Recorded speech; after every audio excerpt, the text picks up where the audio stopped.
film. Drive a GTO, wear a uniform, a line of government loan. I'm worth $1,000,000 prizes. Yeah, I'm through with sleeping on the sidewalk. No more beating my brains. No more beating my brains. With liquor and drugs. With liquor and drugs. Well, I'm just a modern guy. Of course I had it in my ear before. Could have lost for life. Could have lost for life. I got love for life. I got love for life. Oh, love for life. Oh, love for life. Love for life. I got love for life. Love for life. Well, I'm just a modern guy. Of course I had it in my ear before. Love for life. Could have love for life. Well, here comes Johnny, yeah, again. With the liquor and drugs and a flesh machine.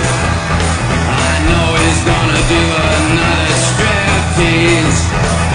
Hey man, when you get that lotion, your skin starts itching once you buy the kid. Buy something called love. Oh, love, love, love. Well, that's like hypnotizing chickens. Well, I'm just a modern guy.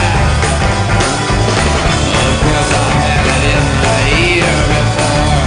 Could have love for life. Could have love for life.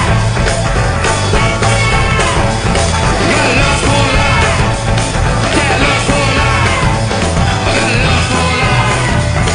Oh, love for life. I got love for life. Yeah, love for life. I got love for life. Love for life. Love for life. Love for life. Rock and roll. It's the Opie and Anthony Variety Hour. A brand new Opie and Anthony show just moments away.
people don't like you to mention certain things. Some people don't want you to say this.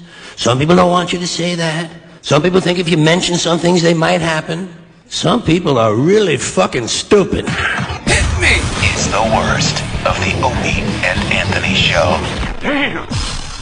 Dude, how long ago did I get divorced? I think it was 1999. 2, 3, 4, 5 years ago? 5 years ago, things started, and I'm still dealing with it. Like, I have to carry insurance. Now, let me I ask. have to get my ex-wife insurance. So if I drop dead, she gets paid. Can you believe that? And there I was yesterday, writing another check.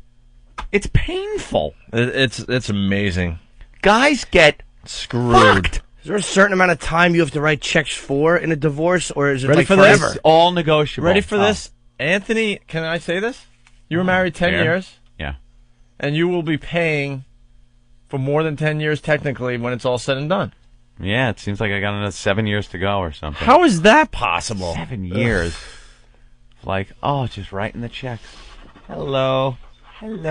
I sign her name, and it's still my last name on there. It's so annoying. So can't you change that back? Why do ex-wives feel compelled to keep the name? Some of them don't. Because they can't do anything on their own. Yep. Simple as that. Wants to make it easier. Like, keep the name and Can't do anything on easier. their own and don't want to do anything on their own. I guess. I know a little bit of something about your ex, and she doesn't do anything except spend your money. That's all she does. That's it. She hasn't done anything to better herself because she's living off your dollar. Well, what are you going to do? Well, all women. Like hitting the lottery. Wouldn't all women be ashamed to just take a check for doing nothing? I mean, any woman. Who knew marrying me was hitting the lottery? Who saw that one coming? Who saw it? I did. You saw that one coming? Man, when I was knocking tin up in an attic, Can you imagine? who knew the investment in time would really pay off? You know? Yeah, that's pretty wild. if There you I think was about it. making my $27,500 a year in attics. And now she gets paid for a decade because she was married to you. I thought I won the lotto because she was a bartender. I got free drinks. To me, that was winning the lotto. I get done with work, hop down to the bar in Greenlawn, and just start chugging beers and shots. Mm-hmm. That was lotto to me. You mean I don't have to pay for booze ever again? This is fantastic. Oh, you're going to be paying for that booze, my friend. Are you going Those to pay? shots, those free shots were about $1,000 a piece. Yeah, why don't you do the new math now and figure out how many those how much those shots actually cost you? Gonna do the new math. I bet you if someone out there was handy with a calculator and a pen and we gave him a few figures, I think those same shots you did for free way back in the day would cost you about $1,000 per shot now. I don't even need a calculator. I could round it off and pretty much figure it comes out to a lot. A lot. It comes out to a lot of cash. Guys just get reamed, man. And you know something? I'm just thankful I do have something. You know? Because if I was just some guy that's working for a living, and you know, you're still paying through the nose, ooh, that's gotta hurt. Well, you know, at this point, I still got the roof over my head and, you know, food. At this point, I don't even understand why people get married.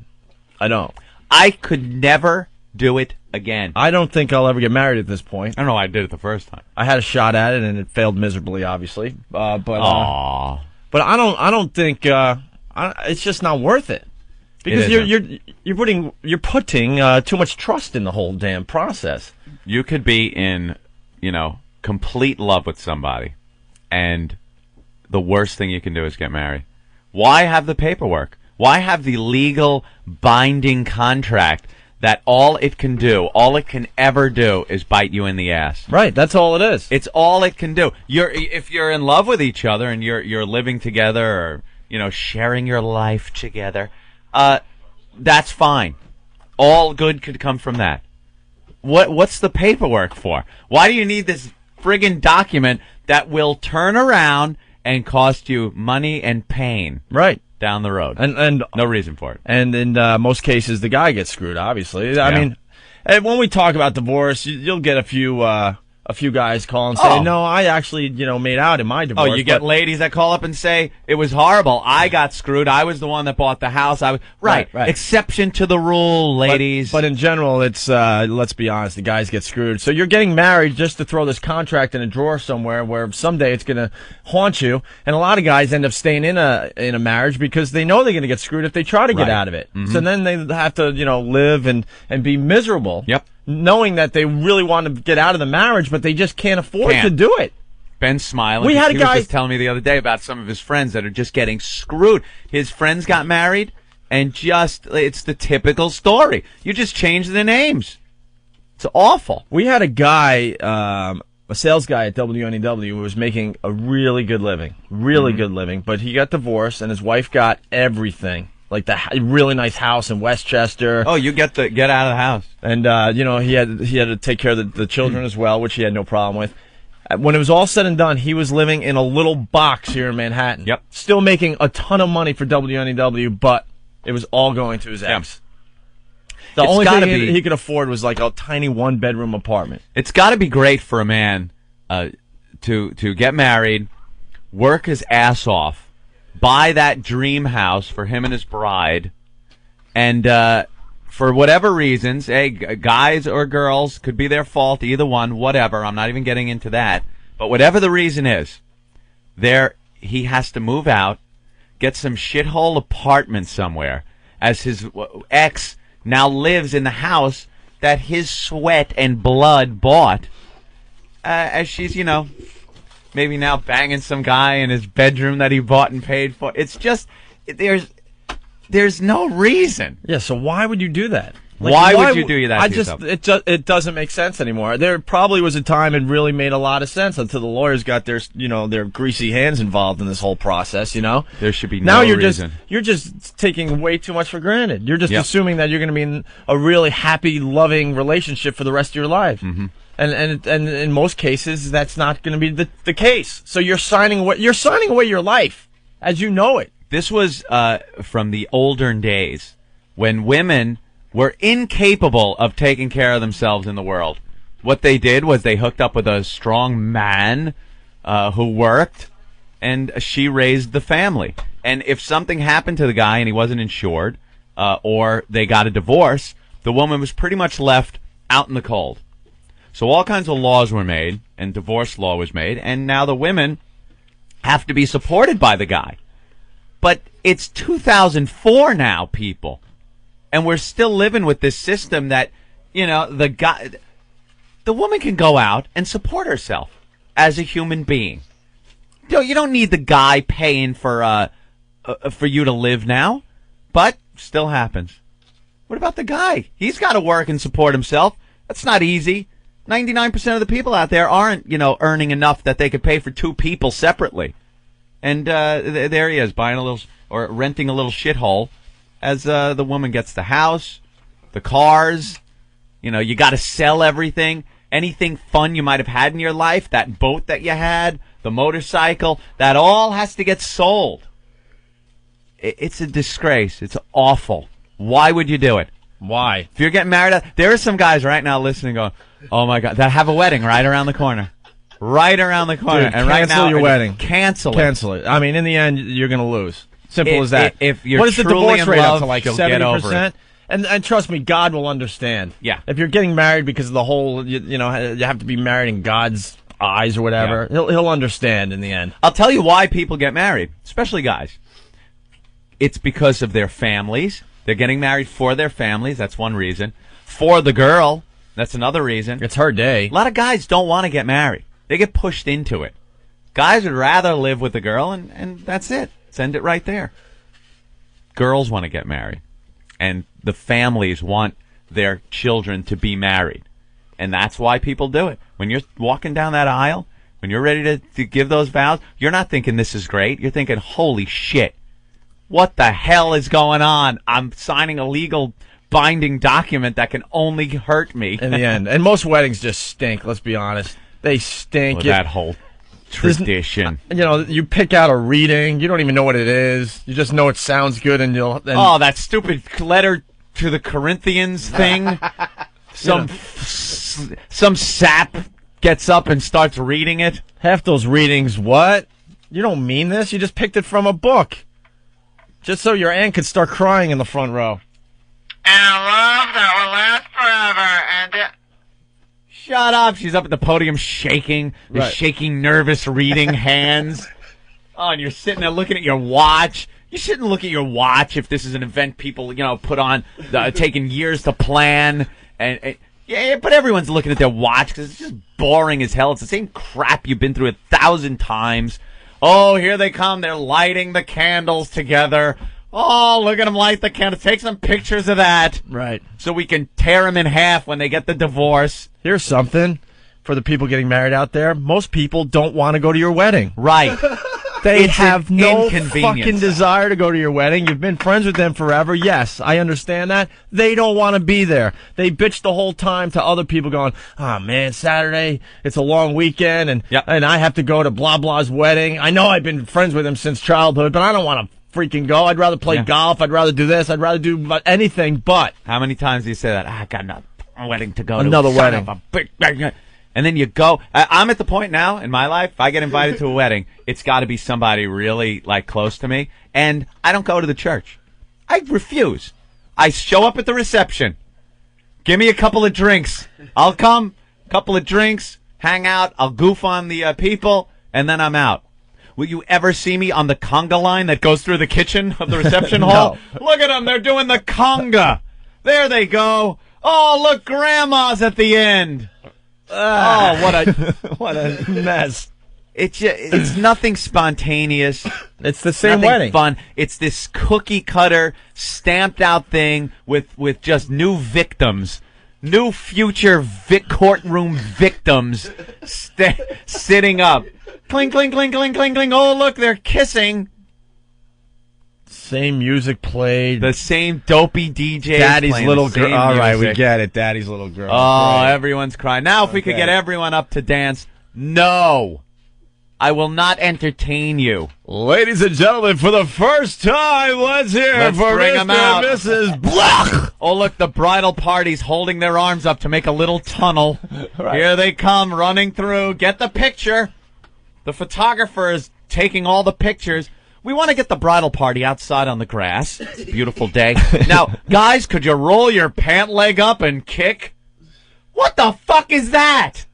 And What is that shot? And here's something else. Don't waste your time on getting the pictures done because you'll never look at them. You'll never look at them. You'll look at them, once, and then you'll throw them in a drawer Oh, they'll somewhere. just be, no one wants to see them. No one wants to see them. And you see the happy couple that just got married. Give them maybe a year, and then they're going to be just as miserable as all the other couples, Right. looking on at the wedding. Because they're together? No. Because they're married. Because they're married. I think as soon as you get married, I don't know because I haven't done it, and that I'll give you any info you want on it, and at this point, I just don't see the point at all. But There's I think no upside. I think that if you're not married, you keep the excitement going. You do? I think so. You absolutely because do. I think there's always that thing like you're not really, the person. Excuse me, the person can leave the relationship at any given time, so it makes you work a little. Danger harder. factor? Makes you work a little harder. Maybe you won't cut your hair and start looking like your buddy Phil all of a sudden. Maybe you won't gain those 15 pounds just because, we're married now. It don't matter anymore. Do you think Maybe you'll close the door instead of taking a shit in front of your husband. it's just over at that point? Right, but if you're still living with someone, I think the excitement's still there, and you got that in the back of your head. They can leave at any time. Do you think that bull dyke haircut is attractive? And hey, ladies, of course, there are millions of instances that girls could give of their guys getting out of shape and ridiculous. Oh, and you know what? It's fair to say it works both ways, is what I'm saying. Right. You live Works with a both girl or ways. something, I think the guys are working a little harder too. Like, well, hey, she could be leaving for, someone tomorrow, Right. there's something about it, I think, that just makes you try a little harder. Try keep a little yourself harder. in shape, try to be a little more romantic. That friggin' mom haircut. Don't leave your streak stained underwear just laying around. There you go. You clean up a little bit better. Right.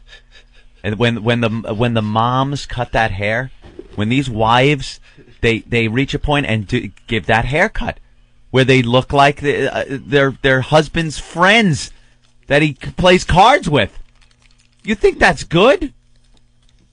Oh, they put on those clothes that try to cover up the world of hurt that's going on. For all the young guys out there thinking they want to get married, here's something. Take the Long Island Railroad from Huntington to Penn Station on matinee day. What is matinee day? Oh. I think it's Wednesday, right? Wednesday. Yeah. All these older ladies getting together to go to a Broadway show. They're all going to a Broadway show. We're going to the show. And a lot of these women aren't even that old yet. No, they're not. And I said to my husband, I'm going to matinee, and when I come home, this lawn had better be cut. Ugh. Dude, there are these women that you see on the Long Island Railroad going to matinees. They're more manly than a lot of men I've seen. I don't know what happened. There's like some kind of hormone thing Hormones has happened already. There's something going on where they are getting these huge doses of male hormones because, their bodies take on a masculine shape. They're very wide at the shoulders, narrower at the hips, and they cover it up with those sweatshirt things. And then their hair, they cut it. They get the Phil hairdo. Phil hair. The Phil haircut. And their faces and skin have this more manly look to it. They've just given up. Could be all the smoking they're doing. Smoking. Just drying out their faces. They just give up. I used to take that train when we were doing afternoon drive, and I'm like, I was horrified. Like, this is... Is this the future? This is... Is this the train to the future? This is what's going to happen. But if you're not married, and there's that out, like Opie said, both sides work a little harder. I think so. Both sides work a little harder to keep things going. They're not bound in a legal, binding, corporate relationship. My dream was always to kind of have a rock star-like relationship. What is that? Completely settle Rod with... Stewart drinking out of Mick Jagger's mule till he's got to get his stomach pumped? Settle with someone. Yeah. Know within both parties' hearts that you're not going anywhere, but you don't have to make it official. Right. I think that's a hell of a lot more exciting than doing the cookie-cutter wedding in front of your stupid family and friends. Oh. I got married at a bar. I didn't even do the whole wedding thing. I got married at the bar that my mother worked at. That was pretty much it. No one was affording anything. And you know what it is now? It's a strip club. Is it really? The place I got married is now a strip club in Comac, on Comac, New York, out on Long Island. That's it. Speaks volumes. And I actually went to Bill Brady, Habil, Cowbell Bill, went to his bachelor party at that very strip club. Really? The place you got married at? My wedding place, Opie. I was shoving dollar bills down Russian chicks' G-strings. That's so cool. You had a horrific wedding, I believe. Oh, it was the wedding, the marriage, everything's just a nightmare. I didn't know what I was doing. The engagement ring. Engagement ring. One of my favorite stories ever. I should have known then. I mean, it all adds up now. In hindsight, it all adds up. I, for some reason, decided it was time for me to get married. I think because my life was kind of not going anywhere, I thought that might have been a direction to go to kind of hook things up. Would have started the ball rolling. Wait, yeah, why would you get married? I had a shit job, right? I lived in a hovel. I gave you my best to Jerry, my spot online. Yeah, why don't you give me that DVD back, all right? You're not getting your King of Comedy DVD back. I'm sorry. All right, go ahead. So I guess, I'm not even sure. It's psychobabble to me, but I guess I thought if I had gotten married, that it would push me in a direction I had to be, which was a little more responsible. Maybe I'd get a better job because of it. Maybe a little more respect. I don't know. I thought it was what I should do. Apparently I was wrong. Thought it was what I should do. Yeah. So I decide I'm going to get married. So what do when you get married? You get a ring. Were you into it ever? Let me seriously assess this. No. I really wasn't into it. Did you do it because you felt like, I don't know, everyone else was getting married? No one else was really getting married. So why did you get married if you really weren't like into I said, it? I thought it was one of those things I should do. I had reached a point in my life where it was like, oh my God, I'm acting like this irresponsible kid for my whole life. And boy, that didn't stop, did it? No. Thank God. Just never stopped. And I thought if I got married, it would be a way that I would go to the next level, where I would get, you get married, and then I would get the good paying job, and then I would get the house. It was like a piece that of a puzzle that had to be there for the other pieces. You know? It was a rung on a ladder, Opie. It was time for me to do that. A stupid move. But what did I know? So you're ready to get married, you got to get the ring. That's the first step, right? I put this off, and it shows what was going through my head. I put things off. I put it off. I didn't put money away for a ring. I had no money. No offense to this day, you still do exactly that. Oh, I do. I put everything. things off. But the good thing is now, Infinity Broadcasting has afforded me the opportunity, by paying us for sitting and doing nothing, where I can put things off, and then just, like they say, you just throw money at a problem, it tends to go away. That's kind of what it is. I could pay for things, which is good. And that helps when you're irresponsible. At the time, I didn't have the proverbial pot to piss in or window to throw it out of. And I had to get a ring. So where do you go? Where do people go to buy wedding rings? Tiffany's. People go there. What was that place in Huntington on... Bailey Banks and Biddle. Wow. They go there. The place on... That's where Trump's son went. The place near the mall on Jericho Turnpike. Oh, the Diamond Exchange? No. Carrot Shop or something like that? Something like that? Whatever. Even if you wanted to get a maybe lower-end diamond, you would go to one of the lower-end jewelry stores, but you go to a jewelry store.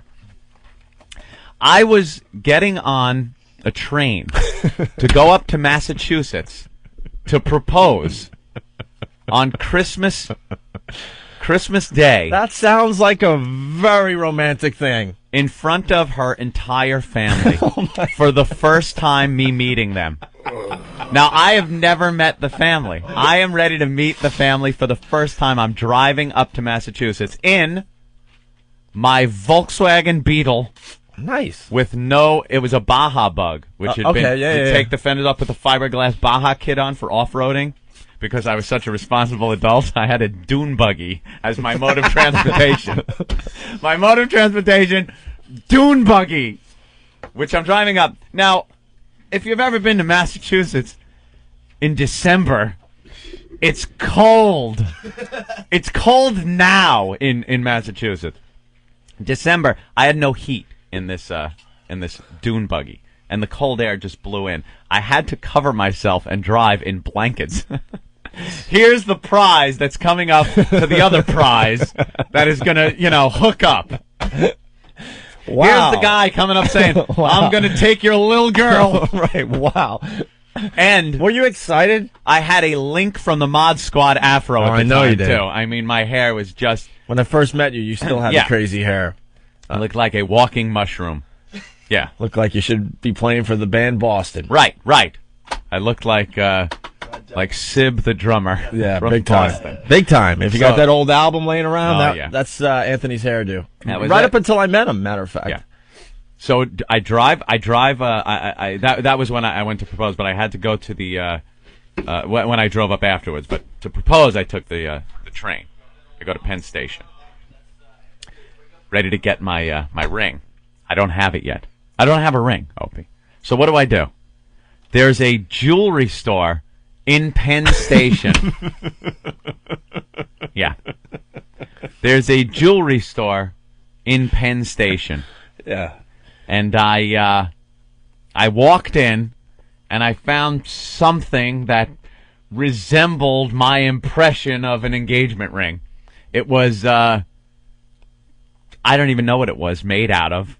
It could have been silver. I don't even know. It's supposed to be gold. And had this little alleged diamond. Oh, chip. This piece of glass Yeah. was in it. What are you supposed to pay for a diamond? It's supposed to be 3 months' salary. 3 months' salary. Yeah, well, For they a wedding ring or engagement? for an engagement ring. well they put that in the girls' heads. Right. 3 months' salary. The diamond world has they Now, if they I'm- all got together and said, look, if this lady's worth it, you need to I'm making put 3 months of your salary into a ring. $27,500 a year. What's 3 months' salary? Well, it's about- Let's say $30,000. Well, then that'd be about 6,000. Be about $6,000. Yeah. Oh. Wait, 6, No, 12. 10. Yeah. 3, 6, 9. Wait, we're 12. going No, on 3 months. 7. Third of your salary. A which third would of your be salary, 10,000. 10,000. So it would be Wait, a what little were you under making? 10,000. 27. 27. Oh, so all right. 6,800. 9,000. Yeah. $9,000 on 27,000. 6,800. We stink. No, it's a third, right? Yeah. 27,000 you were making? Yeah. A third of that is 9,000. Okay. 9,000, Jim. When we do this.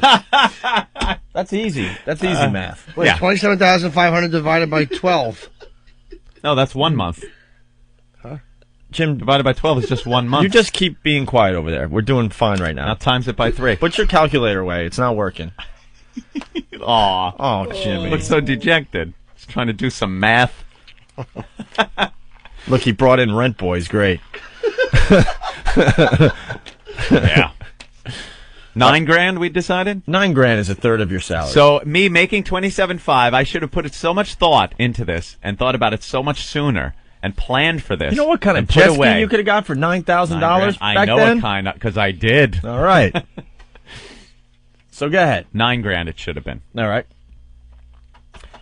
What did my engagement ring cost? Opie, I spent $800. $800 on an engagement ring. And that was overpriced. Believe me. If I would have went out to Long Island or something and thought about it before I was leaving, That same ring probably would have been $500. about $500, maybe even $300. Because I think they In Penn Station? they jack prices up at Penn Of course. Station. Of course they do. But I picked it up, and here I was, ready to make my trek up to propose. In And the Baja. In the Baja In the Bug. middle of winter. Or In the the start middle of of winter. winter. Is December. So, I go back to my house, pick up the Bug, and took my trip up there. And the family, her family was it was Christmas Day. So there'd been let's just say, plenty of Christmas cheer. Plenty of Christmas cheer was in the air at the house. The whole family was over. And there was scotch and Captain Morgan and boxes of wine, more than you could ever imagine, all over the house, and all the family was there. And the first thing I did was downed 2 giant water Tumblers. glasses. They were like what you would give these huge water glasses. Wait, so you drove up in the Baja, Yeah. the 200 plus miles, Yep. freezing your ass off. You get to the door, and then what? I think you skipped ahead here a little bit. Well, yeah, Did they greet you with open arms, the family? Were they drunk? Yeah, it was What a couple of going on? cousins. A couple of cousins just hammered, all red-faced, going, "Hey, glad to meet you. Why don't you come to fucking and have a goddamn drink?" And I did. And who Walked knew you in. were proposing? Just you? Just me and her. Run! Run! I know. I could have bolted right then and there. Run! I could have bolted. But any reservations or anything went out the window after I downed 2 huge water glasses full of Captain Morgan. Captain Morgan. "Ar, matey! Don't matter. You can get married. Ar, the captain says it's okay. Quite the crappy little bounty you got there in that ring box. I wouldn't bury that treasure in a cat box. Ar, matey. But you're here. You're here anyway. You weathered the storm to come up. You might as well take the plunge. Arr! I was hoping a rapier would go through my chest at that moment, but the captain said, go ahead. The captain said it was okay. He had his leg up on the little box, and he was going, "Arr, matey, have a nither." And, so you got the $800 ring in your pocket. Yep. You're hammered now. I had quite the little buzz on. The family's there. The family's there. The They're lovely all lady buzzing. is there. Yeah. With hope in her eyes, wanting in her eyes. Oh, yes. And I was, I gave her Christmas present. I did what a lot of guys do. They could save money by, doing the engagement ring and the Christmas present. It's all in one.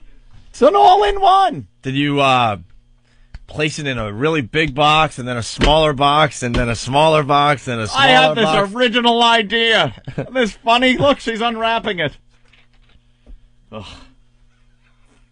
So what, everyone was opening up presents? Everyone was opening up presents. And all of a sudden you just casually... Did you make everyone stop? No, which is red flag number 2. If I really wanted to do this, I would have wanted everyone around. If I was proud of my ring, I would have wanted everyone around. Believe me, I wanted to do this down at a drugstore down on the corner. You want to step out a minute here? You want to come down to the garage? Yeah, it was time. And I don't even remember exactly what I said. Oh, I know. Could I have another drink? That's what I said first.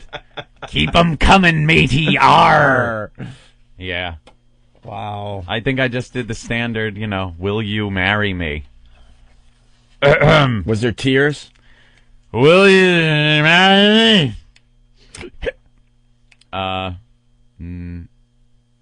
There were no. There were tears No. in your eyes. I remember her mother, gasped. You know that ring has now cost you a good mill. Probably. Oh, dude, that ring's very expensive. That's very expensive. That's the point we're trying to make to the guys out there. See, you think it makes sense at the time, but you're still paying for that ring. That ring, very expensive. Don't you wish the Baja crashed on the way to Massachusetts? It might have been easier to deal with had it just spun out on the Mass Pike, rammed into an abutment. Burst into flames. Would have been warm. So then, did she run around the room showing everybody the ring? Yeah. And everyone was like, well, congratulations. Anyone give you the look like, you cheap bastard? I never saw that look. Maybe I just didn't want to see it. But that was probably the most pathetic engagement ring I've ever seen in my life. And then you get friends, that go, oh, look, and they show their engagement rings, and they're just these huge rocks. You can't even understand how anyone could afford it. And there was that little, what size was it? I'm trying to think of something that's that size, but I really can't. It was so small. A little grain of sand, like a little pebble. Wow. It was nothing. Oh, let me see. Is that, yeah. See, there's the Boston picture. We ought to put that up on the website. Right. Yeah, that's how Anthony's hair looked. Yeah. The first Boston album. Sib from Boston, right. The drummer. And that was, that was the beginning. I had a little, for the wedding, I had a little party at the house that I was living at where everyone came over. Had it in the backyard. Talk about just white trash. One guy's screaming on the phone. It's a quarter of your it's a fourth of your salary, not a third, you tool. Hey, ass cock! I saw the commercial 8,000 times. It said 3 months salary, you jerk off. 3, 6, 9, 12. That is a quarter. Okay. That's it's a fraction, idiot. A quarter. 3, 6, 9, 12. Anthony you didn't come close to a tenth. No, right? I didn't come close. That's the point of this story. That's the point, John. Don't worry about fractions. We don't. Yes, it is a quarter. All right. So what was a fourth? You don't listen to us because we're math Jim majors. probably right. Let's relax, everybody. Jimmy was right. Jimmy knew he was right too. Wait, you were right the whole time? Yeah. And I told you to he shut knew. up, and that's why you gave me that look like you want to kill me? I'm sorry, Jimmy. I'm not reading out of your book, though. For your lack of math skills, he took my cock. Yeah, everyone's writing. It's 6,870. Isn't that what you said? Jesus. Yeah, exactly what Jimmy said. And I'm berating you like, you ass, shut up. You and just eat your idiot. cereal. Put your calculator away, Mr. Calculator. And I'm all confident. I'm like, I know, man. It's coming through like a million times. Oh, people are just angry.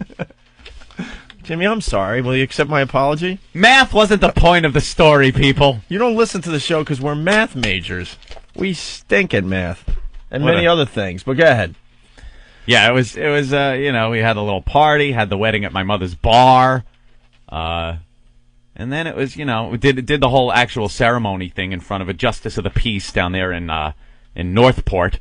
Had to drive into Northport and go to the justice of the peace, and then it was it. Then it's like, holy shit, I'm married. And when did you realize you? I already know the answer. Made to a it. mistake? Yeah.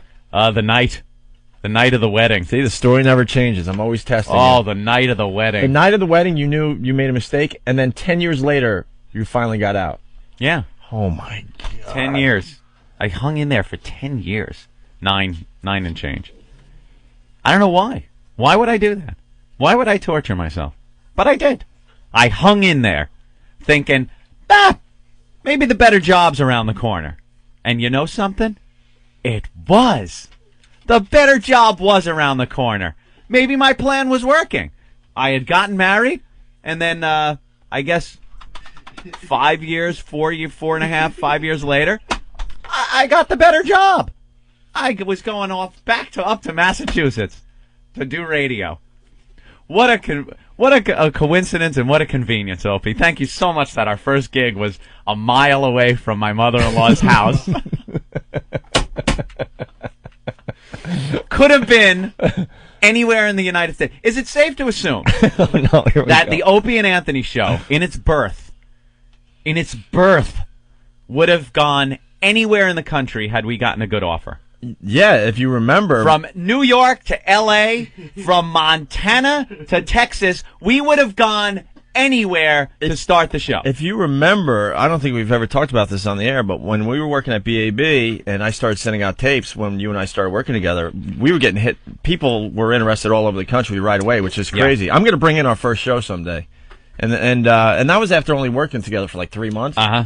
And Dallas wanted us really bad. Dallas. If you remember. Could have been Dallas. It was between Dallas, in the end, it was between Dallas and Worcester. Could have been Worcester / Boston. Let's say anywhere from Spokane, Washington to Miami. Yeah. Bangor, Maine to San Diego. Anywhere in between, we could have ended up, right? Mm-hmm. I'm a mile away from my mother-in-law. Yeah, the radio station was a mile away. A mile away. Mm-hmm. How did that happen? It was the better offer. And there I found myself in my Dodge Aries K car. Oh, yeah, I was stepping up. I'd gotten rid of the bug. I got a Dodge Aries K car. Driving back up. That was on blocks when I first came to your crib. Yeah. Your awful crib. Yeah. I remember turning on the air conditioner once and white smoke came out. I was in a James Bond movie. So you realized that you made a mistake the night of the wedding. Yeah. There you are on your wedding night, which is supposed to be a night full of romance, right? Well, hardcore sex. Night full of romance. Hardcore sex. Oh, yeah, sure. Those cute little panties that the women get at their bachelorette party and all that. Yeah, those are just torn off, and then you get down to just bumping uglies. Well, Opie, sometimes it doesn't work out that way. Sometimes it works out where maybe there was a little too much partaking in some alcoholic beverages, and maybe somebody's not in any condition to get a little romantic. And maybe the other person's laying back, staring at the ceiling, thinking, oh my God, what have I done? Oh my God, what have I done? Yeah. So why didn't you get out at that point? Because it wasn't like you were going to lose a lot of money. I don't know. That was not part of the plan. And you told me once, like, you were staring at the ceiling and, dare I say, there was a little tear in your eye, Anthony. A little tear in your eye. Rolling down, going, oh my God, what have I done? Yeah, it was. That is just tragic. It was not a good day. But I hung in there for another 9 years. I hung in there. So you didn't have sex? Because it was not part of the plan. You didn't have sex on your wedding night. I have no recollection of that, sir. I have no recollection of that, sir. I'm not going to cross certain boundaries in this conversation. Oh, okay. That might get me into all right. More trouble? Problems. Yeah. You can't get in more trouble, can you? Hey, who knows, huh? All I'm saying is certain parties were, partook a little too much, and other parties were regretful. Wow. Wasn't there fights, too? Oh, there were plenty of fights. No, I know that. I know that personally. I used to get whatever. I used to get so freaking pissed off. But anyway, no, I'm talking about it during the wedding. Yeah, there was some kind of the reception. There was there was something going on. My brother was trying to pick up on my brand new wife's cousin or something, or just even talking to her. I don't even know what the story was. And well, your brother's here. She took offense to it. Yeah. My brand new bride took offense to it and started yelling at my mother, calling my brother an asshole. And I'm like, oh my God, oh my goodness, this is just not good. This is just not good. And, she's calling your brother an asshole to your mom on your wedding night or the reception, whatever? Yeah, my mother's just kind of staring back like, oh, this is good. This is great. Picked a good one there. Yeah. That's a good one. Yeah. 9 years I hung in there. 9 more years. No, you've hung in there longer because you've been paying for an extra 5 after Well, no, I don't want to remind you. I hung in there for 9 years, though. I hung in there for 9 years. So this nightmare has been going on 14 years. So for all the people out there thinking of getting married, take that with you today. Yeah. 14 years later, you're still dealing with that. I got the good job, though. Yes, you did. So the plan kind of worked. So she was responsible for your. Could you go down career. to Sears? Could you go down to Sears and get a garage door opener and put it in my garage? Sounds like a very easy thing to do. Okay. It's my Christmas vacation. This one, before I was in radio, I'd knocked in, and then I would have to go up every Christmas. We'd have to visit every Christmas. And there was a new thing for me to do. I need some. We don't get any heat at all down in the basement. Really? Not no hot air, and it's freezing down there. Really? Would you be able to run some ductwork from the furnace into the TV room in the basement? Okay, there I am, Mr. Okay, Mr. Okie Dokie.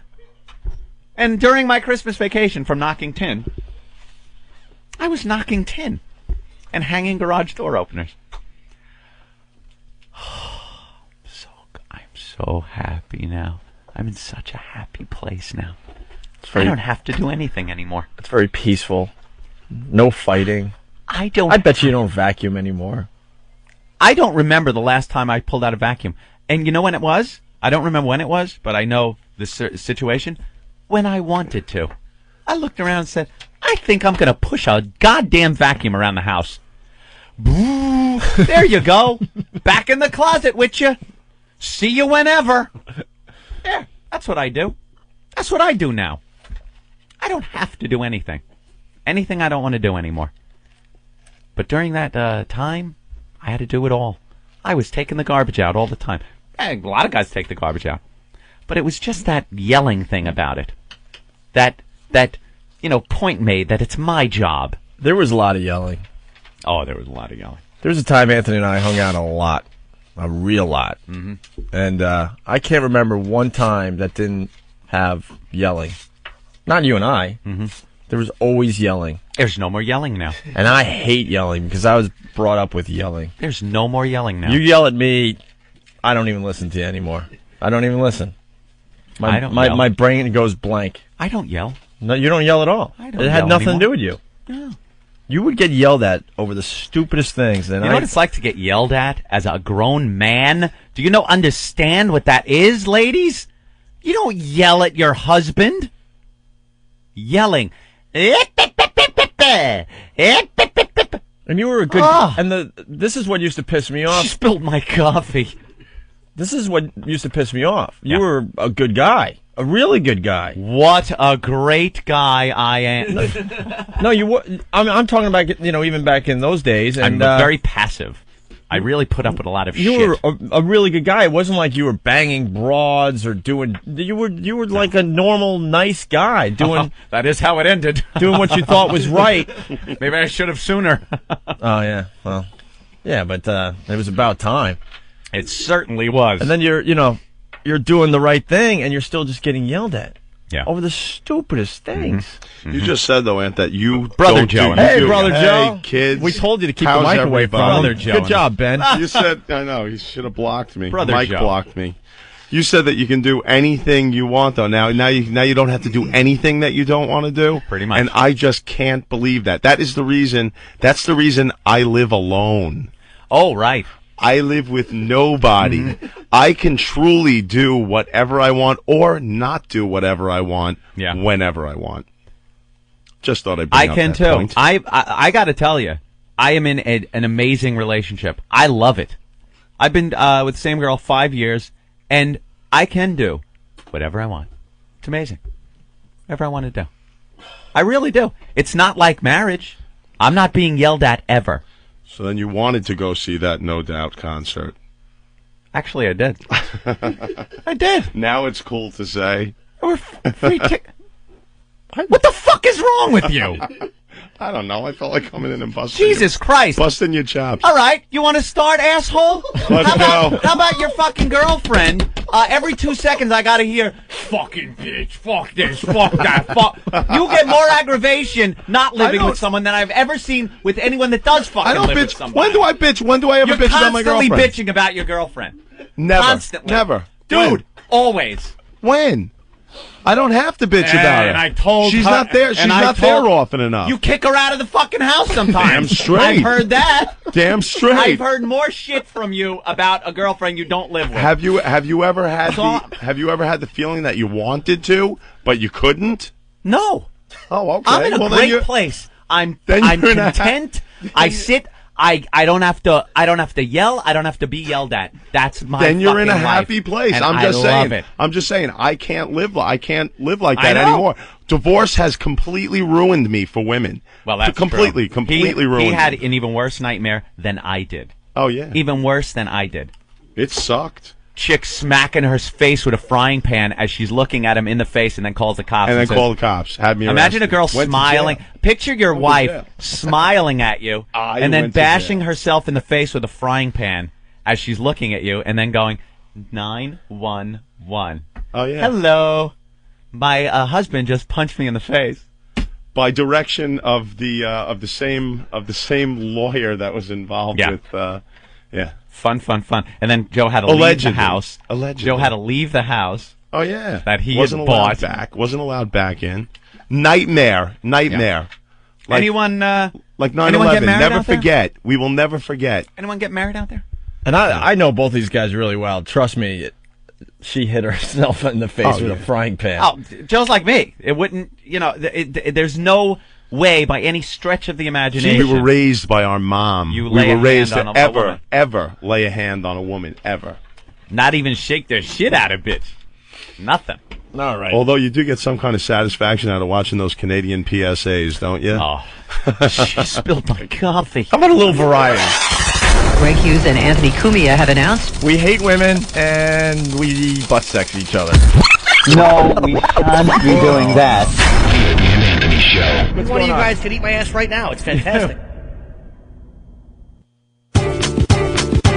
It's not just for you. Add up to 4 additional XM radios for only $6.99 a month per radio with XM Family Plan. XM in your new car. A complete Sky-Fi 2. A portable MiFi. Get XM wherever you go. And with all of your XM radios, save with XM Family Plan. Certain restrictions apply. Go to familyplan.xmradio.com for more information. The game that was born on the radio now joins the next generation of radio. XM Satellite Radio is now the official satellite service of Major League Baseball. Starting in 2005, XM will bring you live play-by-play from every MLB team, all season long, from spring training through the World Series. Now you can hear your hometown team wherever you are, all part of your basic monthly XM plan. Major League Baseball, coming to XM in 2005. It's radio to the power of X. Why not try XM Radio Online for free? You have nothing to lose, except for missing out on XM's 100% commercial-free music channels online. Add to your existing XM account for only $3.99 a month. Sign up for your 3-day trial of XM Radio Online at listen.xmradio.com. Know a friend who hasn't heard XM yet? You can send them to listen.xmradio.com for their 3 free days of XM Radio Online.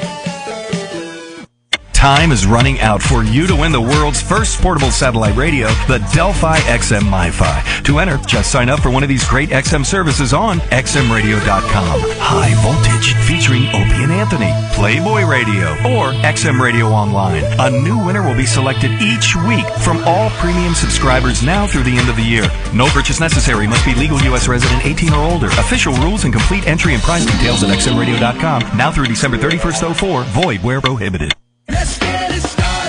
Have you ever been listening to your favorite song on XM when someone starts yapping during the best parts? What can you do? Well, with the new Delphi Sky-Fi 2, you can replay the song. It's the first satellite radio with replay and pause features. Listen to your favorite songs over again. Sky-Fi 2 for the car, home, and on the go. Add it to your family plan or give it as a gift. Go to xmradio.com to learn about all the cool features on Sky-Fi 2. Now available in store. We've made it even easier for you to give XM. Share the XM experience with your friends and family, especially with XM service gift cards. It's a convenient and flexible way to give XM service. And you can order gift cards, XM radios, accessories, and gear at the XM Radio online store. Check out XM's new online store at xmradio.com.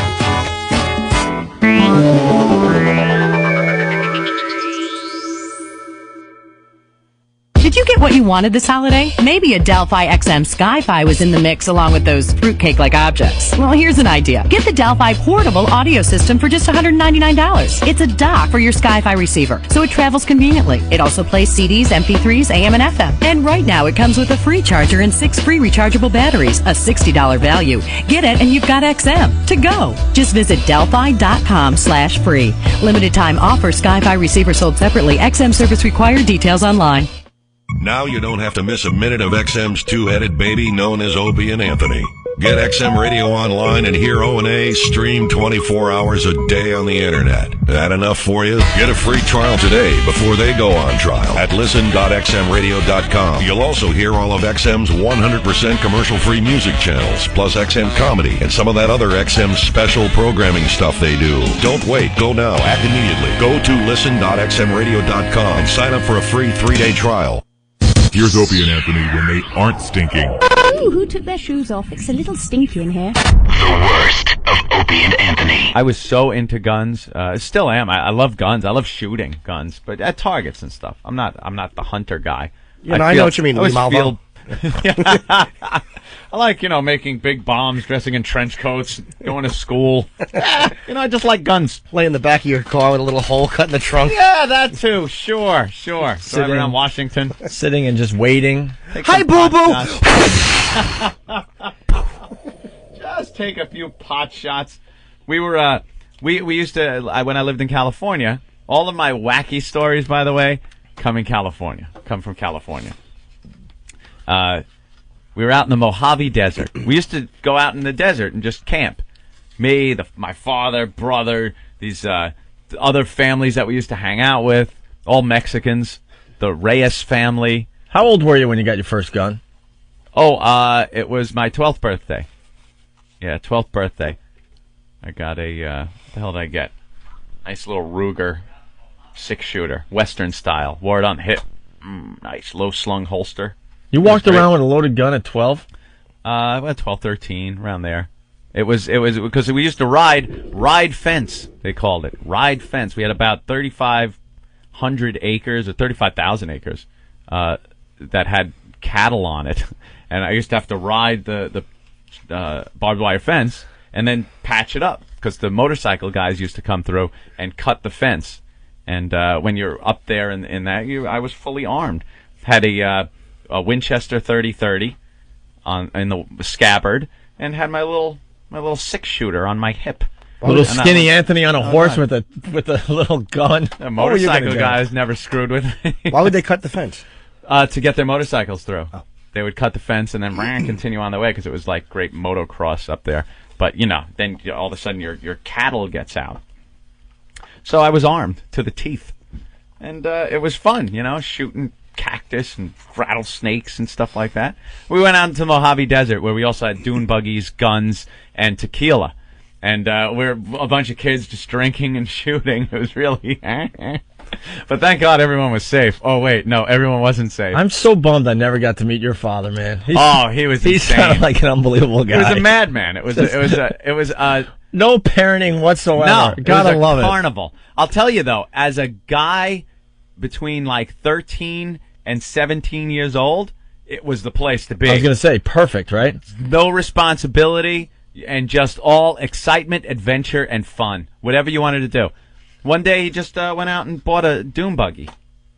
Some days there wasn't food to eat, but he had a goddamn dune buggy, and it was a pisser, You're driving that thing around. You're 14 years old, wheeling around a dune buggy. Went out into the desert.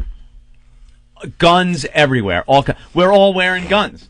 And this one kid... Why would you go out to the desert? Just to party and ride the dune buggies? Just to spend about a week, shoot 10 at targets, days out. maybe? This guy, Juan Reyes, had a silver mine out there. It was an old, like from the 40s, a silver mine, but it had a little mining shack. And we used to just camp out there and shoot and drink and, hang out and drive the dune buggies around. And this guy, Juan Reyes, had this old 6-shooter. And it was the type that had no real safety on it. The firing pin was directly on the hammer that you cock back. Sure. And the new ones don't have that. The trigger has to be pulled and the hammer has to fall. The old ones, if the hammer fell and the trigger wasn't pulled, it still went off. And worse yet, you had to quarter cock it, which is kind of pull the hammer back to load it. Because you had to spin the cylinder around. So he's putting the bullets in. The thing's quarter cocked. You ever hear it go off half cocked? That's kind of what it means. Okay. Don't go off half cocked. Oh, He's wow. loading it up. He raises this thing. The hammer falls. It's pointing right at his 8-year-old son. Boom! Bullet goes right in his left shoulder, above his heart, and right out the back. I'm standing right there. I'm looking right at the kid when it hits him. How close were you to the kid? I was about as close as I am to you right now, about 4 feet away. Wow. So I'm and I happen to be looking at him when this happened. Hits him right there. He turns immediately white. This tube, it looked like a plastic tube of blood, came out. It was shaped perfectly round, like a water fountain. Came shooting out of his, what I thought, chest. I didn't even know it was his shoulder because it was close to his heart. Comes shooting out. He goes, uttered something and fell right down to his knees. I'm like, holy shit, I just saw his father kill his son right there. And the father just lost his mind. Meanwhile... Didn't you say the blood just kind of started... It did, like a tube. It came I'm pumping sorry, I was out. thinking of something. Just went like whoosh, whoosh, whoosh. So the father's like, oh my God! Everyone just freaked out. It was a hell of a scene to be part of. Was this in the woods now? Oh, let me tell you where we were. Grab a little map, people. This was between Barstow, California, and Needles, Arizona. There's a little old highway that runs between it, and we were 50 miles in on dirt roads off the highway. 50 miles in. Before you get to the highway that takes you another whatever it is to Barstow or Needles. They decided to go to Needles, Arizona, to go to the hospital there. But they just loaded them up in the pickup truck, packed ice on them, wrapped it up, and took off. And hours later, 10, 12 hours later, the cops came back to do a little investigation because it was a shooting. They came back with guys that were just armed like crazy because they had no idea what was happening out here. Group of guys in the Mojave Desert, there's a shooting. They're thinking cult or something. Yeah, they came out of those. They had big Suburbans, and they just came out of there like, everybody come out of the mining shack. Everyone, please come out of the mining shack. We want to see everybody's hands. We did a little investigation. Little Charlie Reyes lived. It was in his shoulder, and that was that. But it was the first and only time I ever saw someone get shot. Thought he was dead too.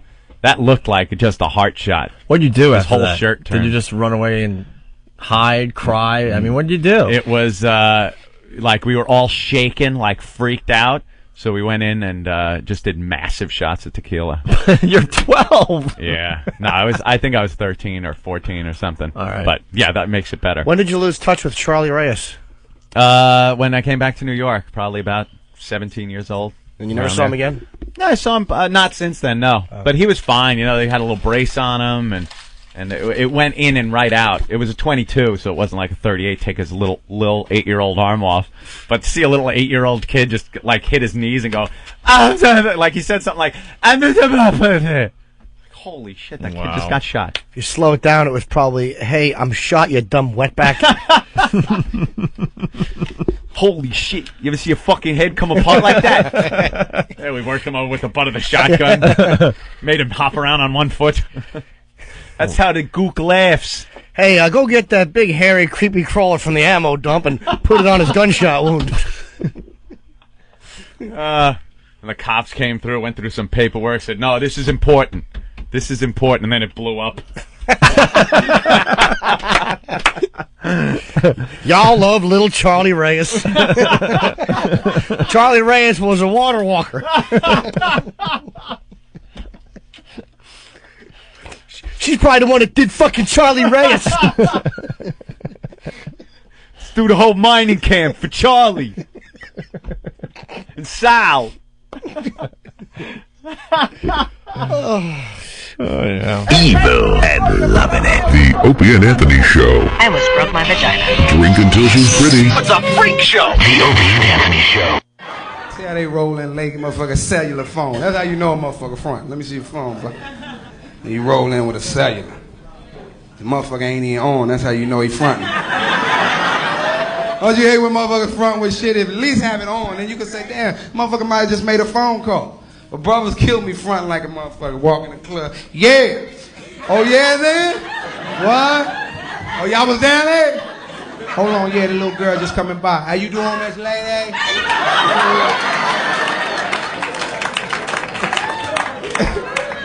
Knowing they can't even pay the motherfucking bill. Cellulars are good, though, because you can do some smooth shit. Motherfuckers don't sit still when you got cellulars. Do they? Don't, because you feel the need to walk. Because it said, no, it's cordless. That means ain't nothing holding your ass there. But you see motherfuckers rolling all of, yeah. What up, man? Yeah. All right, well, I'm just down here, right. Living like a motherfucker on the cordless, yeah. What? Who was down there? They said that yesterday? What? Ain't nothing, just walking through my house and shit, you know. Yeah, talking on the phone. Yeah. Yeah, hold on a minute. Yeah. Okay. Hold on a second. Yeah, I'm back, man. Yeah, nigga just had to go get some water and shit. Man, I done wet your phone up. But,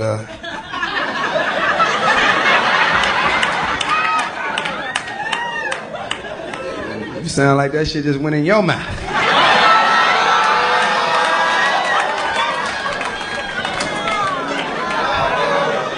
I wet the man's phone up, the sweat comes off. Sister said, ugh.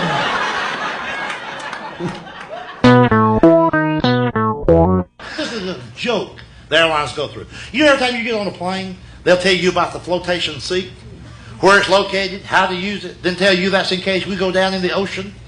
2% of all flights go over the ocean. 98% stay right here.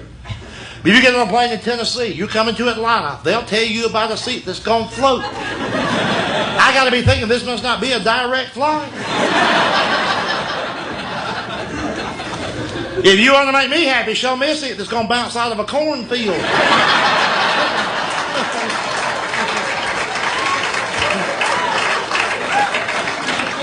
And get this, there's a sign over the airplane door. Do not open during flight. You know what that means? Sometime in the past. Some nut has said to his wife, honey, I'll be back in a minute.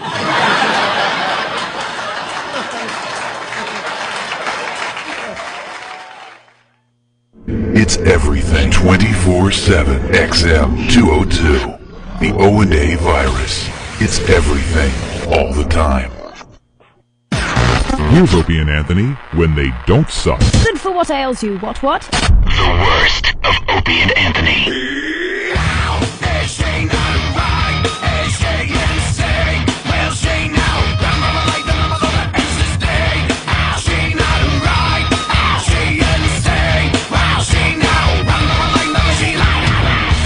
We're back with the Opie and Anthony Show. Good morning to you. We got to go right to the phones. Talking about first time you jacked it, I guess. Yeah, we were kind of talking about that, weren't we? I don't know how we got on that subject because of the guy listening to the Sacramento couple yesterday. Right. Okay, gotcha. Let's say hi to Fred. Hey, Fred, where are you calling from, man? I'm calling from Augusta, Georgia right now. Okay, you got a story for us? Yes, sir. I can remember, I'm 50 years old, so I'll give you that tidbit. I remember the days when we were with my mom, we had her Simpson Sears catalog, and that's what you were jerking off to. So I remember the first time I got slow down. What? Okay. Oh, what catalog? A Simpson Sears catalog. I'm from Canada, so it's a Sears catalog. Sears right? catalog that he would jack it to. Yeah, I used to jack it to the pictures of the girls in bras. In the bras? Yeah, that was porno back then when you were like, I don't know, 10. Kind of was. You'd have to look through the circulars and find... you get that... or the before and after. Bikini ads. The before and after pictures in the back of some of those teen magazines. Really? That my older sister had, where like you put this cream on your... jacket to the fat chicks on the No. before? It's even better, actually. I mean, that would be a funny story, too. But they used to have in the back of these magazines a breast cream. Oh, right. Remember the breast cream? Yes. Where supposedly the teenage girls were supposed to, put this cream on their boobs. And their boobs would get bigger. And they'd show the before and after picture, and then you would... ridiculous. You would buy this product as a teenage girl, not knowing that it's actually puberty that's making them bigger, not this stupid cream. All right, so the Sears catalog, you used to jack it to that? Yeah, but it gives you that type of idea. I remember when I was 12 years old, I was in grade 8. And I wanted to get laid so bad because I was jerking off, and I wanted to know how it felt like. So I finally found this girl in grade 8 who wanted to do it with me. So she was like wooden floor. So that was great. Of course she had a wooden floor. She was nothing was happening down there yet. That's right. So I thought all I had to do was stick it between her legs, and I was having sex with her. So we got on the floor in her bedroom, and then I stuck it between her legs. I remember it was too dry, and I just had to stick it between her legs. I told her to squeeze her legs tighter so I could get it in there, and it wouldn't go in, so I had to go down and spit in it, right? Oh, my God. Only in Georgia. Jesus. No surprise here. Wait, were you having sex with her, or were you having sex with her legs? No, I was having sex with her. Oh, okay. But the point was, I didn't know what I was doing. I thought I just had to stick it between her legs, but not in her hole. You see? Yeah, So all I did was I spit in the hole, and it got nice and greasy then. Then I got in there and I fucked her. All right, Jesus. Then our parents came home.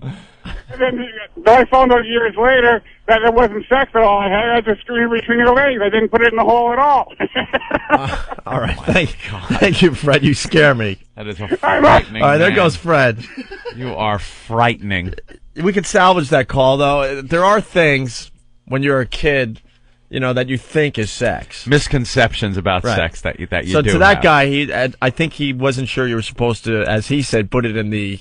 I'm not even going to say it. I mean, come on, let's keep it a little clean on this show. It sounded so nice and innocent the way he told the story, didn't it? But fuck her. Right. I think what he was trying to say back then, he thought having sex was just when you. Oh no, he did know, but.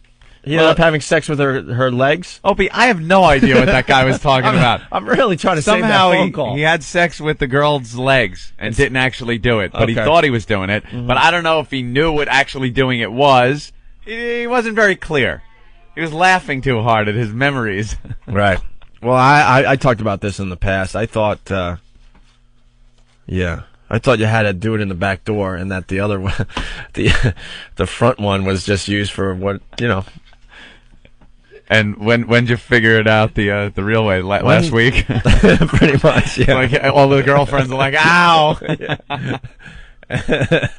No, it was after the film, obviously. I'm like, that's used for two things. Well, you're not too clear on the female's parts because you don't have them. Right. So you're not sure. Right. You have the the back, Right. so you kind of know what that's about. So you assume. You know what? I think we're going to would- just do a sex show today. I decided. Is it completely a sex show? Because you guys try to tell us what you want to hear on this program. Now we're going to just do sex all day long. Sexual discussion, and then we have sex on the couch. Didn't you have with the girls? something similar? What you thought was sex when you were a lot younger? Yeah, I thought it was backdoor when I was a kid. I guess I was about maybe 7, and I thought it was backdoor. And then when I learned that it was front door. All right, so you thought it was backdoor as well. Yeah. All right, I'm 'Cause not alone. you're not sure of the anatomy, so you don't even know that there's anything different up there in a girl. Well, when you're really young and you see the front one, yeah, it's intimidating and quite scary. Very intimidating indeed. And when you and I were growing up, women weren't really taking care of that area. No, it was so a you couldn't big even jungly imagine. mess. You couldn't even imagine that was the way to go. Yeah. You know, you just couldn't imagine. Oh no, it was very frightening. It was very frightening. I was brought into it. Mom, turn the radio off. Okay, don't listen because it's because we need Anthony to not have to worry about his mom listening. It's embarrassing talking about my stories. mom. It's hilarious. I was listening today. I had to turn you guys off. Well, I'm like, oh, that's good. what mine says too. That's fine. She called last night. She's like, yeah, I listen, but there are times I just have to turn it off. It's like, oh boy, whatever, 65-year-old woman is really the demo we're looking for. So no, turn it off. That's what of course you're not going to like some of the stuff we're doing, especially when you consider it's me telling the stories. What didn't she like yesterday? The poker chips? No, she actually didn't listen yesterday. But there have been things Oh, okay. that All right. whenever we talk about things like this, she doesn't like to listen, which is good. Don't listen. When I was a kid and kind of got hooked up through my father in California, my father kind of hooked me up with this girl. He hooked you up with a lot of girls on my. I guess it was my 13th birthday or something like that. Yeah. Is this the Buzz story? Yeah, Buzz. Old Buzz. She was a friend of the family. She was like 19 years old. I guess she had banged everybody that we even knew. Everybody in the town? Yeah. She was like the town whore. Was she really? The town You never whore. said that before. Yeah, she banged everybody. Was she just a local She was chick in the banging bar? all my father's horse friends, that would go riding with him and stuff. Yeah. Yeah, your dad was a cowboy after he left Long Island. He was a cowboy. Said, Moved screw out to Long Southern Island. California. I'm going to California and I'm going to be a cowboy. Bought a bunch of horses. baby. I went out there, lived out there with him. He bought me a horse. I had the horse, the whole deal, Opie. I was a Western guy. I wore cowboy boots and the cowboy hat. I was a cowboy. It was pretty funny. Had a 6-gun. Sure. A real one? Real one. Bought it for me for, also, I guess, my 12th birthday. Got me that. Got me a rifle. How long did you live out there? I thought you were just visiting. 13, 14, 15, maybe 3 or 4 years. Oh, you did 3 or 4 years out there. Yeah, 3 or 4 I years. thought you just used to visit. My formative years. Because I know your mom threw you and your brother on the bus one day. No, that was actually coming home. I moved out there because I wanted to move out there. I wanted to hang out with my father and ride horses. It's a kid's dream to be a cowboy. My brother got thrown out there by my mother because she didn't want to deal with his pot smoking. My brother's pot smoking, stealing and lying, stealing my mommy's quarters out of the quarter jar to buy joints and lying about it. So mommy threw him out. And so he went first. No, I went first. Oh, okay, and then he joined you. And then he joined me out Gotcha. there. Yeah, he wasn't really into the whole cowboy thing, so he just smoked pot out there. It was pretty much doing the same thing, only out there. And but you got into the cowboy lifestyle. Oh, I was totally into it. I used to listen to the like stuff you'd hear on Hank's Place. I love Hank's Place. I would listen to that. That was my music. If you guys haven't checked out Hank's Place yet on XM Satellite Radio, I forgot what channel it is, but it's definitely worth checking out. It's like either 10, 11, 12, or 13. Oh, it's hysterical. It's way up there, but yeah. Hank's Place rocks. Yeah. It's scary that people think like this in the country. Oh, it's amazing. In the country, but it's Red State station. Exactly. Anyway, go ahead. I was one of them. I love that music. So I was a cowboy, and she was like the town whore, Buzz. And one night, my father and his girlfriend at the time were going out, and just kind of left Buzz there, and kind of were smiling, like winking or something when they left. I didn't know what was happening. And you were 13, 12? Yeah, I guess I was 13. Yeah. And then was this for your birthday? Yeah. It was my birthday present. And then Buzz goes, why don't you go upstairs and take a shower? I'm like, oh, okay. Not thinking anything about it. Well, I was riding my horse today. I had I'm a little cowboy sweaty. dirt on me. Okay. I had cowboy dirt on me. So I did, and I get out of the shower, and I'm ready to walk back downstairs and watch TV with Buzz. And I hear from the bedroom, aren't you coming in? Like, and no, it didn't even hit me at that point. Yeah. I'm just thinking, now what's the voice coming from in the bedroom? She was downstairs. Now why would she be? It finally hits you. You're like, this is it. This is it. Here it comes. I'm gonna put all that jack into good use. Yeah. So I heard. Did you get an immediate boner? Oh yeah. What are you kidding? You get that whoosh feeling all over. Well, that's the blood just rushing. Here it comes. Here comes that sex stuff. And then I kind of peer around the corner, and I look in the bed, and this vision is just etched in my head. It's Buzz. Is it still a really hot vision for you? It's one of those nice little memories you have as a kid. I remember seeing Buzz sitting in my bed. Yeah. But she's sitting up with her head and torso against the headboard. Was she hot? Be honest. No, she was. I've heard the story a couple times. You know what it was? She wasn't fat at all, but she was a big girl, like tall and not skinny, but not fat. And she had huge cans. How much bigger was she than you? It must have looked ridiculous. Oh, okay. Let's just put I've it never that heard way. this part of the story, because you're 12, 13. I was 13. 13. Yeah. You couldn't have weighed more than, what, 110, 120 pounds? I don't know. I was a little more than that. But, it just must have looked ridiculous. All right. And she was sitting up in the bed with the blanket, like, in her lap. It just came up to her lap. So her huge cans were sitting there, all milky white. They were huge? Oh, they were huge. They were huge. With nice blue veins. They were just Where huge. you see the blood just pumping. Boom, boom, translucent. Pumping boom, to the boom. nipple. Boom, boom, boom, boom. She was Milky sitting there, white. and I looked in, and it was pretty much the first time I ever saw him real live. I've seen a lot of porno. Yeah. I had seen a lot of porno at that point. And they sat up nice? Yeah, because she was 19, Oh, okay. She was 19. She was the older woman to me. I know, when you tell the story, I keep thinking like she was a 30-year-old woman. No, but she was no. 19 and you were 13. 19. All right. Yeah. And, she goes, well, why don't you come in? Like, all right, I went in, and the rest is my history. It happened. Oh, you want to stop the story right there? Well, I knew what to do, so there's no real details. How long did you last? It wasn't that long. How long? Be honest. I don't know. A couple pumps? I honestly would tell you, I really don't remember, but Dude, no, I remember kind of getting into it. The It wasn't first time like, you do it, come on. You know what, though? You were drunk? I ejacted in the shower that I had just taken. I ejacted it in the shower. You were a jacking machine, A man. monkey! I was like a monkey. I swear to you, a monkey. So did you just do regular sex? Yeah, but the point is, and how this got brought up, with the intimidation factor of the vag when you first see it. It's quite scary the first time you see it. And dude, this was... And there's a lot of parts down there, and you're like, wow, what does all that do? Oh my God, I'm going to need a chart. Right, give me a map.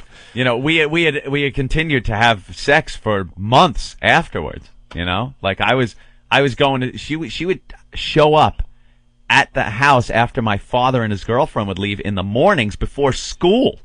So I'm getting ready to go to school, and she would pop into my bed, and we'd have sex, and off I'd go to school.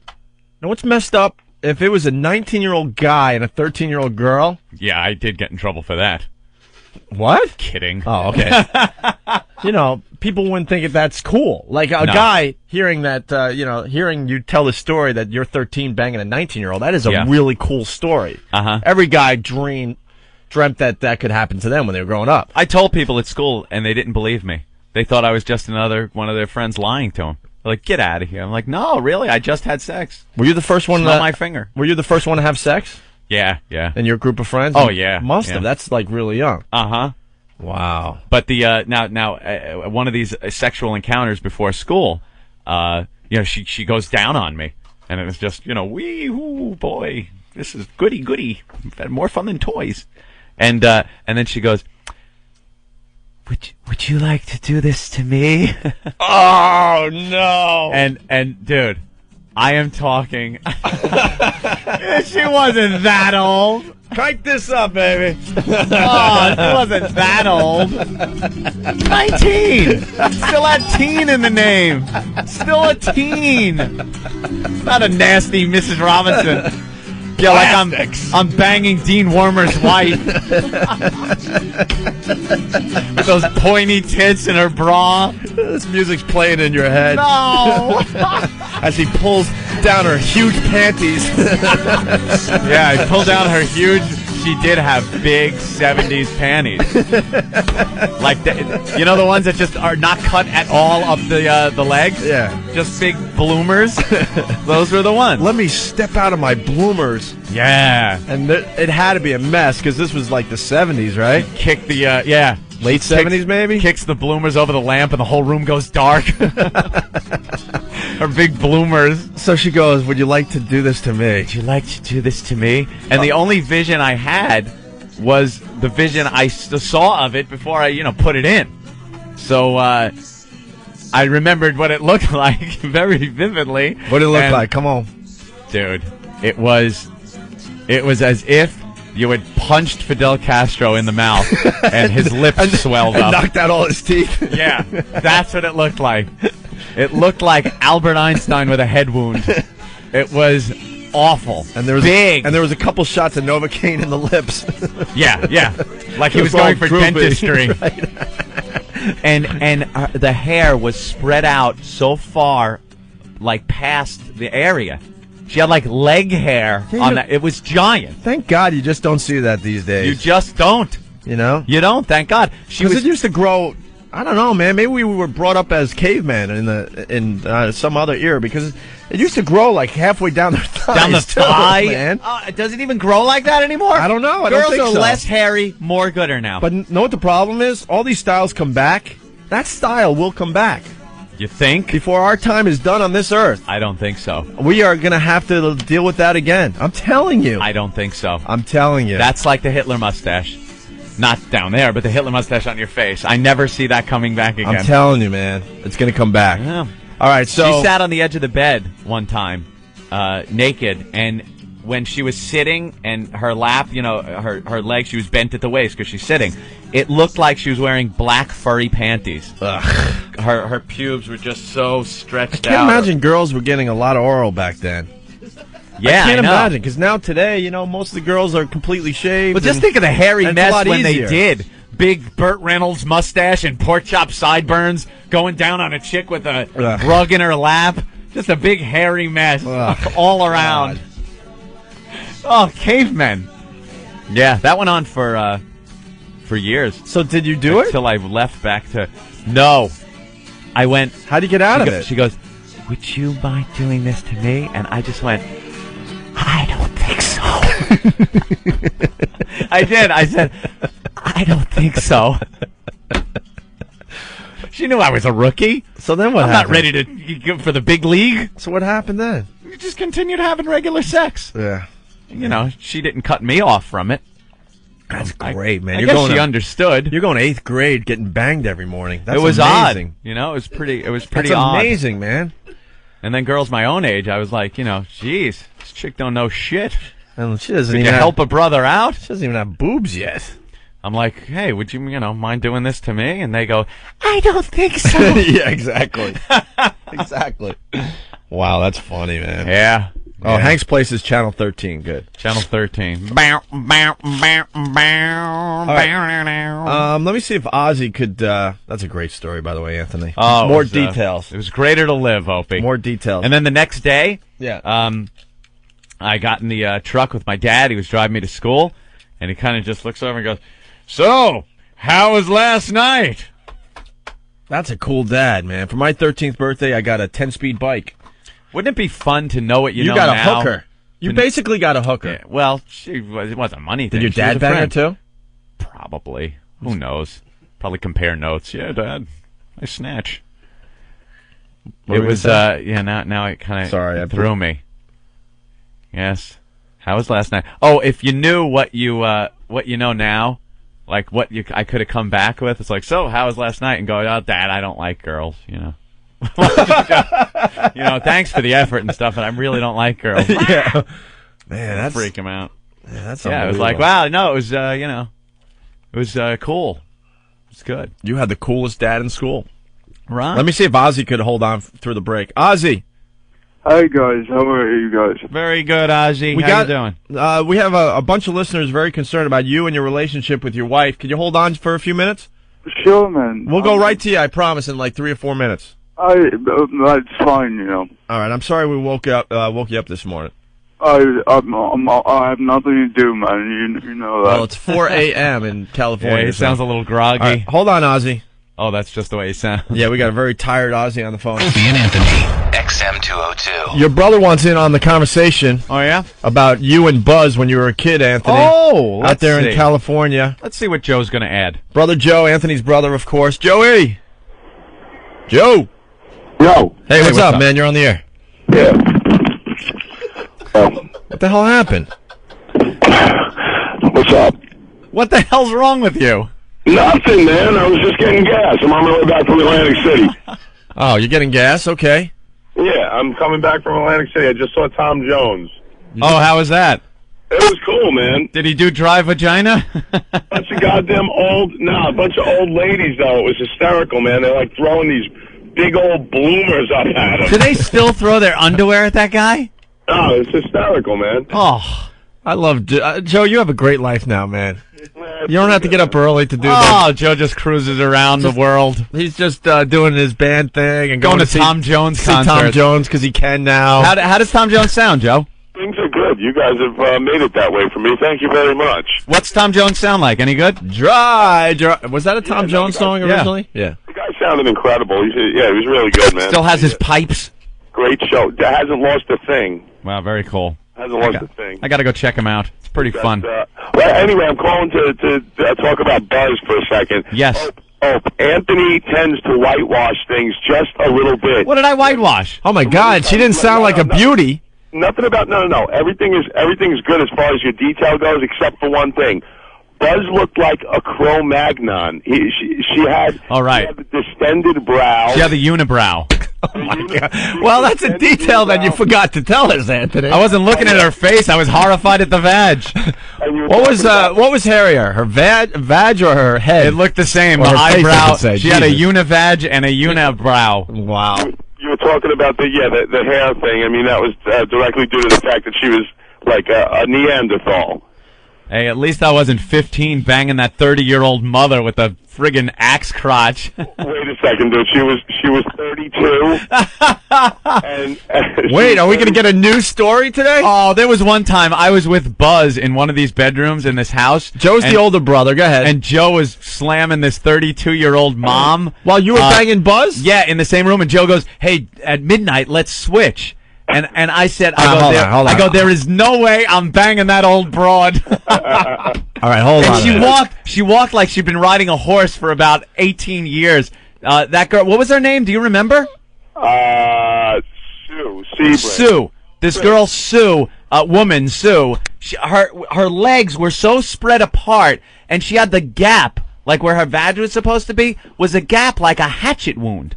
Was that from riding horses? I don't know what it was from. Or doing horses. Maybe getting slammed by everything that walked. But dude, she had to accommodate me, so it worked out. All right, wait a minute. Oh, sure. Hold on. Let's slow down, guys. Slow down. So, I got to get the visual here. Yeah. You're 13, Anthony. You're banging Buzz. Yeah. While Dad's out doing his thing. Uh-huh. And Joe's in the bed. I was probably 14 at this time. All right. And Joe's in the bed next to you, banging a 32-year-old? No, different room. Oh, okay. No, he was in a different room. It was all right. There was a hallway and then 2 rooms at the end of each hallway. Did you hear each other going at it? I don't think so. There was Peter Frampton was playing. They always used to put the Frampton Comes Alive album on. Come on. I swear. Sue would always put the Frampton Comes Alive album on blasting. And all we heard was, wow, wow, wow, wow, wow, wow. Don't you feel like we do? That wasn't Frampton. That was actually you going down on Buzz. You know what? The old man hooked me up with her as well. I mean, The old man Really? did a lot for us that way. Oh, there it is. There's some Frampton. Is this bringing back memories, Oh, it's bringing boys? back such memories. Jesus. Yeah, I think the old man was banging Sue also. Probably. Yeah. All right, wait, so Joe was a little older, so you were only 15 or 16 banging the 32-year-old? Yeah, I was about 16, I guess. Yeah, and he was banging the 32-year-old and wanted to switch at midnight. What, you guys had a little conference in the hallway? Yeah, yeah. 'cause In between we knew. bangings? We saw Sue breaking out the Frampton album. We knew we were getting laid. So, Real tag team. yeah, so Joe wanted to do the switch, and man, I had, believe it or not, Buzz with the unibrow, the big 70s Earth Mama muff, the big Amazon woman was bad enough. But this is telling how bad Sue was. I wanted no part of her. There was nothing about Sue that was turning me on. She was much too old. She was thin, though. She was thin. She was small. She was emaciated. She had flapjack tits. She had two kids who were in the other room. She had two kids in the other room. Dude, What? Wait. In the other room? Yeah, there was another room that the kids were in. This was a flop house. Oh, it was I swear to God, man, I would have gone through 5 Sues before I would have taken one Buzz. You wanted Buzz. You were the one that recommended the switch, that suggested the switch at midnight. Dude, that was because I was 15 and I figured, what the fuck? We were screwing around. It would be fun, something to do. Switch it up a little bit. Horrifying. What were the kids doing while you were banging their mother? They're probably playing with Legos. Who the hell knows? Who the hell knows? But Did they call you Daddy, Joe? The girl walking in one time on me. Oh, great. The little girl walked Yeah. in. On us one time. She was like 7. I know, and she was only about maybe 6 years younger than me, right? Can we find any of these people? Who knows? I don't know. That guy, what the hell's going on in California? Sue's probably Which probably hippie got the colony should we check? Oh my, you guys were a bunch of hippies out there.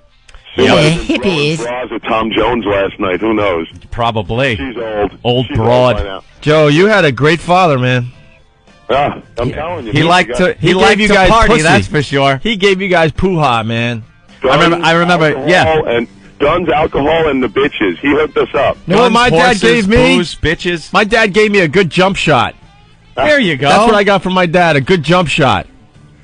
I used to come And really good ball handling skills, and you guys are getting poo-ha, man. I used to come home from school. I went to Marco Forster Junior High School, and it was right by the stable where we kept the horses.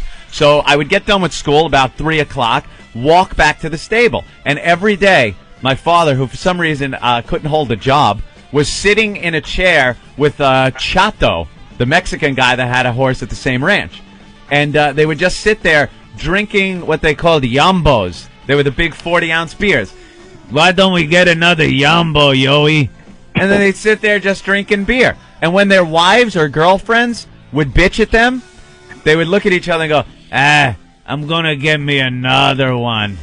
And this was their life. Riding horses, drinking, and banging. Screwing girls like Buzz and Sue. Yeah. So he was getting us right in line to do that. And Drinking beer, riding horses, and screwing women. Making homebrew. And making the homebrew. They used to get these casks from these whiskey factories. Big wooden barrels. And they would take them back to the ranch, fill them up with like 5 gallons of water, and then roll it. Every couple of days you'd roll it like a quarter roll. And then after a month, you'd drain it out, and you'd get 1 gallon of liquid that would come out. But it was like pure alcohol that it would leach out of the wood from the casks. And we're kids, and they're giving us shots of this stuff. We were fucked up. I mean, completely hammered. What a great way to be raised. Dude, you drank a glass. You had it on the rocks. Yep. And stood up from That's a how I lounge drank at chair. 13. On the rocks. On the rocks. Go ahead, Joe. Joey. Yo. Yeah, go ahead. Go ahead. No, and then you proceeded to go straight down to your knees. Oh, yeah. Took a big shot and just went thud. Passed out. It was great. Why straight down to your knees? Buzz was standing in front of Anthony No, there? I wouldn't have gotten on my knees for Buzz, that's for sure. Looked like tumbleweed rolled in her lap. All right, you know what? To wrap this up, you guys got to tell the story of Mom finally calling out to California and going, boys, it's time to come home.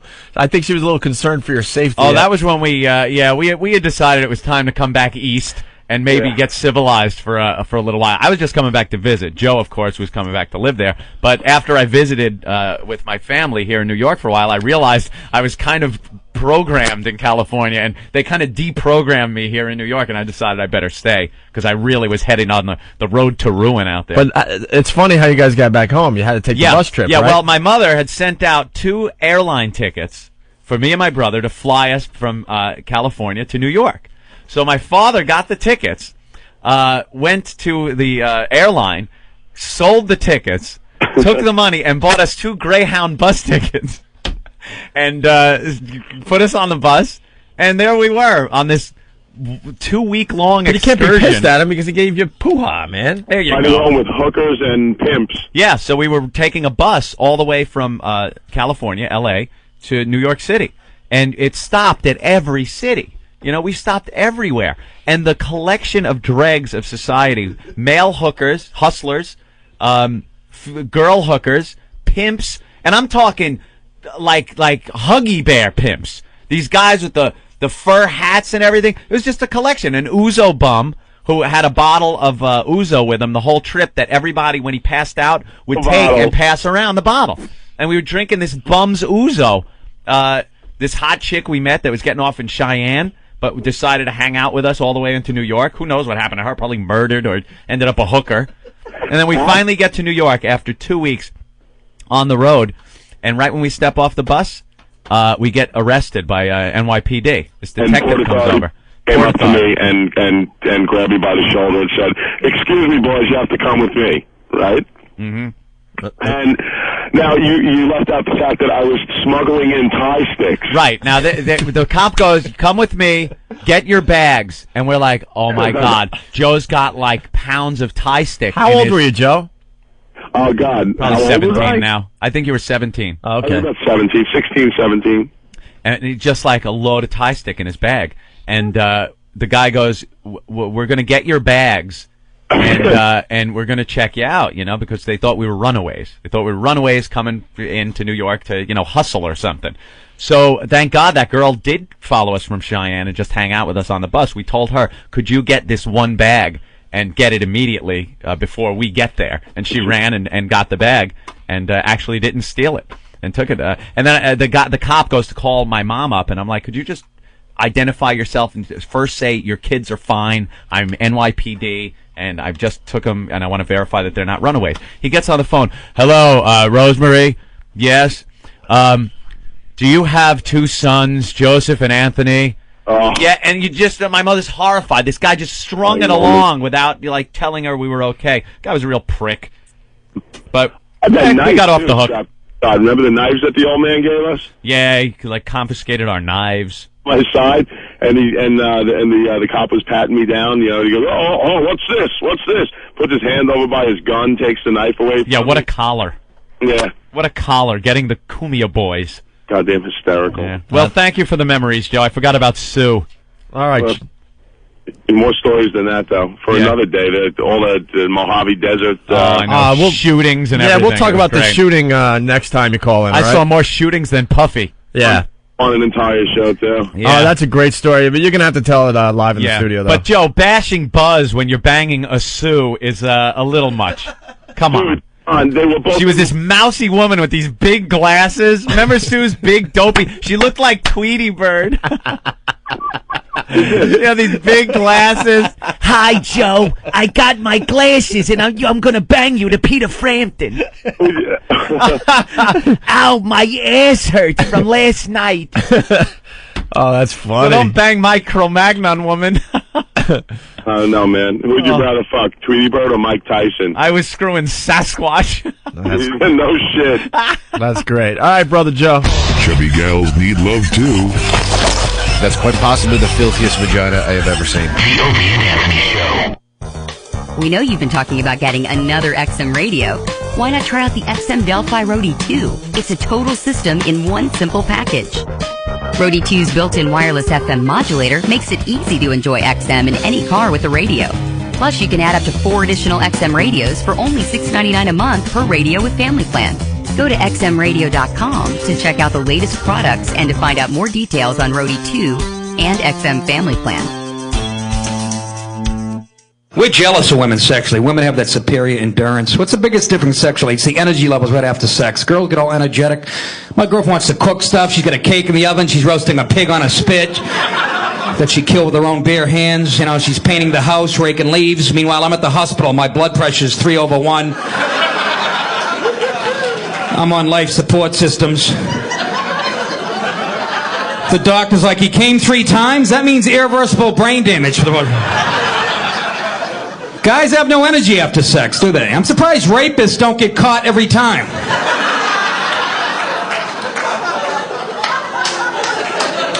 So, officer, how'd you apprehend the suspect? Well, he chased him 50 feet and he passed out. Where's the woman? She's in the woods doing jumping jacks. After I have sex, my legs are like a newborn calf. You know, I'm in the kitchen in my underwear trying to make a sandwich. I look out the window. She's putting a built-in pool. Yeah, is 80 feet deep enough, honey? What did I shoot into you? Crack? Sit down, for crying out. We'll have sex tomorrow night and clean the garage. You know what I mean? After a good blowjob, I need a walker.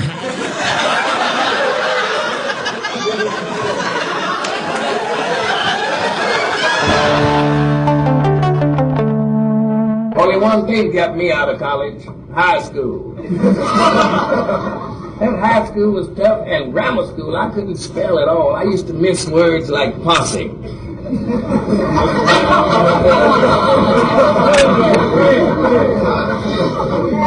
And count. I always left the U out. Teacher gave me 100, though. He said it could have been worse. It's the XM Radio Ski and Snowboard Report. Hi, I'm John Davis, brought to you by Smuggler's Notch, Vermont, the #1 family resort in North America, where family fun is always guaranteed. Visit smugs.com today.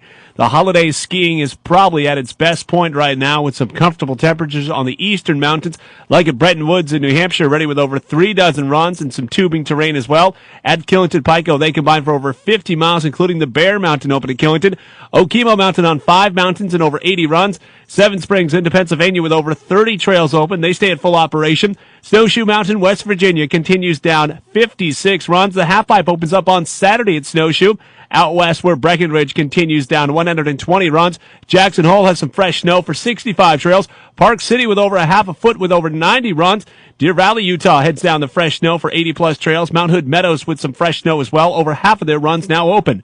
I'm John Davis with the XM Radio Ski and Snowboard Report.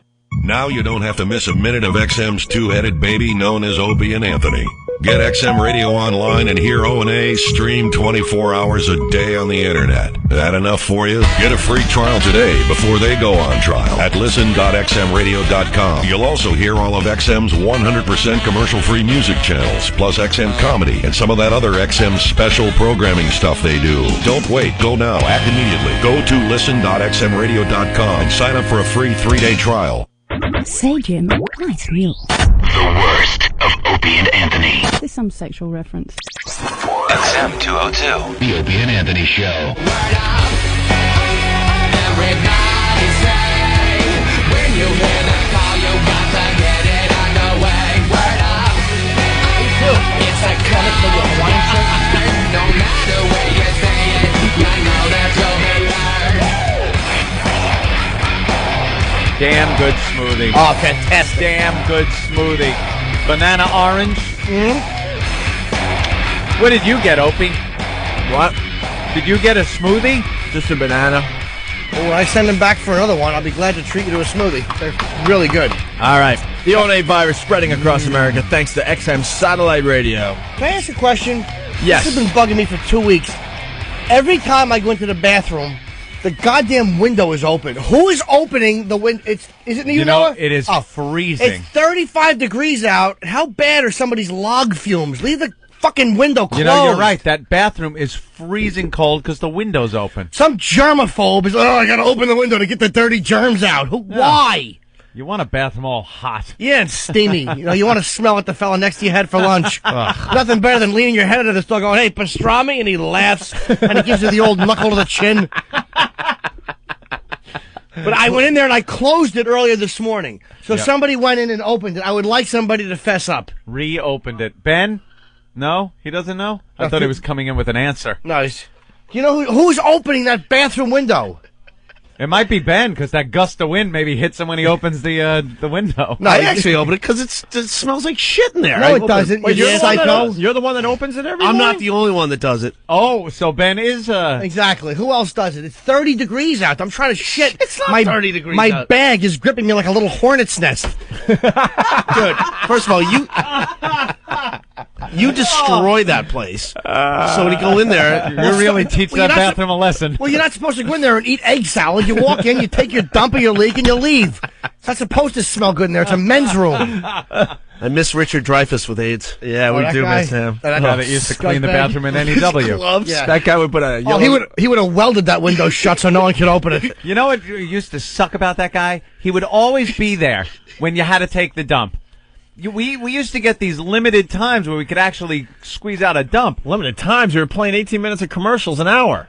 Yeah, but there was You always can't something take a going dump on within- where it was hard to run all the way down the hall to get to that bathroom. And you didn't take know the if, dump. and you didn't know if Norton was banging some chick over the some toilet. chick over the toilet, which he'd been known to do. How many times did you exactly. bang chicks in that bathroom? Not many. One or twice. The answer should be like never, because it's a work environment. But Norton's answer is not many. One time I whacked my bag with some chick in the stinky stairwell. Yeah. A couple times I hooked up in there. I got blown in there once. That was a great. NEW was fantastic. Yeah.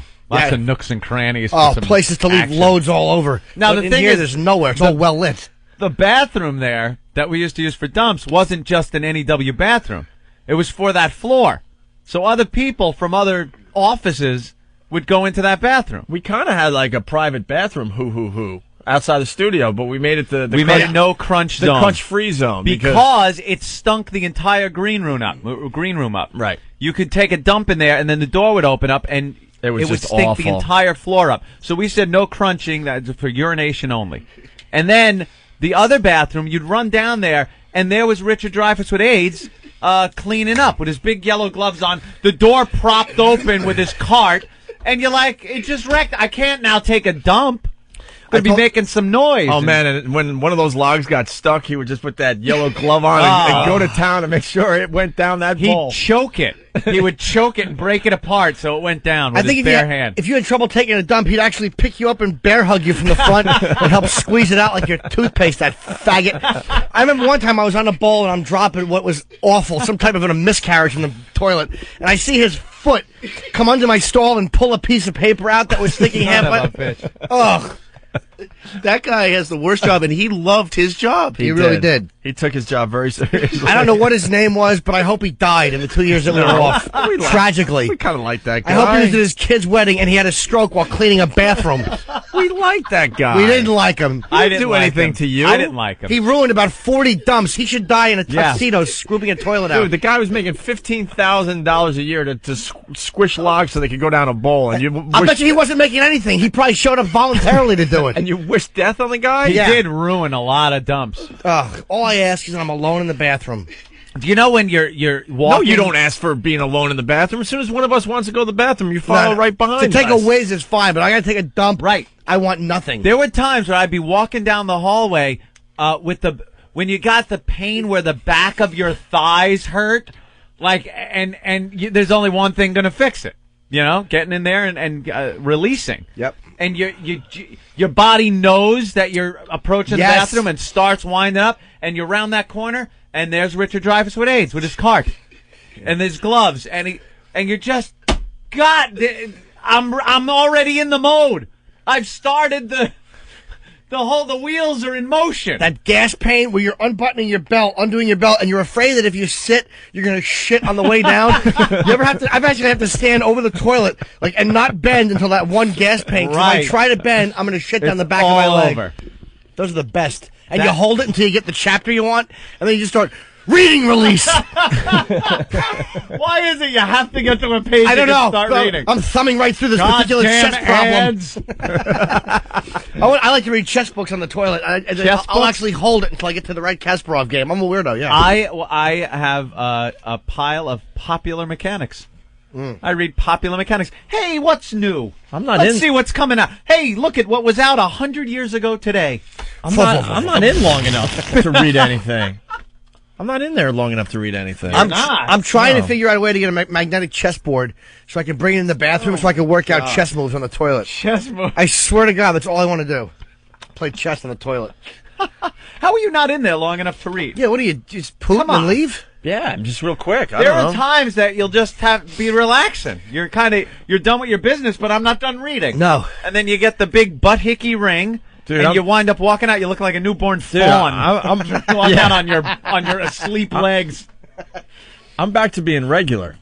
Yeah, but you could be regular and still hang out for a quick Get up read. at 4, 3 quick dumps within 15 minutes, done for the day. Do you really? Yep, done for the day. Jesus, back to normal. Cancer patient bowels, 3 dumps as soon as you get up. 3 dumps, You in one the after military? another. It's the Get out of that head! It's the weirdest thing.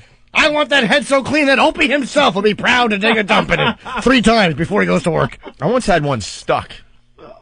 So I eat all this oatmeal and crap. Right. I was on the train, and I was in there for a long time, and it was still attached. And I know it was and you know the bowls and the trains and stuff that there's a lot of room before it hits water. Yeah. So it's just kind of hanging there. Oh God! A bungee log. But the best part, I knew there was a lot more in me attached to this particular log. And I'm sitting there and I'm waiting. I'm like, what the F I'm going to do? So I start doing the dump exercises. Like I stand up and I start like jumping, just trying to release the thing from my body. No one's I swear to God, down. I really thought I would have to go in there with whatever. It probably would have had to be my fingers or something. I don't know. It turns sideways halfway out sometimes and just jams, and it's awful. Turns sideways. But when you go to wipe it, if you have to finish it, if you're like, this is not going to happen, you go through 50 pieces of paper, and it's still a problem. No. I have to stay in there until it's all out. Do you? That's why you gotta hang out for a while. But I was like pushing my stomach. I was jumping up and down a little bit, and this damn thing was still attached. I can't stand how gross these conversations get, but I guess everyone goes through it. Yeah. Now when you're not done and you know like the final chapter hasn't happened, the final drop hasn't been done. It's hanging, and I know I got right. at least another 4 to 5 inches. What about the surprise though? You think it came off. You're sitting there reading, and after a while it's like, what? You feel that, and then whoop! It's like, I didn't even know that was there. Or you stand up and it's gotten a little cooler because your body temperature isn't with it, and you feel it brush against the back of your cheek, and you're like, oh, come on! You know what I'm talking about? There's that little piece that's still You stuck. wipe? No. When you stand up, I stand up to wipe. I don't wipe I don't sit and wipe. I'm not a girl. I stand up and put one foot on the bowl. And one Wait, foot. No. Always. I never sit. Don't look at me like I'm weird when everyone's laughing at you for your wiping Dude, habit. I stand up when I Why wipe. do we have to have the demonstration? I just feel the way I'm talking. That's really how you wipe. You stand up and put one foot on the bowl seat, and the other foot's on the floor, and I actually lean forward and arch my ass out. It is very bizarre, and I wipe this way I can get in there. I want it clean. Oh man! You guys sit on a toilet and wipe?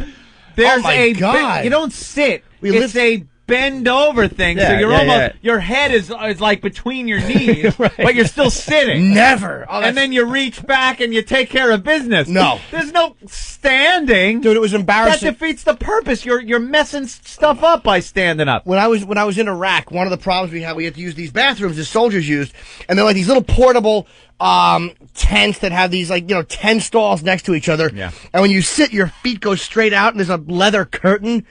So I think they just don't want you on the toilet all day, so they make it slightly uncomfortable. So I would do that to wipe my ass, but my head would poke out of the curtain, so people walking into the bathroom would just see me half leaning out of the curtain. But it was the only way I could wipe my crack. Oh, these are so sick. Yes, Ben? I got a great one.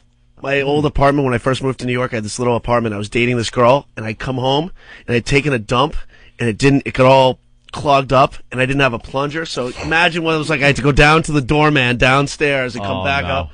That was a pretty bad one. Nothing That's worse. brutal. Nothing worse than the overflowing toilet at someone else's house. You ever have a log overflow over the top of the bowl? When I see, I learned this at a very young age.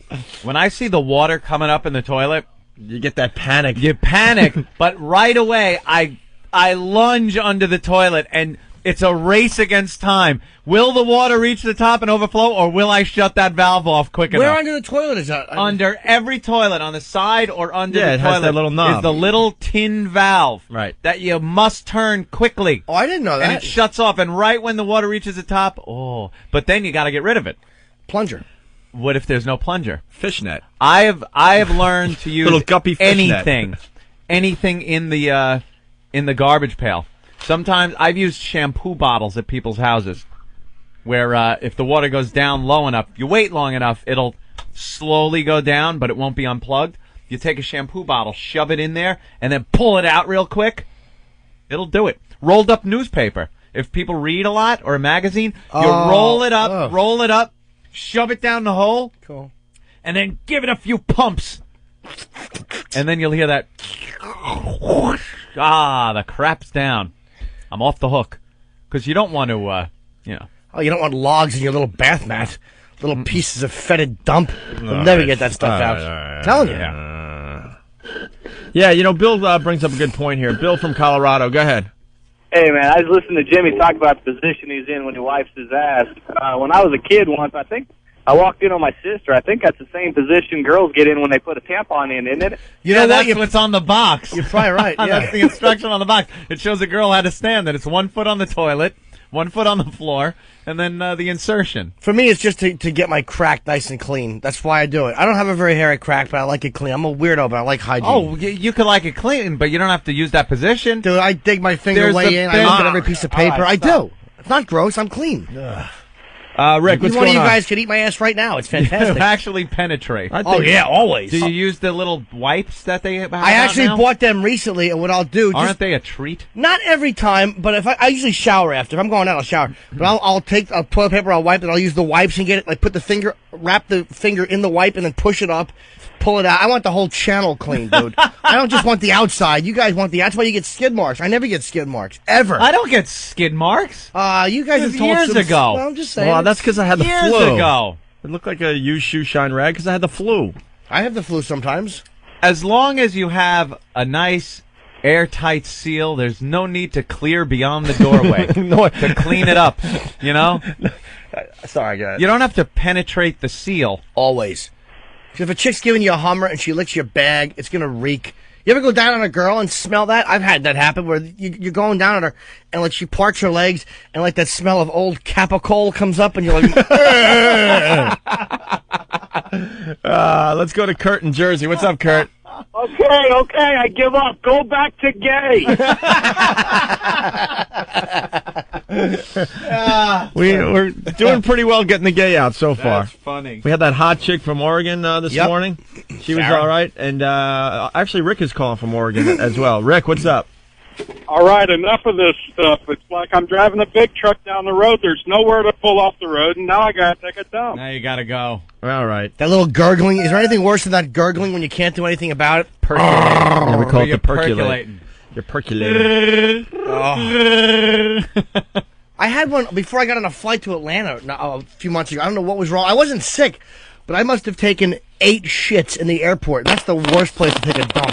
Everybody's got their laptops. Hold on. We got to go to the phones real fast. Uh-oh. Before we lose John. Go ahead, John. Hey, how you guys doing? Hey, you're going to bring up something that we talk about all the time on the show, but go ahead. Well, the way Jimmy wipes, he likes to keep himself nice and clean by wiping that way. Yeah. Yes. Well, the next guy who uses the toilet has to sit down where he just put his foot. The foot that walked across the bathroom floor through all the pee drip and all the pee tears and grit.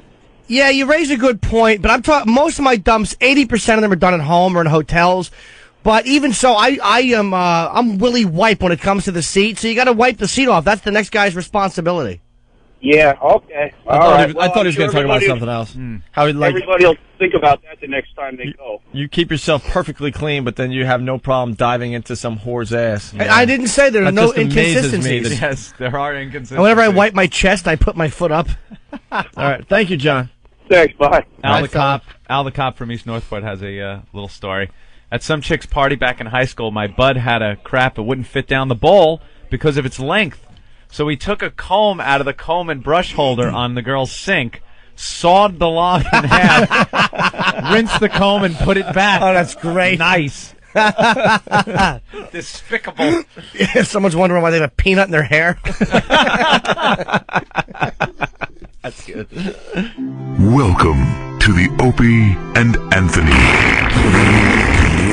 Ooh, it's in my shoes. Ramon, clean this up. All of your favorite chart-topping hits can now be heard on a brand new channel, exclusively on XM Radio Online. Introducing The Eye. The biggest dance hits, dance remixes of pop hits, and chart-topping urban hits. Find The Eye. Only on XM Radio Online. Take a free listen at listen.xmradio.com. Unleash the power of XM performance in your home. Coming this holiday season, you can enjoy the best radio experience in your home from a component-style tuner that delivers XM's highest quality sound. Introducing the Polk XRT12 XM Reference Tuner, the world's first component XM tuner. Discover the full sonic potential of XM satellite radio in your home. Plus, add it to your family plan. You can add up to 4 additional XM radios for only $6.99 a month per radio. Go to xmradio.com for more details. Let's get it started. Have you ever been listening to your favorite song on XM when someone starts yapping during the best parts? What can you do? Well, with the new Delphi Sky-Fi 2, you can replay the song. It's the first satellite radio with replay and pause features. Listen to your favorite songs over again. Sky-Fi 2 for the car, home, and on the go. Add it to your family plan or give it as a gift. Go to xmradio.com to learn about all the cool features on Sky-Fi 2. Now available in store. We've made it even easier for you to give XM. Share the XM experience with your friends and family, especially with XM service gift cards. It's a convenient and flexible way to give XM service. And you can order gift cards, XM radios, accessories, and gear at the XM Radio online store. Check out XM's new online store at xmradio.com.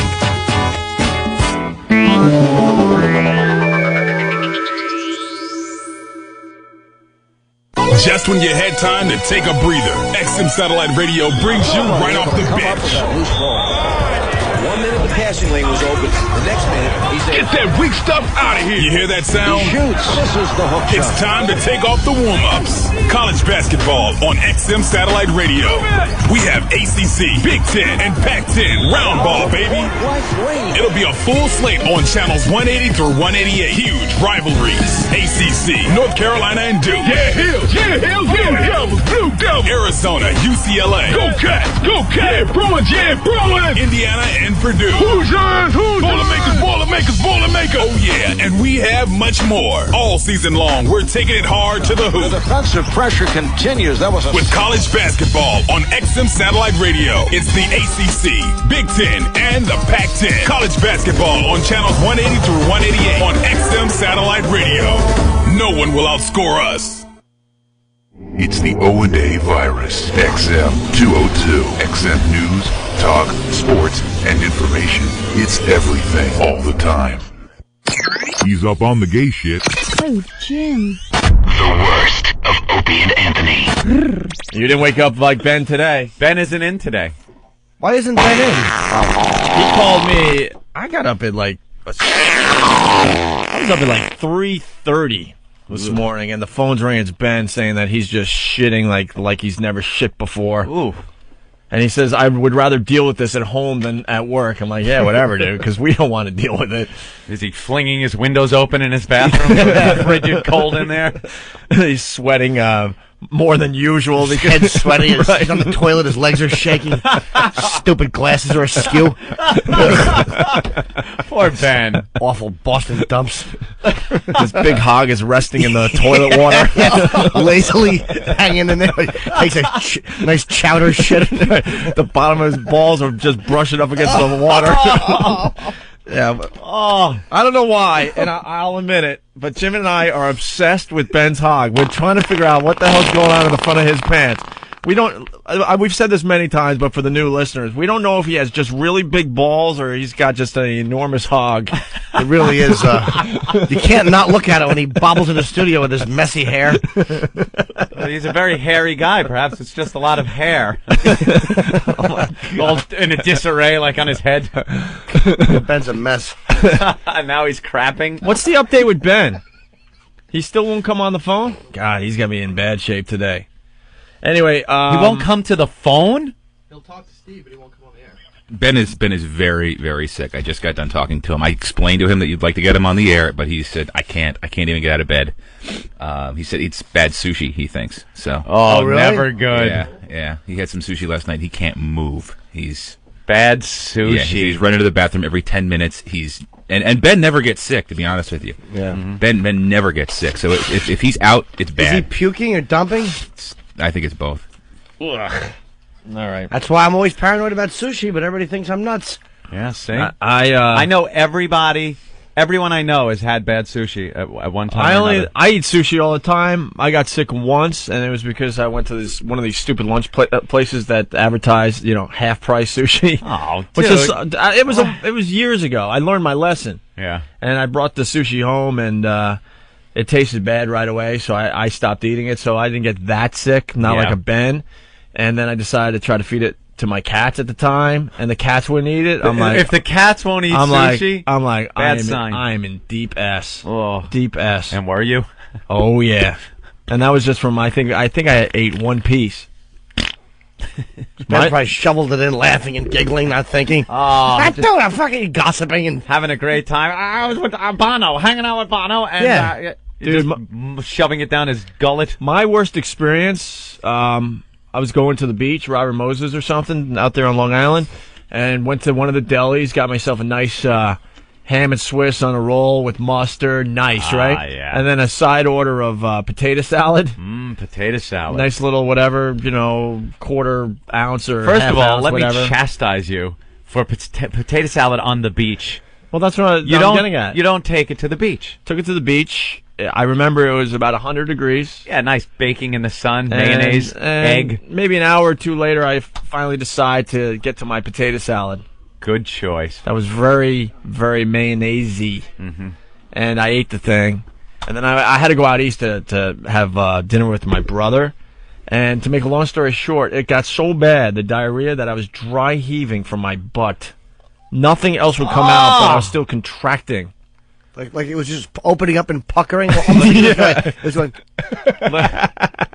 look like a horse after they're done. When a horse is finished, but it's still like the muscles are still going. It must have been so bad that my body was saying, "Look, we don't know what's still left in here, but we're gonna still try to get it out." You don't think Ben has the flu, do you? I don't think so. He probably just ate bad sushi. There you sushi. go. Something to be paranoid about. Great. I'm just making sure. Looks like Grandma's lips. Come kiss Grandma. Eee. All right. Poor Ben. I feel bad for the little messy-haired little guy. Little awful body. Little fella. Well, let's get into some show stuff. Glasses all askew, fogging up from the heat coming off of his body. He's got a bucket in his lap. Puking and shitting at the same time. That's a tough thing to do. Yeah. You don't know where to go. You flip around. Do you get the garbage bucket and sit there? Or do you... You ever puke and shit at the same time? No. Can't say I have. Well, same thing happened with the potato salad. I know some people that Toilet, have. thank God, right next to the sink, because how else do you figure that one out? I've heard stories of people that go to woof, they go into the toilet, and it shoots out on the wall behind them. It's a hysterical image, but I wouldn't want to be there.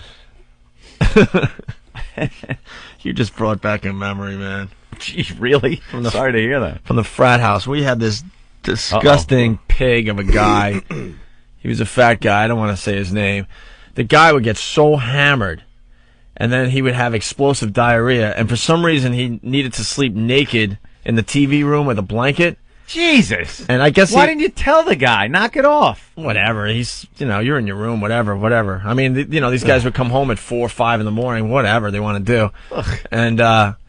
And he I guess he would be so drunk he would just take his clothes off. Like, he had no idea what was going on. He's one of these guys. Yeah. And we actually found crap on the walls, all over the couch. Like, he had explosive, his ass exploded, like, all over the TV room. And instead of, like, the rest of us getting pissed off, we were just amazed. Like, how the F... Just crapped all over the walls. What position do you have to be in to get crap, like, I don't know, 5 feet up on a wall? And then the guy's apologizing because he doesn't remember anything. Of course not. How you doing? This is Club Soda Kenny, and you're listening to the worst of Opie and Anthony, which ain't that bad. Do we have an update on poor Ben? Ben's very sick. Both phones are off and dumping both into voicemail. Is he sleeping, you think? Oh, wow. I think so. I think he's in a lot of pain. I wish he was in here. We should have spun him in a circle. Oh. He's puking and crapping his brains out because he ate bad sushi. Yeah, That's what we're he's saying. hearing. Yeah. The reports are in. Hopefully we'll get an update tomorrow. Usually that's a 24-hour thing, right? If you get the bad sushi. Dude, I fucking... I bet you can't even be herky-jerky today. He's probably like, dude. Oh, the second he herks or jerks, he craps himself. He's only herkying. Like a doll that's running out of batteries. He's just... His messy hair is all matted down with sweat over his eyes. Tippy Tom underwear. The poor guy. Oh, he's a mess. He's more of a mess than usual. Our poor little Ben. Poor Ben. His little hedgehog body all curled up in a ball as he shivers. And he can't get the sheet to cover his big cock. Keeps flopping over the side of the bed. Hits the floor. Yeah. All that body hair shedding on his bed sheet. As he shivers. Making a little hole in his mattress like a den for him to just lay in, sweating in it. Leaning over the bed, just vomiting into his bucket. Every time he sneezes, he has to change the sheets because he's shitting onto his nice bed. Shoo, flirt. I bet you when he's in the bathroom, he looks like toothpaste being squeezed from the middle, just both ends shooting some type of vile, smelly liquid. We now go inside Ben's bathroom.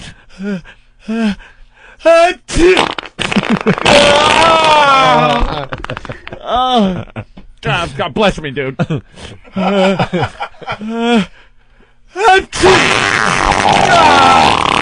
That's insane. It's nuts. It's crazy. It's insane. Call back to yesterday's show.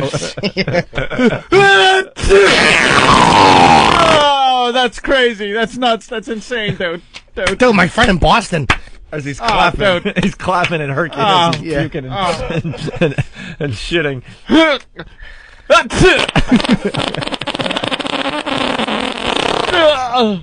Go Sox.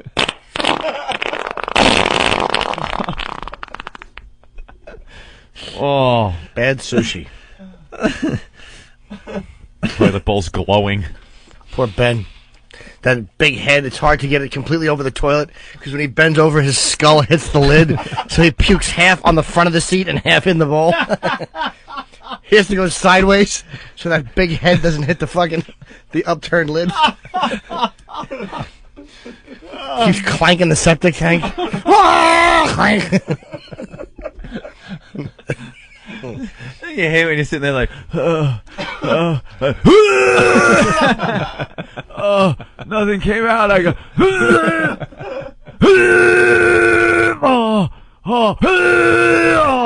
and you prepare for your abs to hurt. Oh, and it just is aching. That poor Ben. He's been wiping his ass since 4 o'clock in the morning. It probably feels like a nice raw, like he rubbed a piece of a potato chip in between, like a sour cream and onion potato chip in between his tender ass cheeks. It's all red and sore. First time his abs have felt any kind of workout. Yeah. He's going to come in with a 6-pack of abs tomorrow. All buff, little short arms. Ben's a disaster. That's why he can't comb his hair. His arms are too short. That poor guy's at home Yeah, suffering. poor little T-Rex body. Can't even...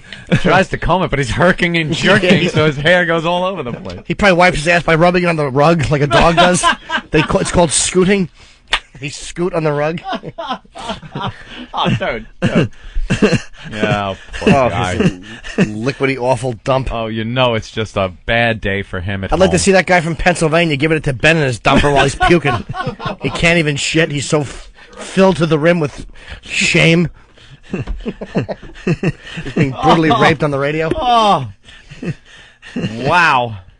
And Ben hates when we talk about his personal stuff or his cock. I know. I can't stop talking about it. I wish he was here. He hates it. Yeah. Oh, that bathroom. Who's going to clean? Does he have a maid or something? I hope so. A street team of some sort. A street team.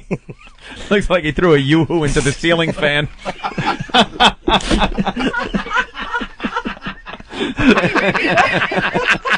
Someone's got to clean that up. Oh, that's fucking hilarious. My second chocolate beverage joke of the day. And they were both gems. Thank you, sir. Oh, that's funny. It's dripping onto his rug. Oh, I hope his whole apartment is ruined with his shit and vomit. I hope he puked into every electronic component he has. Dude, I got shit in my cell phone.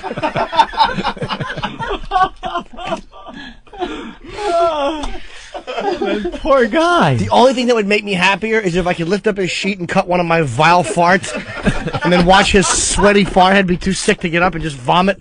Spray Lysol. He can't do anything. He's going to puke like the Exorcist. Just lay there and vomit pea soup into your pillow. Powerless. Oh, the poor son of a bitch. That's awful. Steve, any just talked to Ben.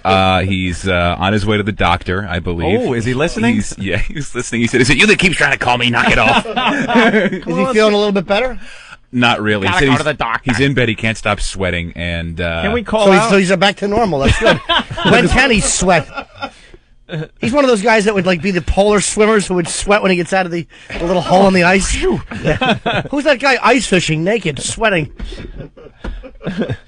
Oh, he's going to the doctor. Yeah, He sounds serious now. No, he's fine. He doesn't sound like he's in good shape. Has Every he been time taking Pepto-Bismol or something? Yeah. He We said just he went want to to say hi to him real fast. he won't. He sees the number on the cell phone and he just won't pick it up. And then he calls my other cell and he goes, "Stop it!" What does he think he is, Earl? Yeah. That phone Exactly. etiquette? Oh, God, is that funny? I wanted him to hold the phone by the bowl while he was releasing. That's what I want to hear. Definitely. That's what you Ben do. isn't that kind of guy, though. Not at all. He doesn't like. He's very embarrassed. He's by very his- private his about bodily his functions. Bodily functions. I remember when we were talking, we were doing dump stories. He was very uncomfortable. Very uncomfortable. He opens the door in the or the window in the bathroom here and freezes everybody out. I'll bet you when he was a kid, he was known as Big Duties Ben. Like, I'll bet you in kindergarten, he clogged a couple of toilets, or he stood up and had the type of logs that were poking up through the seat, and the other boys and girls noticed, hey, it's Big Duties Ben. Stuck with him and gave him a complex. That's why he sweats so much. He's always nervous that they're going to stick up and give him away. They're going to think of my little name that they gave me and taunt me with it. Big Duties Ben. Carlos from Long Island. Ben's a-hole looks like the back of the Batmobile. That's good. Do you realize who you hired? He's a disruptive influence. Anthony. He happens to be a dwarf. What horrible people. Our new bosses said you guys could get as crazy as you want. They keep creating new ways to celebrate mediocrity. Opie and Anthony Show. It's psychotic. We know you've been talking about getting another XM radio. Why not try out the XM Delphi Roadie 2? It's a total system in one simple package. Roadie 2's built-in wireless FM modulator makes it easy to enjoy XM in any car with a radio. Plus, you can add up to 4 additional XM radios for only $6.99 a month per radio with family plan. Go to xmradio.com to check out the latest products and to find out more details on Roadie 2 and XM family plan. The game that was born on the radio now joins the next generation of radio. XM Satellite Radio is now the official satellite service of Major League Baseball. Starting in 2005, XM will bring you live play-by-play from every MLB team, all season long, from spring training through the World Series. Now you can hear your hometown team wherever you are, all part of your basic monthly XM plan. Major League Baseball, coming to XM in 2005. It's radio to the power of X. You're in the house or on the beach or in the office. Your Delphi XM Sky-Fi is in your car. You know, there's a simple solution for this. Get the Delphi portable audio system for just $199. It's a dock for your Sky-Fi receiver, also a CD, MP3, AM, FM player. And right now it comes with a free charger and 6 free rechargeable batteries, a $60 value. Get it and you've got XM to go. Just visit delphi.com/free. Limited time offer. Sky-Fi receiver sold separately. XM service required. Details online. Everything they tell you about pot is a lie. Tell you pot smoking makes you unmotivated, a lie. When you're high, you can do everything you normally do just as well. You just realize it's not worth the fucking effort.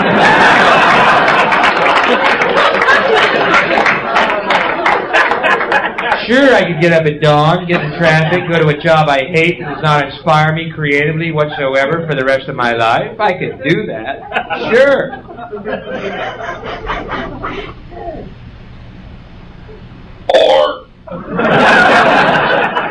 I can sleep till noon. Get up and learn how to play the sitar.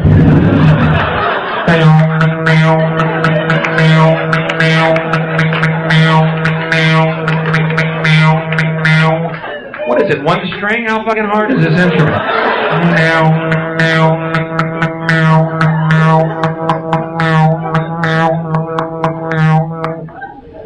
It'd be a better world. The world of sitar players calling the fucking aliens from the fifth dimension to join us.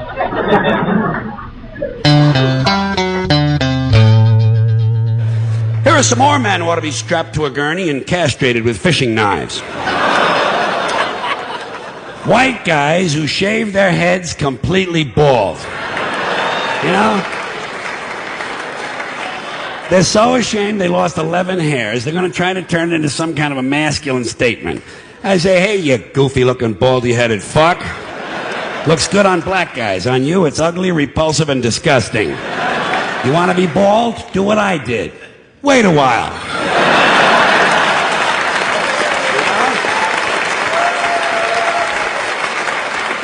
Yeah. Meantime, there's no excuse for running around looking like a freshly circumcised dick. Now you don't have to miss a minute of XM's two-headed baby known as Opie and Anthony. Get XM Radio Online and hear O&A stream 24 hours a day on the internet. That enough for you? Get a free trial today before they go on trial at listen.xmradio.com. You'll also hear all of XM's 100% commercial-free music channels, plus XM Comedy and some of that other XM special programming stuff they do. Don't wait. Go now. Act immediately. Go to listen.xmradio.com and sign up for a free 3-day trial. Here's Opie and Anthony when they're not awful. Okay, terrific. The worst of Opie and Anthony. No more of that. It's bad for you. Ben's busy trying to book guests for our show. I love that. I've read all the emails from corporate. I've seen everything. I just don't comment. You know what I do with email? I email the staff of this program only. I don't email corporate. And it's just like, hey, did you see this story in the news? Perhaps we should print it out for tomorrow. Mm-hmm. I see emails that are CC'd with like 20 people. And it's all of us from the show. It's management. It's sub-management. It's all these corporate people. And the last one I saw was a couple of days back, and it was about guests. Right. It was about booking guests, high-powered, Opie, high-caliber guests they want on this program. Well, the people down there in Washington, yeah, they feel like we should have bigger guests on this show. Bigger guests They're will not make feeling the show more gooder. The Rich Vosses and the Carlos Mencias. No, These guys are all really good friends of ours and do really good radio. But that's the point. But I guess the Pablos. We do know a collection of asses. We certainly do. But they do good radio. But I guess it's all about having that big guest on the show. And they'll sit there and say nothing. But you can tell everyone, hey, we had George Clooney on the show.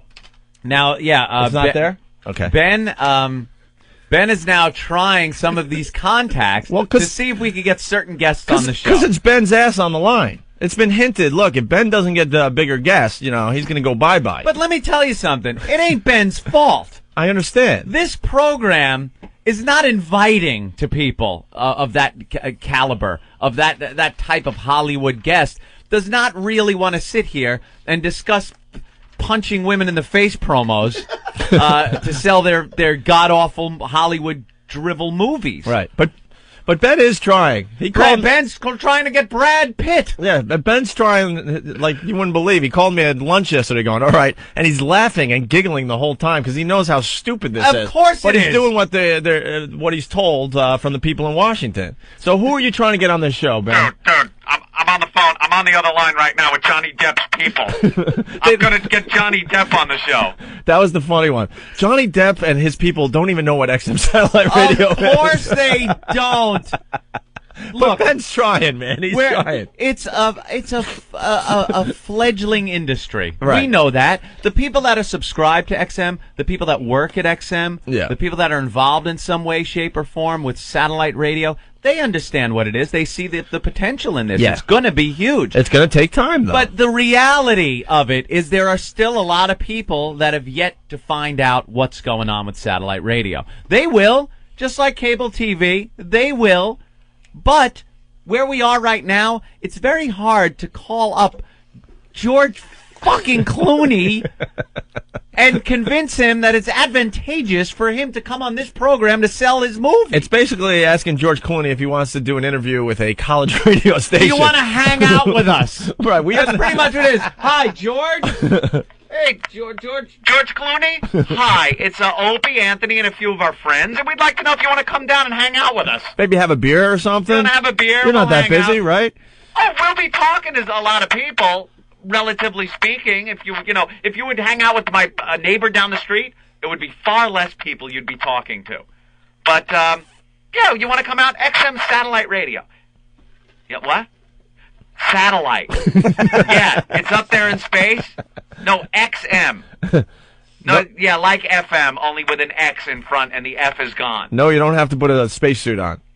No, it's on Earth. It's on Earth, right. It's on Earth. Yeah. We just want you to come down, and we can talk about Ocean's 12 that's coming out, and, all that. What? No, it's not CB. It's XM Satellite Radio. No, you won't have to key down the mic when you talk. No, it's not accurate about that little bit you just did. Why? You would never have George Clooney on the Right, phone. how did I get George Clooney on my fake phone? You would have fake George phone? Clooney's people's people. I took it way out of... I was talking to George. A little out of control there. Thinking you're that big that you would actually get him on the phone. I actually almost had him, I thought he was coming in. So, Ben, who are we working to get on the show in the near future? Who are we working? Watch Ben start giggling. We better not say it. Someone might block us. No one's blocking us because we have 4 times the influence other people do. Exactly. All right. Who are we working on, Ben? You really want to know some of the ones You that bet we do. absolutely These are wanna actual know. phone calls that Ben has made just to try to save his job. George Clooney. Yeah, That's we a know. possibility. Brad Pitt, Johnny Depp. Yeah. Easy. Yeah, those. Yeah. What did Colin Farrell? What did Johnny Depp's people really say? Yeah, they were like whatever. Whatever. That's great. We have a definite whatever from Johnny Depp's I'm people. sure that's exactly what they say to Good Morning America too. Whatever. Didn't you tell them about the little MiFi Walkman? Yeah. That's a great invention. By the Hey, way. I know it is. Ben. Yes. We're clearing out the cubicles and stuff. You two can set up right in that room. Wow, I was think we thinking should that. call up Bono Yeah. and see if we can't get him down here. Hello. Well, what the fuck is XM? Will you have some fucking Guinness? I'll be right there. So there's actually We're some working other on ones. them, huh? There's actually some other ones that I don't want to mention that look pretty good. Secrets. We might have a shot at someone that No, actually we have- has well, you know name what it is? recognition. Dude, we can't even get Lewis Black anymore. Yeah, Lewis Black is Lewis even blowing Black us is off. blowing us off. How are we going to get anybody? If anyone holds Ben responsible for not getting guests for this show, I will personally put them in a bucket and ship them out because because it's not anyone's fault. It's just the people don't want to come on this show right now. Not yet. I mean, it's a slow build, people. It's a very slow build. We understood what we were getting into, but we believe in this technology. We believe this is the future of radio, but it's going to take some time. Our biggest interview so far has been John McEnroe. That's not too And it's bad. because we were going to be on his show that night. Oh, yeah. It's not bad. He talked about Tatum O'Neal. We also had Ozzy on. And, right, on the phone. I'm talking about coming in. McEnroe didn't come in here. Oh, that's right. But Lewis Oh, Black boy. will come on, though. You guys, I read biggest the guest email. has been Pablo. In the spring, when there's a book to promote, they said that he will be coming on. We had Kevin Smith on the phone, too. We're finding out who in our... the spring, Lewis is... something? We're finding out who our real friends are. A lot of people blew us off after our demise. I'm a little pissed off at Lewis. I never wanted to be pissed at Lewis. I like the man. He's very funny. And now we're getting the blow-off from Lewis Black. Yeah, he said... Those Daily Show people are a bunch of assholes. I love the show, but they have gotten so, self-important. Well, in the early Comedy days... Central, slow down. The early days at AW, Jon Stewart was on the show all the time. Yeah, we had Jon Stewart on the show. And now he won't come on this show. No way. And it's harder now than it was at NEW. That's all right. All right, well, so we're working on big guests for the Mario Cantone lined up. The new Opie and Anthony show. Oh. Now we got Britney, Eminem, and U2. We'll have them all playing out here on top of all at the same time. It'll be great. And then Steve could come in and punch Britney in the vagina. Never say no, but there's a reality to this whole thing. Yeah. You know? Yeah, famous people want nothing to do with us. Right. Stop hiding us on the premium tier, and then maybe we could get even bigger guests. We're not like Hollywood Howie, where we can have these guests on. And to tell you the truth, I don't necessarily want them on. Yeah, we never really wanted the high-profile guests on our show. This show isn't about getting... What are we... It's are you about... going to sit Johnny Depp down there, too cool for the room, and start talking to him? I'd like to. Just smell his finger. Get a picture? For a while, but get a picture, of course. It's about the funny on this show. Yeah. A lot of people feel like you're not doing a really good radio show unless you have that A-list celebrity sitting there saying nothing. You know what it's like? And the bigger the celebrity, a little inside to this whole thing. Like we had Carmen Electra on a few times. We had a bitch. We had a bunch of almost A-list celebrities, we'll call them. But Carmen Electra, when she was on our show, she was definitely happening. Okay, This is what happens. They sit down, and then a whole entourage of people come in. Their publicist, the publicist, which is the scum of the earth, the publicist will sit there and look at you like you're a piece of shit, and question everything you're asking their client with those faces. They make the face, and they'll shake the head like, no. And they're constantly looking at their watch and doing the cut-off sign with their their finger on the neck. They give you the wrap it up thing, sign. The pointing at their watch. You want to lean over and smack them. And you ask them a question that's a little off-kilter, something that they're not asked every friggin' time they do an interview, and the publicist looks at you,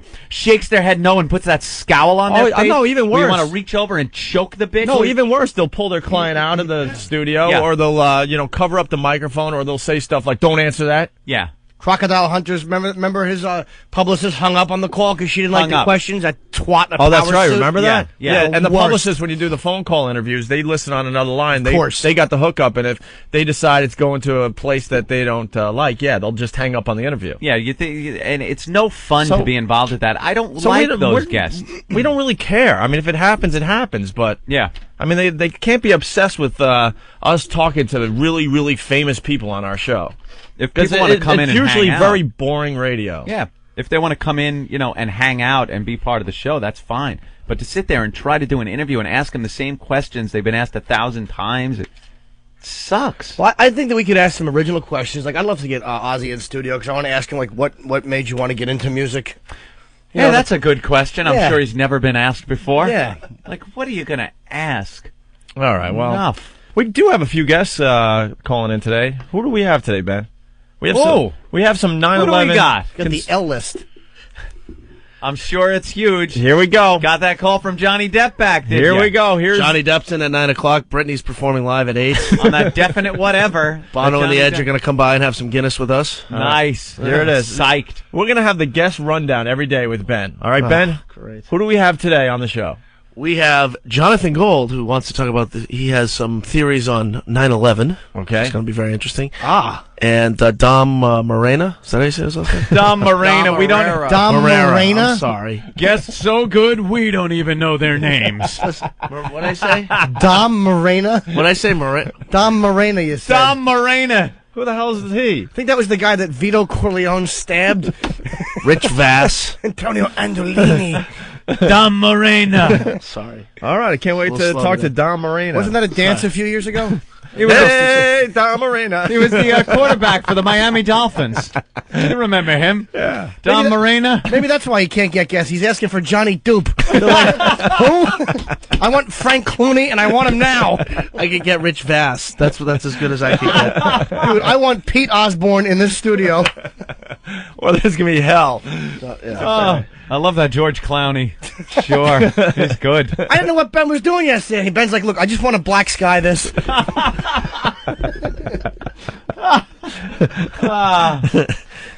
Sorry. Oh, this show is so stupid. Dom Morena. Dom Morena. Hey, Dom Morena. Jesus. I'm going to call him Dom Morena now today. Dom Morena. He's a very funny comic. Yeah, it is. Dom Morena. Hi, it's Jim Norton. And this is the worst of Opie and Anthony. You stink. I don't know if there's much to the story, but I was getting text messages from Ben. Seemed like the middle of the night. What time was that? Like 2 in the morning or something it was like late, that? yeah. Like 2:30 in the morning. Which I don't do that much anymore. If it wasn't a big noticed, deal, it thank wasn't God. a big deal. I won't do it if it's a big deal. And I texted Norton as well. And I was awake. I was walking home from the cellar. For some reason, it comes up as unknown. Whenever somebody texts me, I can't connect to who it is. I don't know why. So I just get this thing. I'm standing next to Bono right now. Yeah. Unknown. I figured it was Ben. But Oh, my God. Okay. I got the actual text message. It was at 3:42 in the morning. It was late. Wow. It was late. It was the Saturday Night Live after party. I know. And it says, I'm standing next to Bono. With lots of exclamation points. And that's all he says. You should have, continued the story, I man. had my camera, dude. I would have got pictures. He could have got a picture. I mean, I didn't have a camera, but he was taking photos with everybody. I called Jim because I knew Jim would still be up. So you went to the SNL after show party, whatever How they do call you it? get into that? I went a couple weeks ago. Yeah, it's easy. He gets in everywhere, dude. It's amazing. I know. That's It's why like he a works for the social show. butterfly. The guy's a social... Yeah, it's that's easy. about- It's easy. It was cool. But so I walk in, I see, like, holy shit, there's Bono walking through, and, so I went over and talked to him. He's a nice guy. I've sat and actually had a What conversation did you with say him. to Bono? Nothing really. He was hammered. And I was like, what's up, Bono? He's like, and his poor wife, because he's so famous that he can't go more than like 2 feet. Everybody. It was just like, everybody's pulling on him, and he's got his purple glasses on. And he's such a little midget, too. He's about this tall. He's so small. I've heard he's really short. He's tiny. Like 5'4" tops. Tiny. I'd But love he's- to get a picture with him. I knew you would, and you could have done it. I could have got you in. You would have wanted one, too. Please. I would have Bono? done that. Yeah, Of course. Yeah. I would have wanted that picture bad. Yeah, I would get one with Bono. Who else goes to the Saturday Night Live after party? The cast. The cast? Bunch of fucking. It's the same people. You know how it all works. It's the same. No, I don't. I absolutely don't know what it's like to go to a Saturday Night Live after party. I'd like to one time. We don't do that type of thing. So would I. Because we're not invited. I would like to sit in a corner and look out of place like I do at every one of these stupid parties. Remember the magazine party we went to like a few weeks back? Sync? Yeah, Sync. And that it was like VIP. And that was a low-key one. But it was one of those types of parties. Like all the parties are like that, but it's just how much more famous the people are that are there. That's the only difference to any of the parties. It's loud music from a DJ. Know what was wrong with that party? What? We were the most famous people there, which... Yeah, that's a problem right there. No, I'm not even kidding, because you go to these things going, wow, I can't wait to meet people, famous people. Yeah. Famous people.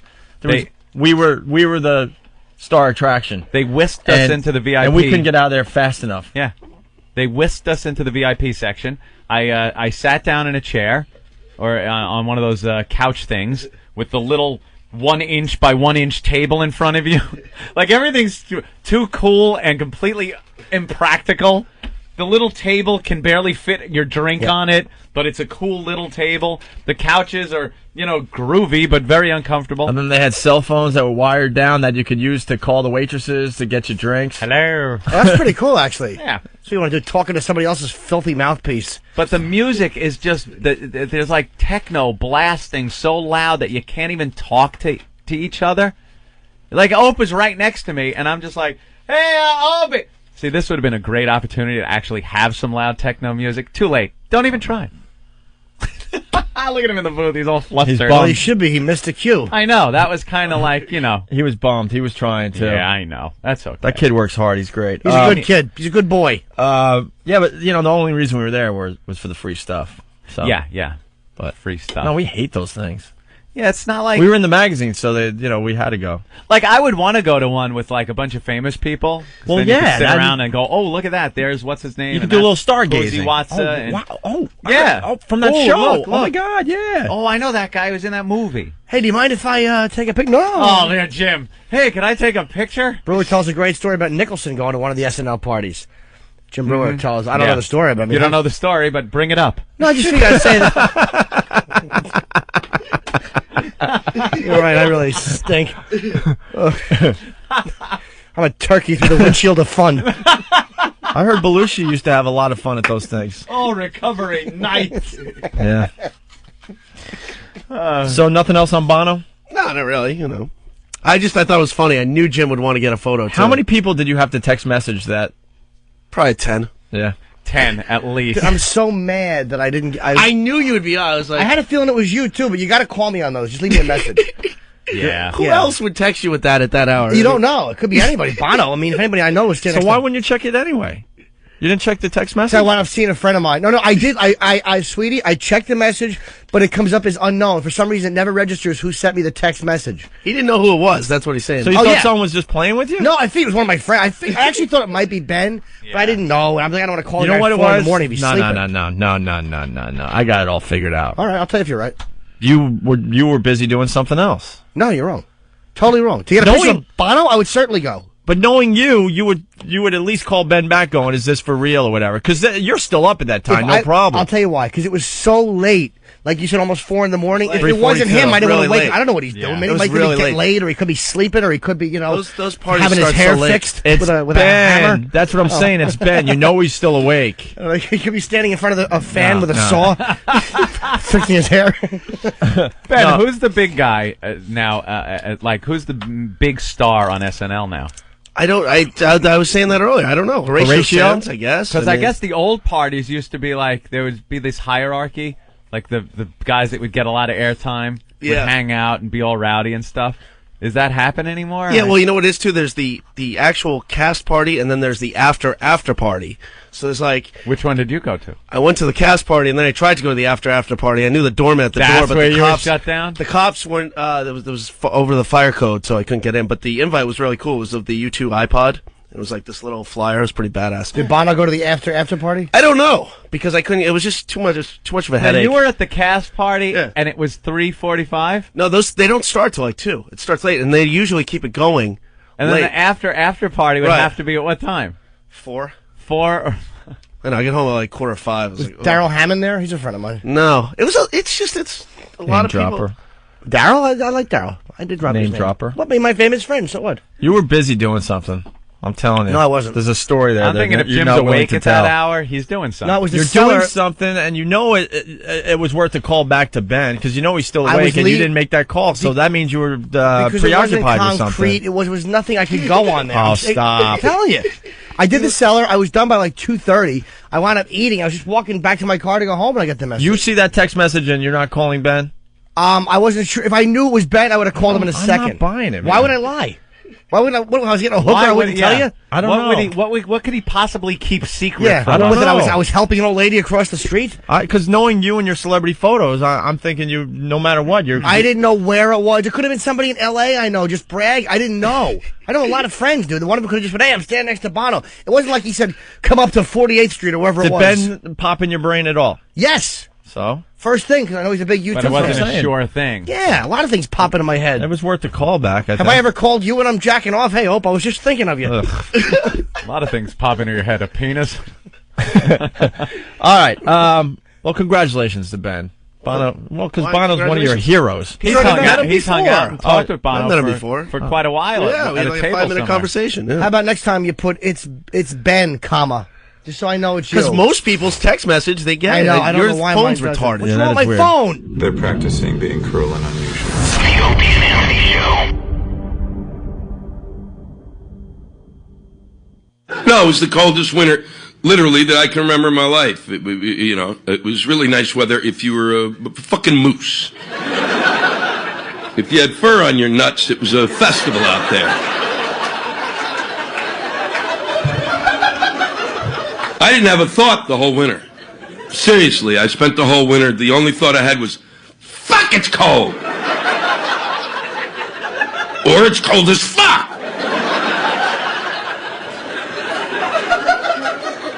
Halfway through the winter, I decided I didn't want to be a comic anymore. I wanted to be a bear. Because bears are more evolved. It gets cold, and what does the bear do? He goes, well, I'm going to bed! This blows! And then it gets warm, and he goes, well, fuck, time to wake up. They gotta stop reporting wind chill. That's nonsense. It really is. I don't know where they came up with it, why they came up with it. It's a lie. If they come out, well, it's 27 degrees today, but with the wind chill, it's -3. Well, then it's -3, asshole!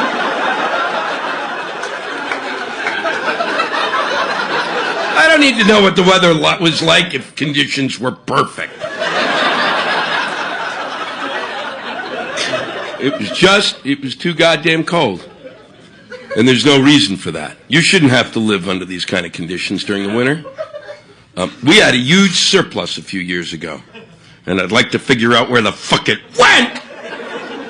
And we even have money now that could be used for a project that I have to prevent this kind of nonsense. You know, we just had the president and the Congress, in their infinite wisdom, decided that what would really stimulate the economy is a $350 billion tax cut at a time in which every fucking state in the union is broke.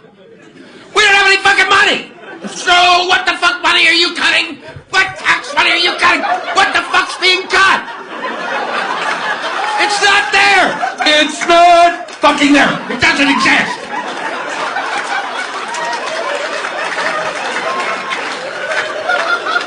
You're not going to stimulate anything if you have nothing to fucking... You just made the money up, you fucking assholes!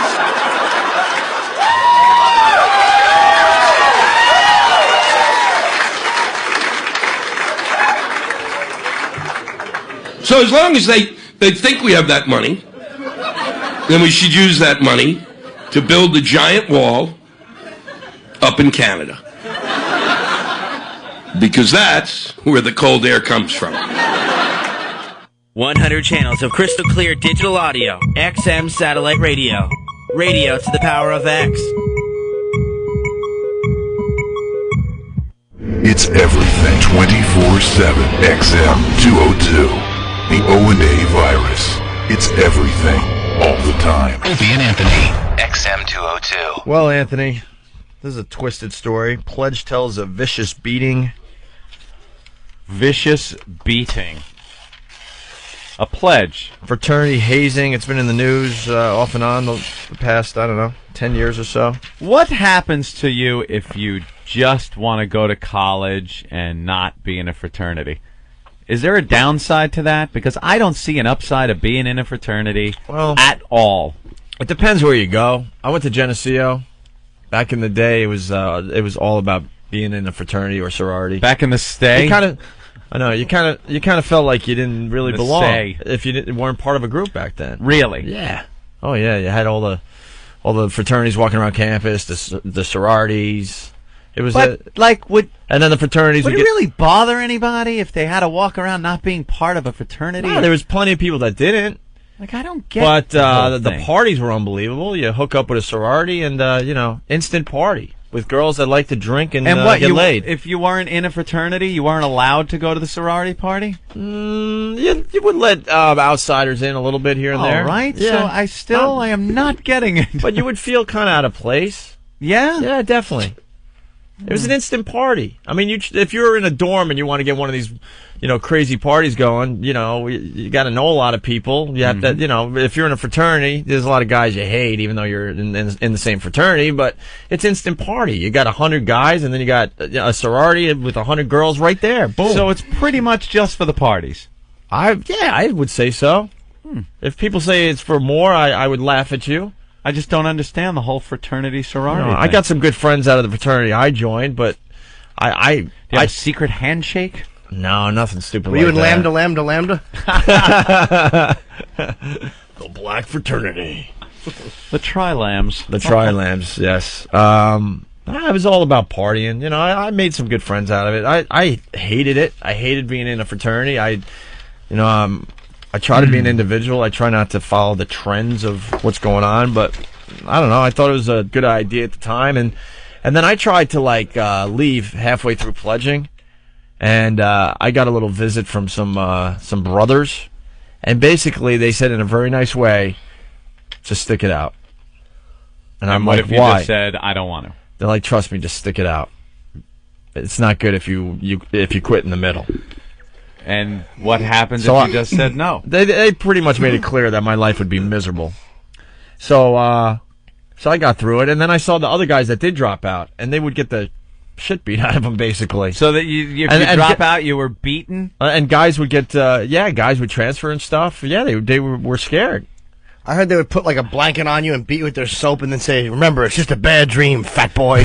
And you'd lay there going, ow, ow, Oh, the other guy would cover his ears and that chilling music playing. Then you'd pass out because your candidate lost the election. Wow, this guy. Why is Private Pile saying African American? We haven't even gotten into this, and the phones are just lit. Jake from Plattsburgh, what's up? Hey, what's up, O&A? What's going on? Yeah, I'm still up here in Plattsburgh right now. I live about 10 feet from the college, and when I used to go there, they killed my friend, one of the frats. Well, by accident, obviously, right? Well, yeah, you can call it an accident, but all this hazing shit is bullshit.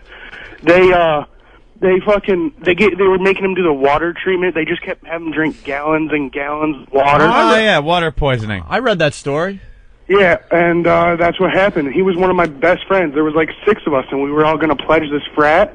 He was pledging in the first semester, and ever since then, like, I don't go to the college anymore. I now go to a different one. But what's the water thing? They make you. I don't understand. Well, you just drink water. You could drink. I didn't even know this. I remember this story. You could drink so much water that you could die. You die. Too much water gets in your system. It starts leaking out of your blood vessels into your brain. What are there any signs that it's happening? You just keep doing it? You have to drink a ridiculous amount of water. Mike, Relax. should I finish this or no? Yeah, of course you can. Yeah, I wouldn't worry. I don't even know. Maybe a doctor could tell us or whatever, but no, it's got to be a ridiculous amount. Over a very short period of time, also. Yeah, you just got to keep forcing it in. Yeah. So. Really nasty. Wow. Yeah, I remember that story. Yeah, it was in a lot of papers. Right. Okay. But Fat, drunk, and killing my pledges is no way to go through life. stickers. He stepped on everything. Damn it. I tried to get in there. I'm doing an Animal House thing, and he's fucking talking. Glad your friend's dead. Holy yes. Ruined my line.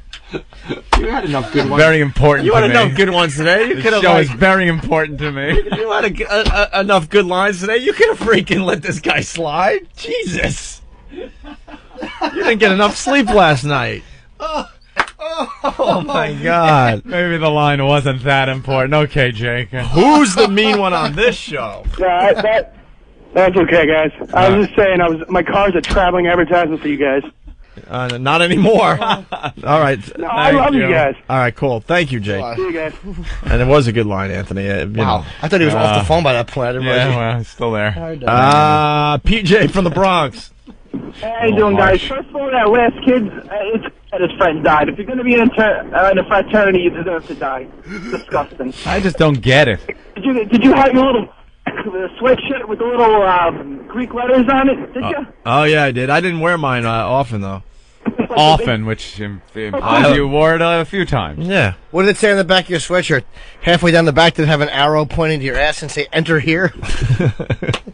Yeah, there is some gayness going on. Oh, my God. You know, I admit that. It was a little weird. You do? Would you like to admit it while reading Rent Boys? Hell no, man. I was in Genesee, my blonde hair blowing in the wind. Hell no. Not unlike Ben's when he's in an airlocked room. I think a lot of the fraternities, you know, they had their brothers paddling pledges while they were in their underwear, just like the scene in Animal House. I'm like, what is this about? I just want to drink a few beers from a keg and bang some broads. Why am I bending over and getting paddled by you? This goes with what I was saying earlier. A guy that, if you go to school and you don't want to be in a fraternity, that's fine. It seems that the fraternities would draw in guys that want to be with other guys in these living situations where perhaps things can happen and there's excuses for nudity and paddling. Listen, it seems like a very... I have to step in. No way. I mean, the pledging, yes. You're right. The pledging was weird, man. I mean, we were naked. We were naked. That's all I'm saying. Then you become a brother, and then it's all about just banging chicks and getting, you know, hammered, and it's one big party. Like, all of a sudden, all that goes away as far as the fraternity I joined. It's always But there, it was though. weird, man. But it was there in the first place. It had to come from somewhere. That's right. That ain't going away. Glad your friend's dead. I know. How do we even continue this Stepped break on my after Animal that? House line. It's one of my favorite movies. Bastard. Dude, we had to do some weird shit. You pledged. Now, what did you have to do? Well, we got paddled. Paddled. See, right there. A man paddling another man's ass. Got paddled. What is the... Was it on your bare behinds. Do you have your Come on, you remember? No, be honest. no. I'm. Oh, like it's cool because I had my underwear on. Let me tell you something. There's underwear on paddling, which isn't very much cooler than underwear off, but off is really, really bad. Both are really bad. I think it was just underwear on. Really? Yeah. Yeah. Are you sure you don't want to say something? I'll tell you one story, you guys. Go on, say it. I shouldn't say you'll laugh, but because then I'm expecting you to laugh. Right, but right. I have enough confidence in what I'm about to tell you. All right. There was something during Hell Night. Well, Uh-oh. It was kind of like an obstacle course around the house. Oh, a little obstacle course. And this is the opening act. Don't laugh at this one unless you think it's funny. We were blindfolded with tampons because that's the cool thing to do. How do you blindfold with tampons? One on each eye, maybe? I don't know. big freaking pads. Oh, a pad, a Kotex whatever. pad. I know. Oh, the tampons are the ones that slide in with the string. Oh, all right. Yeah, the pads, things that whatever, catch the blood before it actually They stains make good. the clothing. They make good blindfolds, though. I guess, yeah, thick. Yeah, sure. And then one stop was the bathroom, and the brothers yelling and screaming that there was a big fat Eggo pig that took a dump in the toilet. Yeah. And everyone was outraged that this big fat Eggo pig from the sorority, Eggo, one of the sororities, took a dump in the fraternity bathroom, and we had to get rid of that. We had to get rid of that shit. What? As in, take your hands and get a good one. Wait.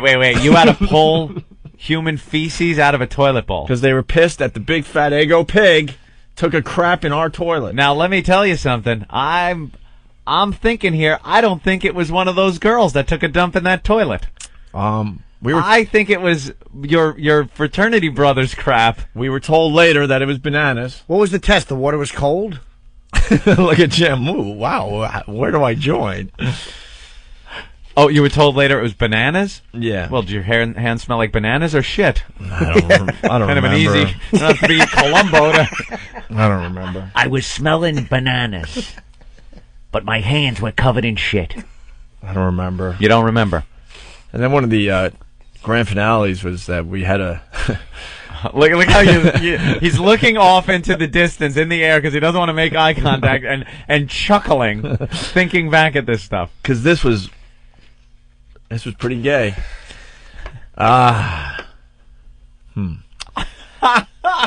We had a play. Yeah. Was there a porch involved? By the way, if I tell the story... Yeah. I get the slide from reading out of that book the first time I mess up. Or I don't tell the story. I thought you were reading out of the book. I know. I'm making a deal right now with you. First time you mess up? Yeah. Okay. You get the slide. Yeah, because this is brutal. All right. You can tell by how... fair enough. Fair enough, sir. So we're in our underwear doing the obstacle course around the house with the grand finale that waited for us in the basement, which was... I can't give that away. Because I'll get killed, so they say. Oh, wait. Is it with a secret fraternity you're not allowed to speak at thing? Well, it's the grand finale, yeah. We had to play Bomb the DK House, our rival fraternity. Bomb the DK House. Which we hated. Of course. Rumor has it that this fine fraternity did some crazy things themselves. Well, DK was dick kissers, so they sound like a wild bunch. Well, one of the rumors, I don't know for sure, was that the pledges had to put, and this isn't my fraternity, put wax lips on and give oral treats to the brothers. That's the rumor that was going around when I went to college. How do you give oral with the wax lips on? I have no idea. Yeah, it's got to be a rumor. Aren't they connected? Well, some kind of... Maybe you whatever. just rub the lips against the side of the... Maybe you grab a hold of that thing, you just grab it like it's nobody's business, and you rub the wax lips. So, on the side, yeah. Bomb the DK House, I guess they had a little house set up. I don't know, because we were blindfolded, a doll house. And we had to pick up the bombs, not using our hands. Oh, no. Oh, my goodness. What were the bombs made out of? The bombs, I believe, were marshmallows. With your ass cheeks? Holy shit. I can't even look at you. I cannot even turn my head and look at you. Yeah. Are marshmallows allowed in the barracks? And then we... Now, wait. In order to pick it up with ass cheeks, you can't have been wearing underwear. Nope. We, well, they were still on our body, technically. They were kind of... Around your ankles as you scurried along? Squatting, sweaty, nervous, trying to fit in, ass crack cheeks, opening up, picking up what is normally a delicious treat. And then you had to waddle over to the house. And drop the marshmallow. Right. As the fraternity brothers that were in charge of this whole thing went, yeah, you dropped that marshmallow on that house. Drop it. Yeah. Yeah. Yeah. Wow. And then was anything done with the marshmallows? Who had to clean up the marshmallows? Who had to pick them up? I have no idea. I really don't know. The pledge didn't have to clean up the marshmallows? And then Hell Night was over, and then it got back to... That's the weird part. Then it got back to just one big party and banging broads. How many sorties did you fly over the target?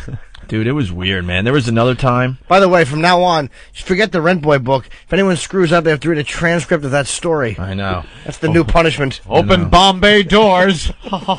Enola Gay. Oh, it's awful. There was another time. This was when I was rushing. Yeah. This is a legendary story, and the girl never pressed charges, so it's okay. She actually partied with us the next day. Pressed charges? And thought it was actually very cool. When I was rushing the fraternity, that's where you go to the fraternity houses and they try to convince you to pledge their fraternity. Yeah. And all the brothers come back from all over the country, you know. They get away from their wives for a San weekend. Francisco, Miami, all the country. Look, Key West, Fire Island. I can't even fight my way out of that story, so I'll just let you guys be. But yeah. Do you ever put them in your ass cheeks and then warm them over a nice campfire? Did you? Or maybe you could squat over my cocoa. Marshmallow in your ass. All you need are graham crackers, and you got s'mores. Yeah. Already got the delicious chocolate coating. Dude, I witnessed when I was... try that with hot dogs? All right. Frozen? All right, relax, Jesus. Hey, watch it, I'm carrying a bunker buster here. Look, I share with you guys, and this is what I get. Yeah. This is what I get. I get a banana. You want to try to pick it up? Yeah, it was pretty weird. Just awful. Yeah, that is a real bad thing. Was it actually hard getting the marshmallow off the guy's cockhead?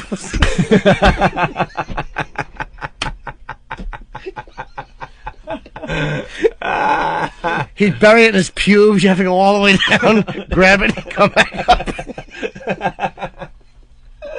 Oh, what an ass. Yeah. Very funny. Wow. Got to remember, though, I try to get out of all this, too. Anyway, so when I was rushing, there was a girl. They bring the sorority over, and we were having a huge party, and this girl decided that she wanted some bukkake, I guess. Greg, where are the marshmallows, Greg? Cindy, I need those marshmallows, Cindy. Oh no, Dad! There's a lima bean skin on the marshmallow.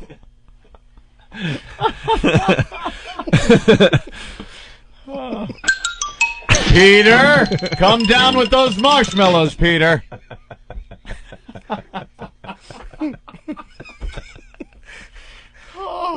That is just an awful thing to have to go through. It really was. Hey, Alice, did you go shopping this weekend? Hope you picked up plenty of marshmallows. Got the guys coming over.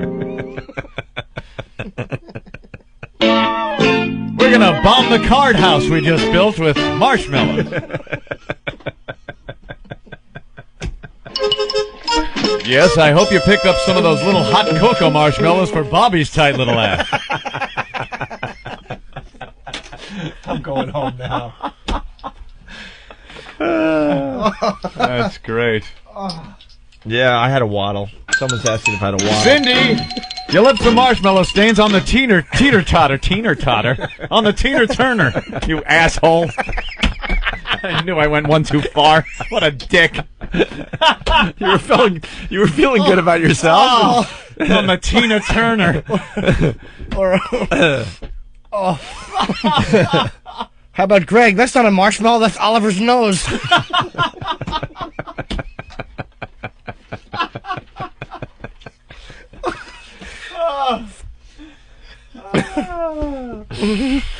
Very good. Okay. Yeah. Marshmallows. You bomb a house. What's the big deal? You pick it up Yeah, and then kids having you fun. waddle across the. Can I ask you a question? You waddle. It looks funny. You're walking funny. I understand. Do you ever get a rod watching the end of Ghostbusters? This is coming from the Monster Ring guy. Yes. Who cares? You're dropping marshmallows, dropping T-cells, whatever. Marshmallow rain.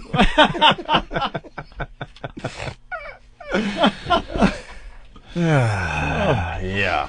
Wow. Yeah. Well, anyway, the other story's not as good. Well, it is good, but no one's going to remember the other story when they're thinking about this show later. But this girl had no problem being trained by the whole fraternity. Not the whole Trained? fraternity. Yeah. During rushing. The old, one guy goes, the next guy goes, the next guy. And A gangbang. But only it's all not at the same time. It's done in single file. I remember like it was yesterday. There was a keg outside the room, and the brothers all lined up with just their underwear on and took turns. And there was a long line all the way down the hall. Hey, how about that? I didn't partake, by the way. Oh, you didn't? No. Why not? Were there any condoms being used? Were you on your stomach with a line at your door? No. Shut up, you ass.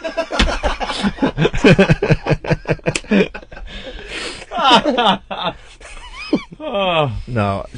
I mean, wow. They pounded it so hard it looked like it was whipped cream in your ass. They churned that marshmallow into butter. I'm turning your mic off. I have that power, you know. You're done. Just a slice of bread and you got a fluffernutter.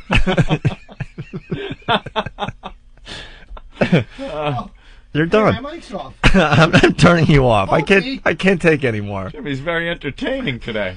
All right. Well. No, there was so much splooge on her, it wasn't even funny. I guess. Because they weren't nice about it either. No. Someone sent in, hey, Ope, who was the president of your fraternity? Jim McGreevy? That was Fat Philbin from New Jersey. Oh, I mean, here's a... I'm a proud marshmallow-carrying American.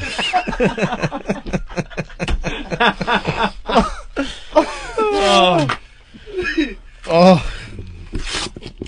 I admit during my term as governor, I carried marshmallows. Oh. Wow, well, you know something? Bravo, Opie, for, opening up, well... Only when drop time.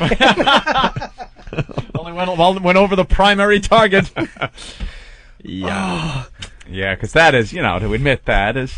But it was many years ago. Yeah, he didn't know any better. Of course not. No. Marshmallow bombing run on the little house. Yeah, you can't really defend that one. No, that's not wrong with that. I figured I'd share, though. Mm-hmm. Yeah. Let's say hi to Anthony in Jersey. Anthony! What's up, fellas? Hey, how are you, man? Hey, Ope, we share a common thread. Yeah? We both had Coach write us papers in Geneseo. Oh, right on, man. Almost got me kicked out of school. Let me ask you a question. How did you share a thread? Did you put Rice Krispies on your dick and meet up with Ope and make Rice Krispie treats? All right. You know what? I was in a different fraternity. Our fraternities hung out. We didn't do any of that kind of stuff. But what fraternity were you in? Sig Tau. Well, Sig Tau. Yeah, those guys were. I spent many a nights at your fraternity playing Whale's Tales in the basement. Ope. How cool were the parties, though? Oh, the parties were. I tell you what, pledging was the worst thing I've ever done over a span of 5 weeks. But goes in a marshmallow, comes out a Malamar. Once you're done, though, it's the best thing. And then the parties are rocking. Parties are rocking. It was just, I'm not going to lie, it was like really strange. It was bizarre that you go down that road just so you could. The old dirt road. Yeah, no shit. Get on that highway. Opie's fraternity, at least when I was there a couple years after you, was certainly not a drug-free fraternity. No, man, we were They were smoking poles. No, these guys were hardcore. Those guys had connections to South America out of there. No, there was Wow. there was major Drug fiends, huh? major cocaine going through that fraternity. I had a friend that. Well, sure, they're also good at smuggling it.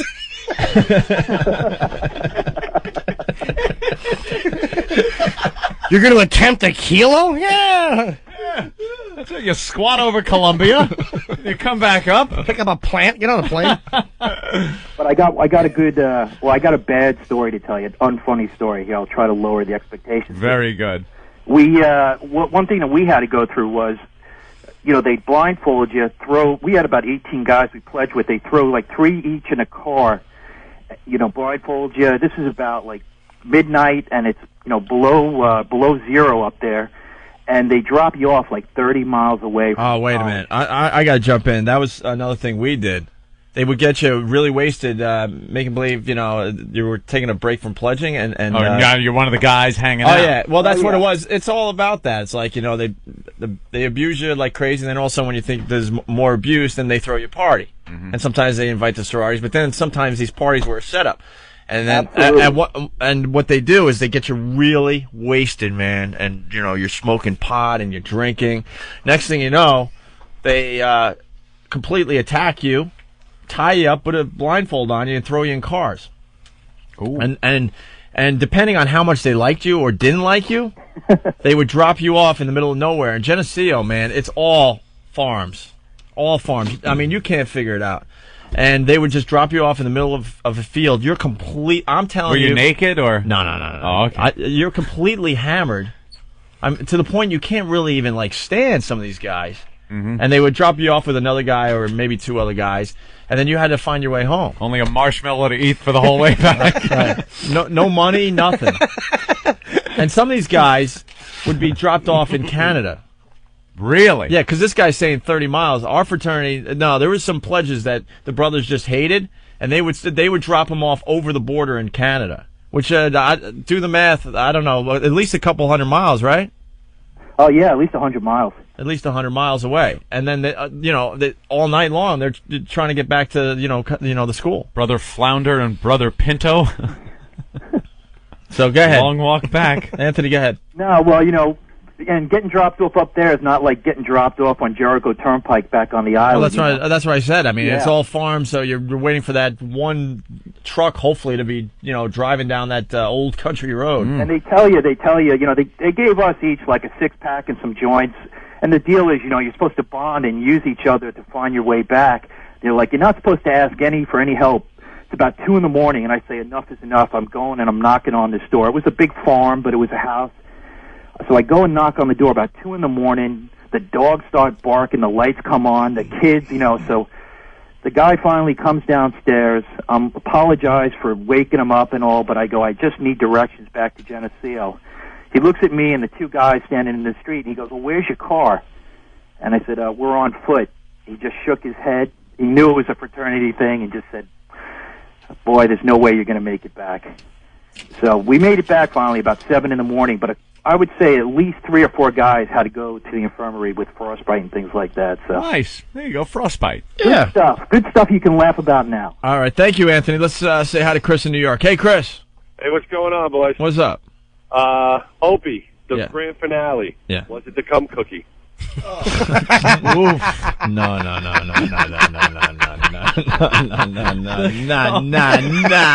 Come on. Put it in the middle. No, nothing like that. The cum cookie. No. Jim from Long Island, what's up? Crunch. Hey, what's up, Jim? Went to school up in Potsdam, and I pledged. It was the best thing I ever did. Yeah. Did you have to do any of this weird gay crap? I started getting into it, and then that's when I left. The semester I pledged, someone in the other school in town died, and then later on I went to move to the house with my friends. We had better parties than the fraternities. So, all right. How did he die? He had so many marshmallows in his ass they began to leak into his brain. You're obsessed with this marshmallow thing. Out of sugar poisoning. So anyway, this pledge tells a vicious beating, Anthony.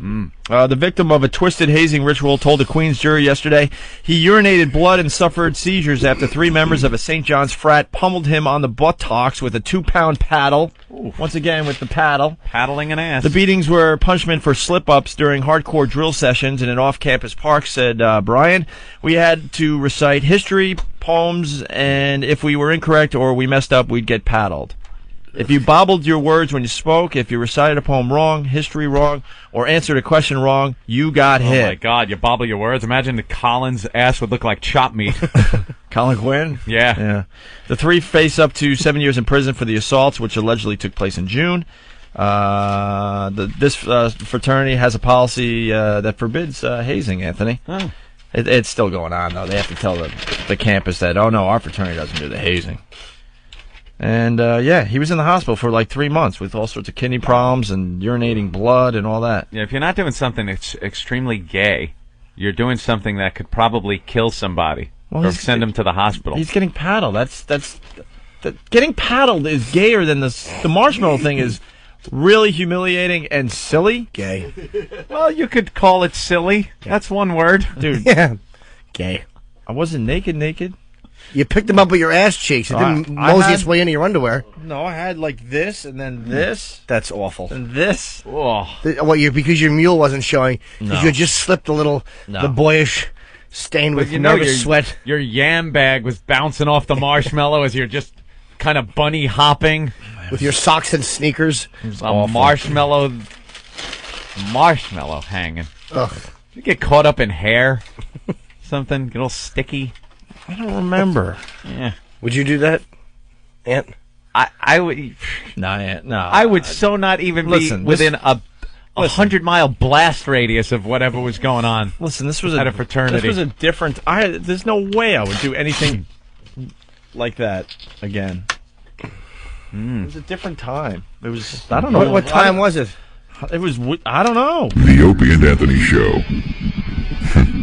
It's fucking stupid. The Opie and Anthony Show. It's not just for you. Add up to 4 additional XM radios for only $6.99 a month per radio with XM Family Plan. XM in your new car. A complete Sky-Fi 2. A portable MiFi. Get XM wherever you go. And with all of your XM radios, save with XM Family Plan. Certain restrictions apply. Go to familyplan.xmradio.com for more information. You're in the house or on the beach or in the office. Your Delphi XM Sky-Fi is in your car. You know, there's a simple solution for this. Get the Delphi portable audio system for just $199. It's a dock for your Sky-Fi receiver, also a CD, MP3, AM, FM player. And right now it comes with a free charger and 6 free rechargeable batteries, a $60 value. Get it and you've got XM to go. Just visit delphi.com/free. Limited time offer. Sky-Fi receiver sold separately. XM service required. Details online. Did you get what you wanted this holiday? Maybe a Delphi XM Sky-Fi was in the mix along with those fruitcake-like objects. Well, here's an idea. Get the Delphi portable audio system for just $199. It's a dock for your Sky-Fi receiver, so it travels conveniently. It also plays CDs, MP3s, AM, and FM. And right now, it comes with a free charger and 6 free rechargeable batteries, a $60 value. Get it, and you've got XM to go. Just visit delphi.com/free. Limited time offer. Sky-Fi receiver sold separately. XM service required. Details online. Now you don't have to miss a minute of XM's two-headed baby known as Opie and Anthony. Get XM Radio Online and hear O&A stream 24 hours a day on the internet. That enough for you? Get a free trial today before they go on trial at listen.xmradio.com. You'll also hear all of XM's 100% commercial-free music channels, plus XM Comedy and some of that other XM special programming stuff they do. Don't wait. Go now. Act immediately. Go to listen.xmradio.com and sign up for a free 3-day trial. Monopoly. There's another one we had. We had Monopoly. Everybody did. Nobody liked it. Everybody had it. Nobody. Even if you think you liked the game, you didn't. And it's simple why. Ready? Because this is anybody here 2.5 hours into a game of Monopoly. Ready? Fuck this game. It's 4 a.m, Grandma. You win. I'm sitting on Baltic with crack. I'm paying luxury tax out the ass. And I hate when you're the banker. Where'd you get the pink 50s, you cheating whore? Don't fucking touch me, Grandpa. Nana is a cheating whore. And I should cut your head off with this little doggy.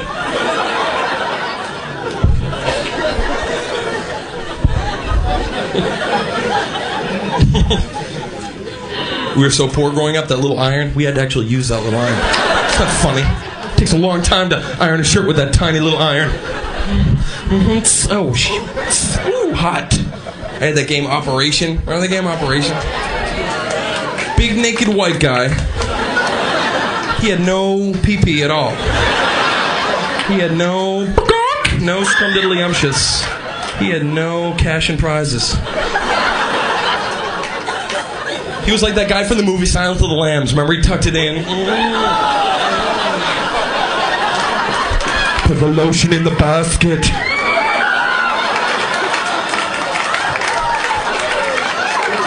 Put the lotion in the basket. You're laughing because you've done it, you freak. You're a freak. You're a freak. I used to do it. I used to come out of my girlfriend's bathroom naked. I'd be like, look, I'm just like you. I was always afraid, like, one time she'd be like, oh, yeah? I'm just like you. I'm just like you.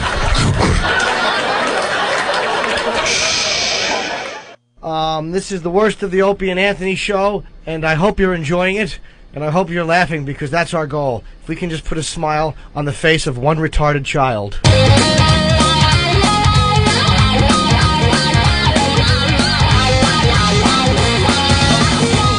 Go.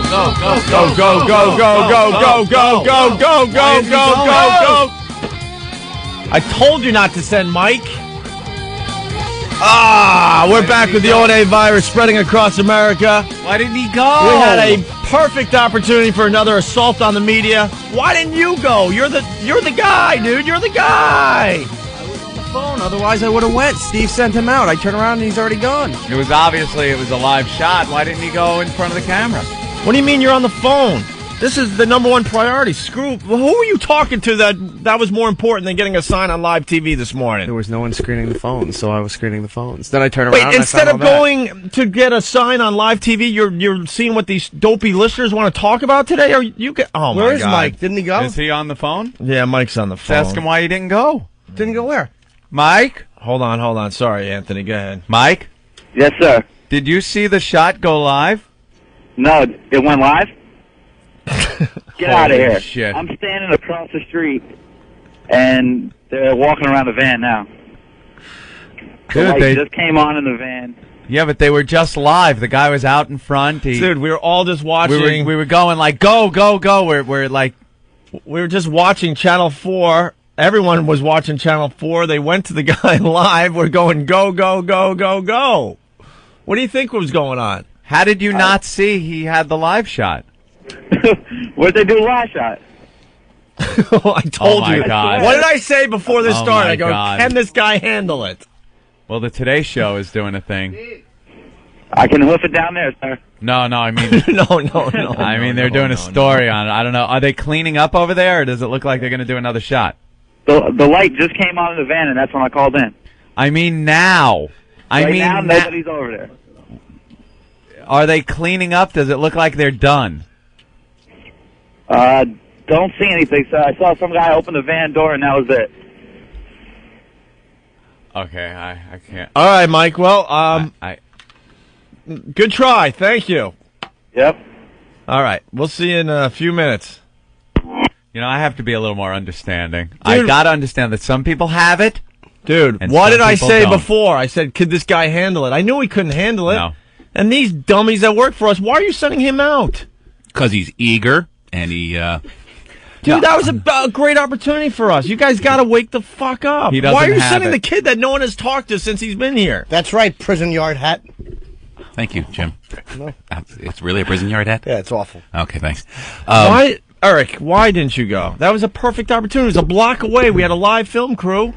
Yeah. You get the job done. I was screening calls before I heard everything go on. And then when I turned around, Mike was already going. So I just went, okay, Mike's going with the signs. Oh, boy. And he walked out. I will go next time. He didn't even know that there was a live shot. He didn't even know that they went live. Yeah, completely. The lights were on. Didn't see it was on. It was there. We're going go.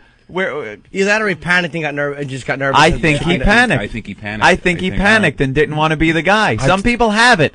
Some people don't. I told you guys, can this guy handle it? I knew that the guy couldn't handle it. And I'm waiting for you guys to step up and take care of business. No, you know what it is? The kid's been going out for the past 3 days doing this stuff, so I'm assuming that he's eager doing to do what it. stuff, Steve? He was outside of the Today Show yesterday. And did he get on TV? He said they panned to him. I don't know if they... What? I don't know.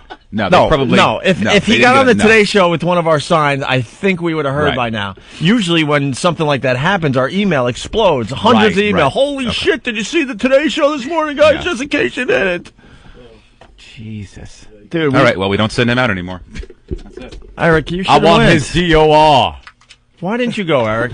You're the man. Okay, I'll go next time. No, there is no next time. That's right, Hawk. Yeah, there's going to be a next time where a news crew is going to be a block It's a away block from where away. we're broadcasting from. Yeah, there'll be a next time. A block away. Someone right killed there. a homeless person outside the studio, so they'll be right in front of the station next time. There you go. We could start making news. God. That was a great opportunity. Missed. He was there. He had the signs. They went live. What happened? We're screaming, go, go, go, go, go, go. And Was he on a cell phone or no? He was on hold. He could hear us. Oh, brother. They went live? They went live. They went live for a while, But he missed the fact that they even went live. I know. I think he How did saw you it and miss just that? got too nervous. I think he just hid shivering with his signs across the street. And he goes, I'm across the street. Across the street. You got to be right there, waiting to just run into the camera. Why he didn't want to jaywalk? Someone that works for the show has horrendous judgment. Who is that? I don't know, but it seems like it's one of these three. Could it be Ben? Could it be Steve? Could it be Eric? Or could it be all three? Yes. I knew he was the wrong kid to send. I don't know why you'd want to send him. 1 block away, live shot right there. He was there with the signs. Dude, somehow it didn't get on. He's the shyest kid in the whole building. Yeah. He barely talks. He might be a good kid and works hard, but he's really... Dude, what happened? What happened?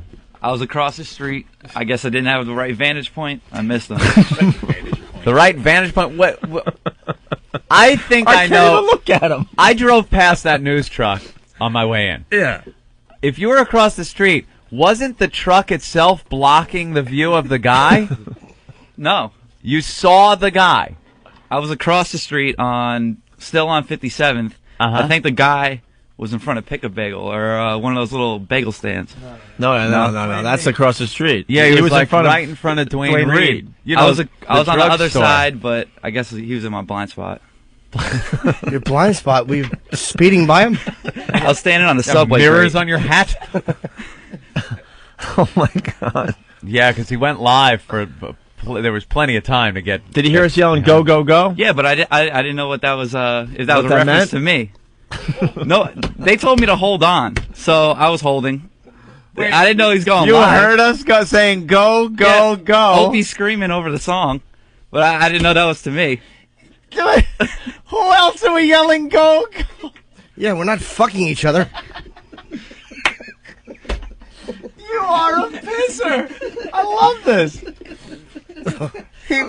I'm not even mad anymore because this is so stupid. What do you think I was referring to with go, go, go? I didn't have my MiFi, Anthony was- so I couldn't hear. What? I didn't have my MiFi on, so I didn't know what the show was doing. Well, the show, what the show was doing was going to you live so you could be on live TV. Jesus. Yeah, go, go, go. If you're, It wasn't- let's say you're standing in front of a news shot, and you have signs, and you're waiting for the live shot, and you're on hold on the phone, and you hear the hosts of the program yell, go, go, go. You could probably assume we're talking to you. Well, all right. I was standing across from the van. I did not see the cameraman come out of the van, and I was watching the van completely. I Yeah. saw the light come on in the van. That's when I called in the show. And then I hear go, go, go. Well, it wasn't me looking at Anthony as he's deep-throating his huge banana. Ooh, go, go. Right. Suck it. Suck that banana down. No. I thought you were saying no, no, no. Or slow. Blow, blow, blow. Well, Earl is here. Crow. Did they take off? Yeah, they started cleaning up as soon as I hung up. As soon as you missed the shot? Yes, sir. Yeah. What did you think when the big lights came on? Did you think it was a night game? What did you think? Thought maybe they were cleaning up or something. Because when those lights come on, that means live shot. And then when we yell go, it means go. I can't even go. We thought you might have panicked, like you might have seen it come on and gotten a little nervous. Did you think I can't do Get this? Steve. This Was is my it the big last opportunity, minute? and I blew it. Yeah, I don't think Yeah. I don't think you'll be getting a second try at No. this. No. And we'll find something else for you to do, I think. Coffee runs. Pretty much, yeah. Yeah. Wow. But Steve is saying that you've been out there for 3 days with signs? Yeah, I went down to Rockefeller yesterday. They didn't go to my section of the crowd, though. Well, wouldn't you, like, move yourself to I was where only they're down going? there for like one segment, so. Oh. They only went to the crowd once when I was there. Steve's hero. Yeah, Steve has a lot of confidence in you, though. Not anymore. Oh.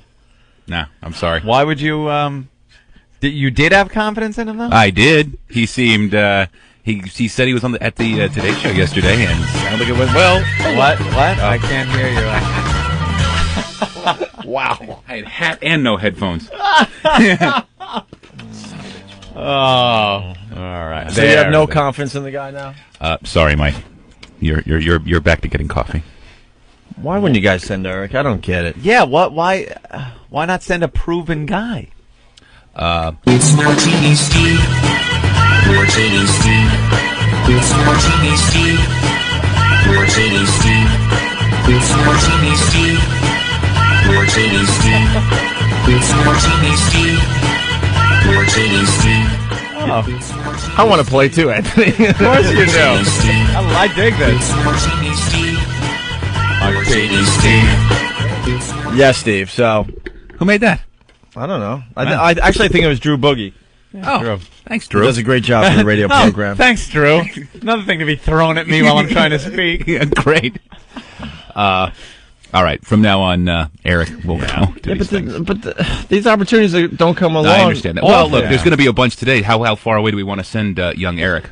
Why would there be a bunch today? Is something going on? There's Giant Stadium. Not Giant. There's Yankee Stadium. There's something going on at 27th and Broadway. Yeah, I saw that shot. But they're there for a while. How far away do we want to send this guy? 27th is like 30 blocks. How far do we want to send him? A block. Yeah, that block. was a great opportunity. Now that the block opportunity has gone, do we want to send him that far away? I don't even want to send him to Starbucks across the street. Why at don't we this do point. this? Can we afford to send two people out with two different locations? We do have two lovely signs, although you'd have to cover them somehow. You couldn't put them face to face like he had them. Yeah. I don't know. That's kind of depressing that we missed that one, man. It was right there. It was right there. That was the one. You don't get the pitch like that every time.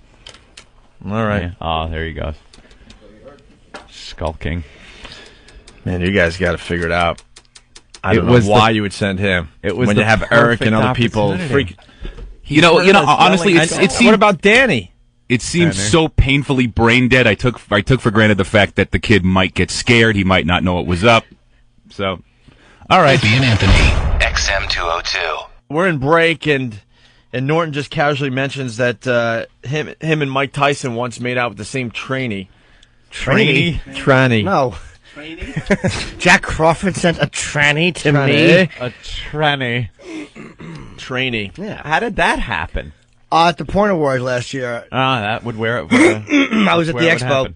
Well, we were talking about Tyson because there's a story in the paper, and we asked Norton if you ever got a picture with Tyson, and you said yes. I met him twice. He's been very nice to me both times. And then you got video of him. Well, yeah, I have to get it from Yo. She's got it. I think I may have sent it to me. Oh, yeah, video of me and Tyson talking, and then this transsexual named Vanity, who's a porn star, was going to be my date it was a goof. And, it's a goof. Yeah, there's a little Vanity kissed me, and whatever. It was on film. Oh. It was in front of 50 people. What kind of kiss? Like a nice, friendly one. Was it an open mouth? I don't think so, but Oh, stop what do you mean it. you don't think so? That means it was. No, I'll tell you the truth. If I get the video, I don't remember. But then I don't think so means I think they got on videotape, so I better just. No, okay. And you knew it was a tranny. No, I kind of suspected. No, not kind of. No, I didn't have confirmation. You knew, and it was a French kiss. No, I didn't have confirmation until after. No, I didn't do that. No. But Tyson the next day was mugging with Vanity as well. Really? Yeah, and it's on video. So you kissed it first. He basically kissed my girl. Aw. Hey, you. Take your goddamn hands off her. Unhand that parental disappointment. And you got video of Tyson doing this? Yeah, I think Yoshi has it. I'm almost positive. Yeah. Wow. Yeah, 'cause I remember him telling me about it, and I think I've seen the video. I'll call him today and ask him. But that would be very nice for.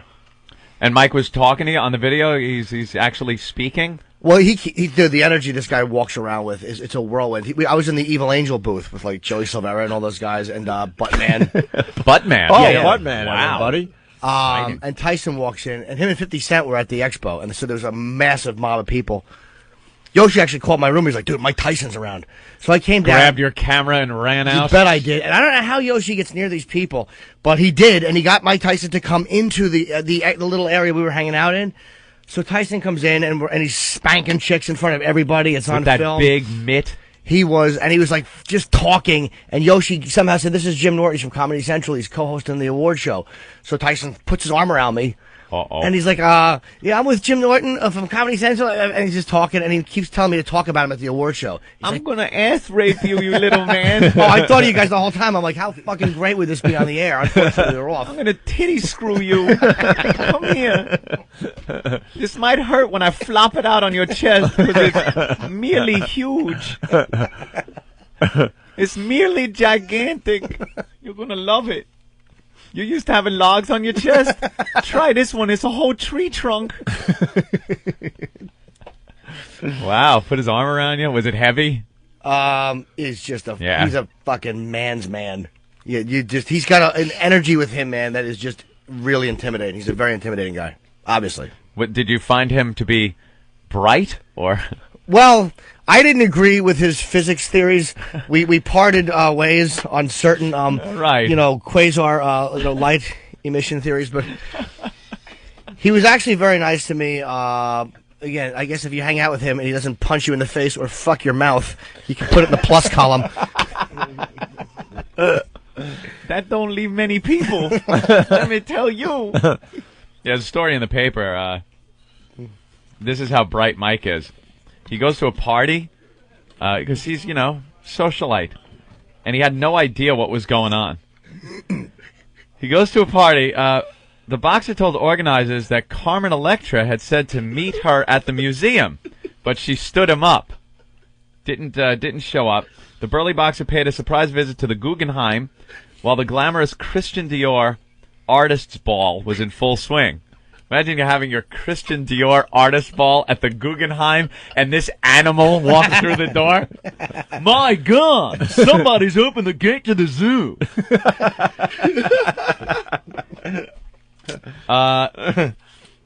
He was quoted as saying, Dior, is that a deodorant? A clearly confused Tyson asked when a reporter asked what he was wearing. Once the reporter explained it was a fashion house, Tyson said, "Oh, I'm wearing Versace," when his clothes were clearly labeled Rocawear. How do you spell Versace? Rocawear. Versace. But the elegant Dior-clad socialites were thrilled to see Tyson, no matter what. Posing for pictures. That's what happens. These people are like, oh, it's like when all the photographers came and, I want to get a picture of Kong. Let me get up there. Put the girl in front of Kong. All the socialites like that kind of thing. Take a picture of me with this beast. And they did. Heather Graham was there, I guess. Roller Girl. Josh Lucas. Yes. Christina Ricci and her head. Her huge forehead. I'd like to punch her in the forehead. It's as big as my fist. So he didn't even know where he was. Christian Dior. Let's go to the phones, talk to Chris in New York. Hey, Chris, what's up? Yo, guys. Hey. How much longer you going to put up with this fucking homo you're sitting next to here? Every day, Oh. Every day, Norton gets fucking more faggy. What kind of language is that to use on the radio show, sir? Bro, what's up, man? Every day you're doing something more gay. Sir, that was a year ago. Dude. He's not gay. He's not gay because it was a year ago. That's right. Go suck another second-grade dick, Norton. I'm out of here. Wait, sir. Ouch. Wait, mister. It was uncalled for. That certainly was harsh talk. Jimmy, you do have a lot of faggy stories, I gotta admit. Well, who doesn't? But you knew the guy was a guy. That's a chick, man. That's a little odd. Dude, you look at her, she's like, she's a chick. No. But she has a dick. But I didn't see that. It's a chick. When you see, I'll show you a picture of her, and you go, oh, okay. You know something? There is not one tranny that I've ever looked at and not known it was a tranny. I've never seen one that didn't have that telltale little, how you doing? Or the big the Adam's voice, apple. the Adam's apple, or the dead giveaway, the hands. I was so paranoid in Brazil about that, because that's where the operations are very good. Oh, yeah? That I passed up. Patrice told me I was crazy. He's like, that's not an ex-guy. But I was so paranoid about it that there was a lot of hot ones I actually walked away from. There were certain qualities they had. And I'm like, that's a post-op. I'm not... Remember Tula? Tula. Oh, was yeah, the famous sex change operation. Turned out she was was a Bond girl in James Bond movie. One of the, like a helicopter pilot or something. And hot. Turned out, used to be a guy. Went through the operation, did a spread in Playboy, and it turned out it looked kind of like a real vag down there. They did the operation, and that's like the only one I've ever seen that used to be a guy that kind of looked like a girl. Everything else, you're like, ugh. So man hands. So is it gay if it used to be a guy, but it now has a vag, and you have sex? I think so. No, it's all where your heart is. I think it's kind of gay. You just don't, and especially, like she would have to explain it to you before anything happened, because afterwards there's a chance somebody would kill her. How do you go through that? Like, oh wow, I'm really digging this chick. You know, have great sex. We need a lot of KY for some reason, but you know, her vag feels great. It feels exactly like an inside-out penis. I guess that's what they do, right? Yeah, they gut your schlong and turn it inside out. They don't just lop it off. They remove the testes, and then they use the scrot to fashion some kind of labia, and then they gut your schween, reroute your urethra. How do you know all this? I read a lot. And then they pack Got it ourselves inside a you. reader. Got ourselves a reader. And they pack it inside you. And all of a sudden you got a vag. But meanwhile, if a guy is with this person, what you're really doing is just rubbing schlongs. I've had a couple that were questionable post-op, obviously with vages, but there was something on that. I don't know what, it was a weird vibe, and there was no, I was having sex. You could actually have sex. It just didn't feel right. It was an escort years ago. I'm like, And you thought it might have previously creeped me out. Yeah, and there was no way to. It's probably the smell. No. You couldn't tell. A man's sack. It's just like, was it the anchor tattoo on her arm? Mom. It was, I don't know what it was. It's maybe some things I think are instinct. Yeah. I think sometimes you just intuition, or it just didn't feel right. It was like, ugh. Oh, I had a bag on creepy. too. It was like, but I just like, ugh. So you're not gay because you had a bag on, so there was no real contact. No, but I mean, I couldn't tell. So obviously you didn't with the guy finish. that's now a woman. No, I actually didn't. It was like, You didn't? No. Oh, I thought you disgusted me. Definitely not gay if you don't finish, right, Anthony? Right, That's the right. keys. Let's say hi to Keith in Philly. What's up, Keith? Yo. Hey. Hey, Pumpkin. Oh, hi, Keith from Philly. I got to agree with Norton because there's a website, you know, you'll be going through the links, beating off each one, and then you just get to the one, and, you know, they're going, and all of a sudden you look down, and it's there. Go to, can I say the name? Yeah, go ahead. Bookmarks.net has thousands of trannies on there, and, yeah, it's pretty bad. Marksbooksmarks.net. I got another one that somebody. All right, we'll check it out. Thanks, buddy. Let's go to Dave in Orlando as you get that website up, Anthony. David, what's up? I just think Jimmy is full of shit saying he walked away from some. He's sucking dick because he talks more about gay shit than anybody I've ever heard in my life. Easy, fella. And why would I lie about walking away? I wouldn't. Why would I make that up? Because why would I mention it? You're not out of the closet yet, you fag. Oh, sir, that's not polite.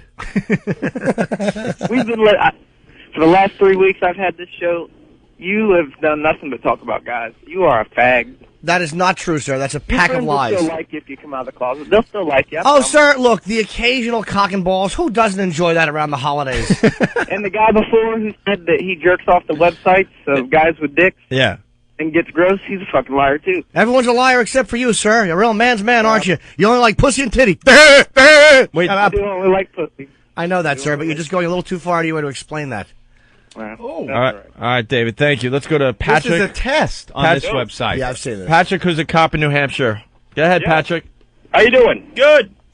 Hey, I have this great story. Went to this call one night that this guy gets back from Canada from having his schlong turned inside out, and they said, "Hey, yeah, we're drinking, so why don't you and my buddies try out my new turned inside out schlong into a vag?" So they give it a whirl. And we have to go over there and see this big, leaky, dirty, turned inside-out schlong, drizzling blood all over the place. Oh, God. Oh, yeah.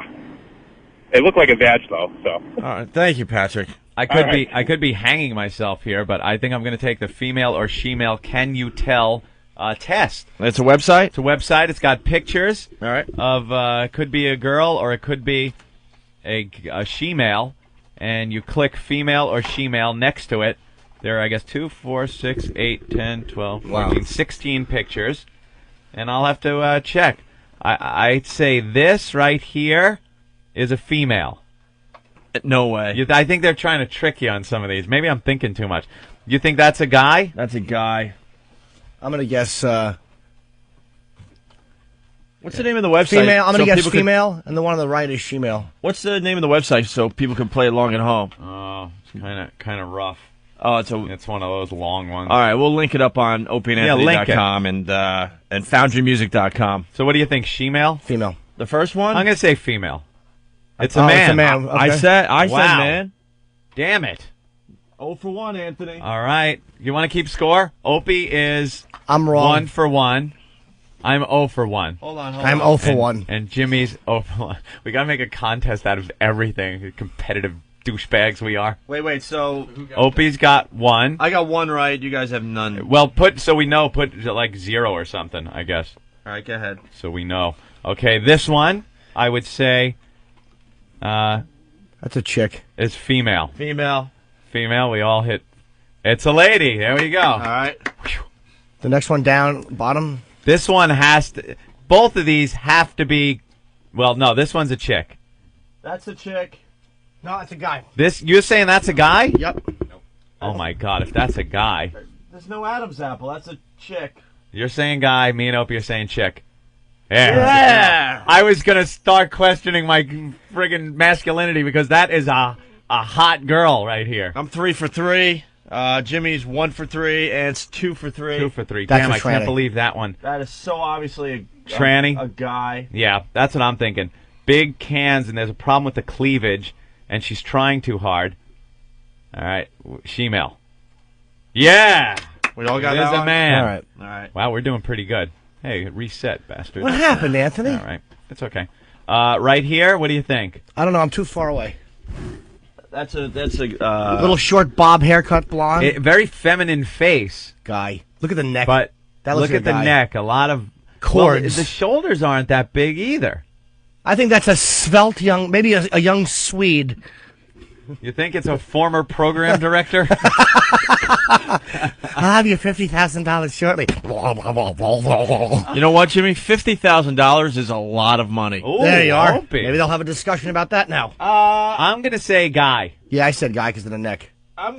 Wow, that's a tough one. I'm going to say guy as well. All right, let's click that's the on hardest she-male. one so far. Oh, Damn it! we all got lady. Why didn't I go with my first instinct? Because we're trying to find. We know that there's going to be a couple that are absolutely convincing the other way. So Yeah. we're trying to kind of guess as well. This beast is a man. Absolutely. That is a man. Yeah. Yeah, man. Move That's on. a fella. Yep. That was Definitely a easy. man. That was an easy one. All right. Right now, Anthony, I'm 2 for 5 for 6. Norton 3 for 6. You're 4 for 6. All right.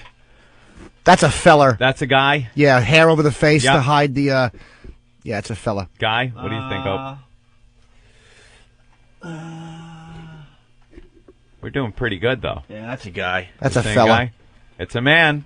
All right. This one here. Hold on. I see an Adam's apple poking out right there. Look at that. I'm saying she-male. I can't see that good. Oh, for Pete's sake. That's your excuse? No, I can't. See, right there. Well, I can't see with your blonde, tussleable locks in the way. That's a chick, everybody. Wow, you're saying chick? I'm going to say fella. I'm saying she-male. Yep. Damn All it. right. And I are tied. Hope gets. I got two wrong. Anthony's got 2 wrong. Jimmy's got 3 wrong. 3 wrong. That blonde has got to be a chick. This had better be a woman. Yeah, that's a woman. That's gotta be a woman. That's a beautiful girl. Yeah. Oh, isn't that scary? I click on it. It's like, oh no, that's a guy. This right here is a By man. the way, That's a fella. I know this is a waste for radio, but this website will be up on opieandanthony.com. Yeah, we're just Sorry about testing our this. we're testing our sexual. I don't know. What would you call it? Describe the women a little better, Ant. What's that? You should describe the pictures a little better. Yeah. Well, this looks like an Asian gentleman. I would say a guy, right here. Jimmy says a guy. That's a guy. What do you think, Hope? Kind of the pouting mouth, kind of open. Nah, that's a chick. You say a chick? Uh-oh. This could break the tie. That's a guy. I'm saying guy. Hope says chick. It's a guy. It's a man. Yeah. Oh, I pull in the lead. Nice. I just messed up. Welcome to Jim Norton land. We're tied. Ant's got 2 wrong. I got 3 wrong. Jimmy's got 3 wrong. All right. This right here is a man. That's a man. That's a man. So Looks like obvious. Gwen Stefani's brother. Go ahead. See if that's. I say a man. Yes. Yep, man. All right. This right here kind of looks like a chick. Yeah, it's a dykey looking. It's A like dykey looking girl. masculine chick, if that makes sense. Long blonde, kind of like Ozzy. She looks like Ozzy. A little bit like Ozzy with blonde locks. I'm going to say that is a woman. Yeah, I'll say woman too. Opie? Yeah, that's a woman. Woman? Yes. Good. All right. This right here is a guy. Hold on. Yeah, I think that's a fella with the little S&M, choker. Little S&M choker. It's got that like collagen upper lip trying too hard to look like a woman. I think that's a fellow. I'm saying fella. I need to get back in the game. Uh-oh, you're doing All this. right, just Hope's to gonna go say- with lady.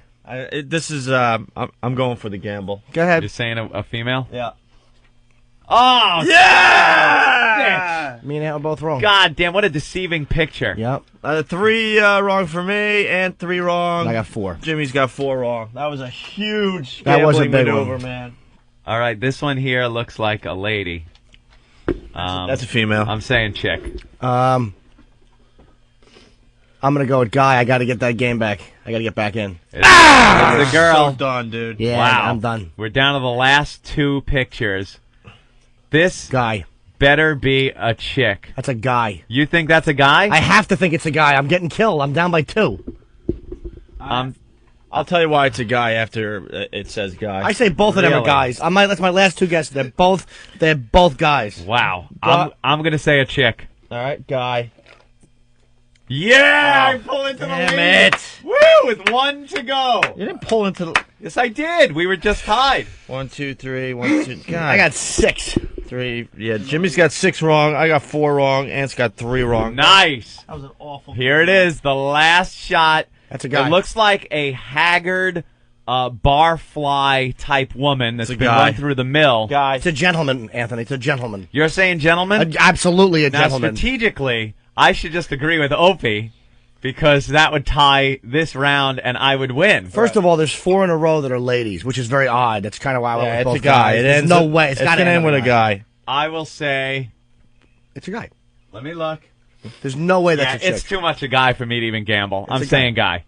Yeah. All right, guy. So, you know what, though? It's, I can distinguish. no, Ant. It's still a little scary. Well, you know why? Out of 16 pictures, 3 of them you got wrong. That's not bad, Ant. That's a great. But they were very deceiving pictures. I got 4 wrong.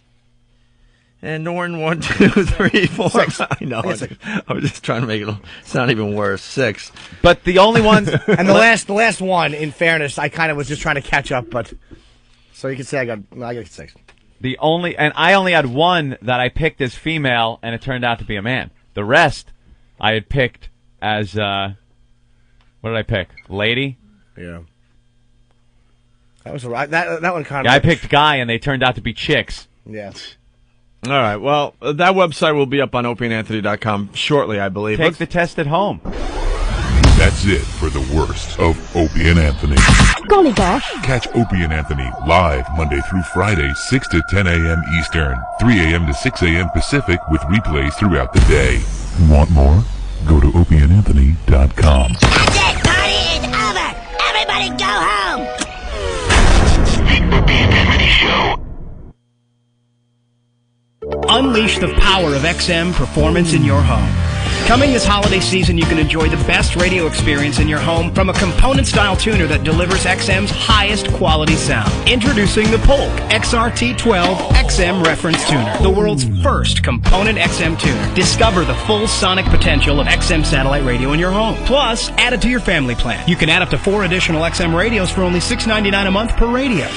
Go to xmradio.com for more details. Time is running out for you to win the world's first portable satellite radio, the Delphi XM MiFi. To enter, just sign up for one of these great XM services on xmradio.com. High voltage, featuring Opie and Anthony, Playboy Radio, or XM Radio Online. A new winner will be selected each week from all premium subscribers now through the end of the year. No purchase necessary. Must be legal U.S. resident 18 or older. Official rules and complete entry and price details at xmradio.com. Now through December 31st, 04. Void where prohibited. And people spell their name however they want. Has nothing to do with phonics or nothing. Not sure what phonics is, but I saw the girl that was hooked on it, and I thought, she's got a problem with it, apparently. Hey, have you seen that commercial? Hooked on phonics, work for me. Yeah, she was adorable, you know. I was thinking, wouldn't that be weird if she was applying what she learned and she couldn't get the commercial straight, you know?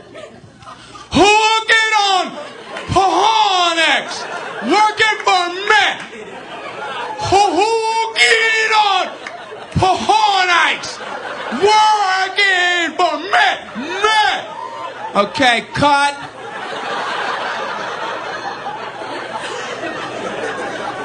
You talk to her, man. We ain't gonna move a lot of tapes this way. I'm telling you right now. Anyway, I met this woman. Her name was Amy, you know. So I go, A-M-Y? She goes, no, A-Y-M-I-E. Oh. I have to take a nap. I'm Brian, B-R-I-V-O-L-B, and the number 7, the letter Q. Look at my name tag. It's big.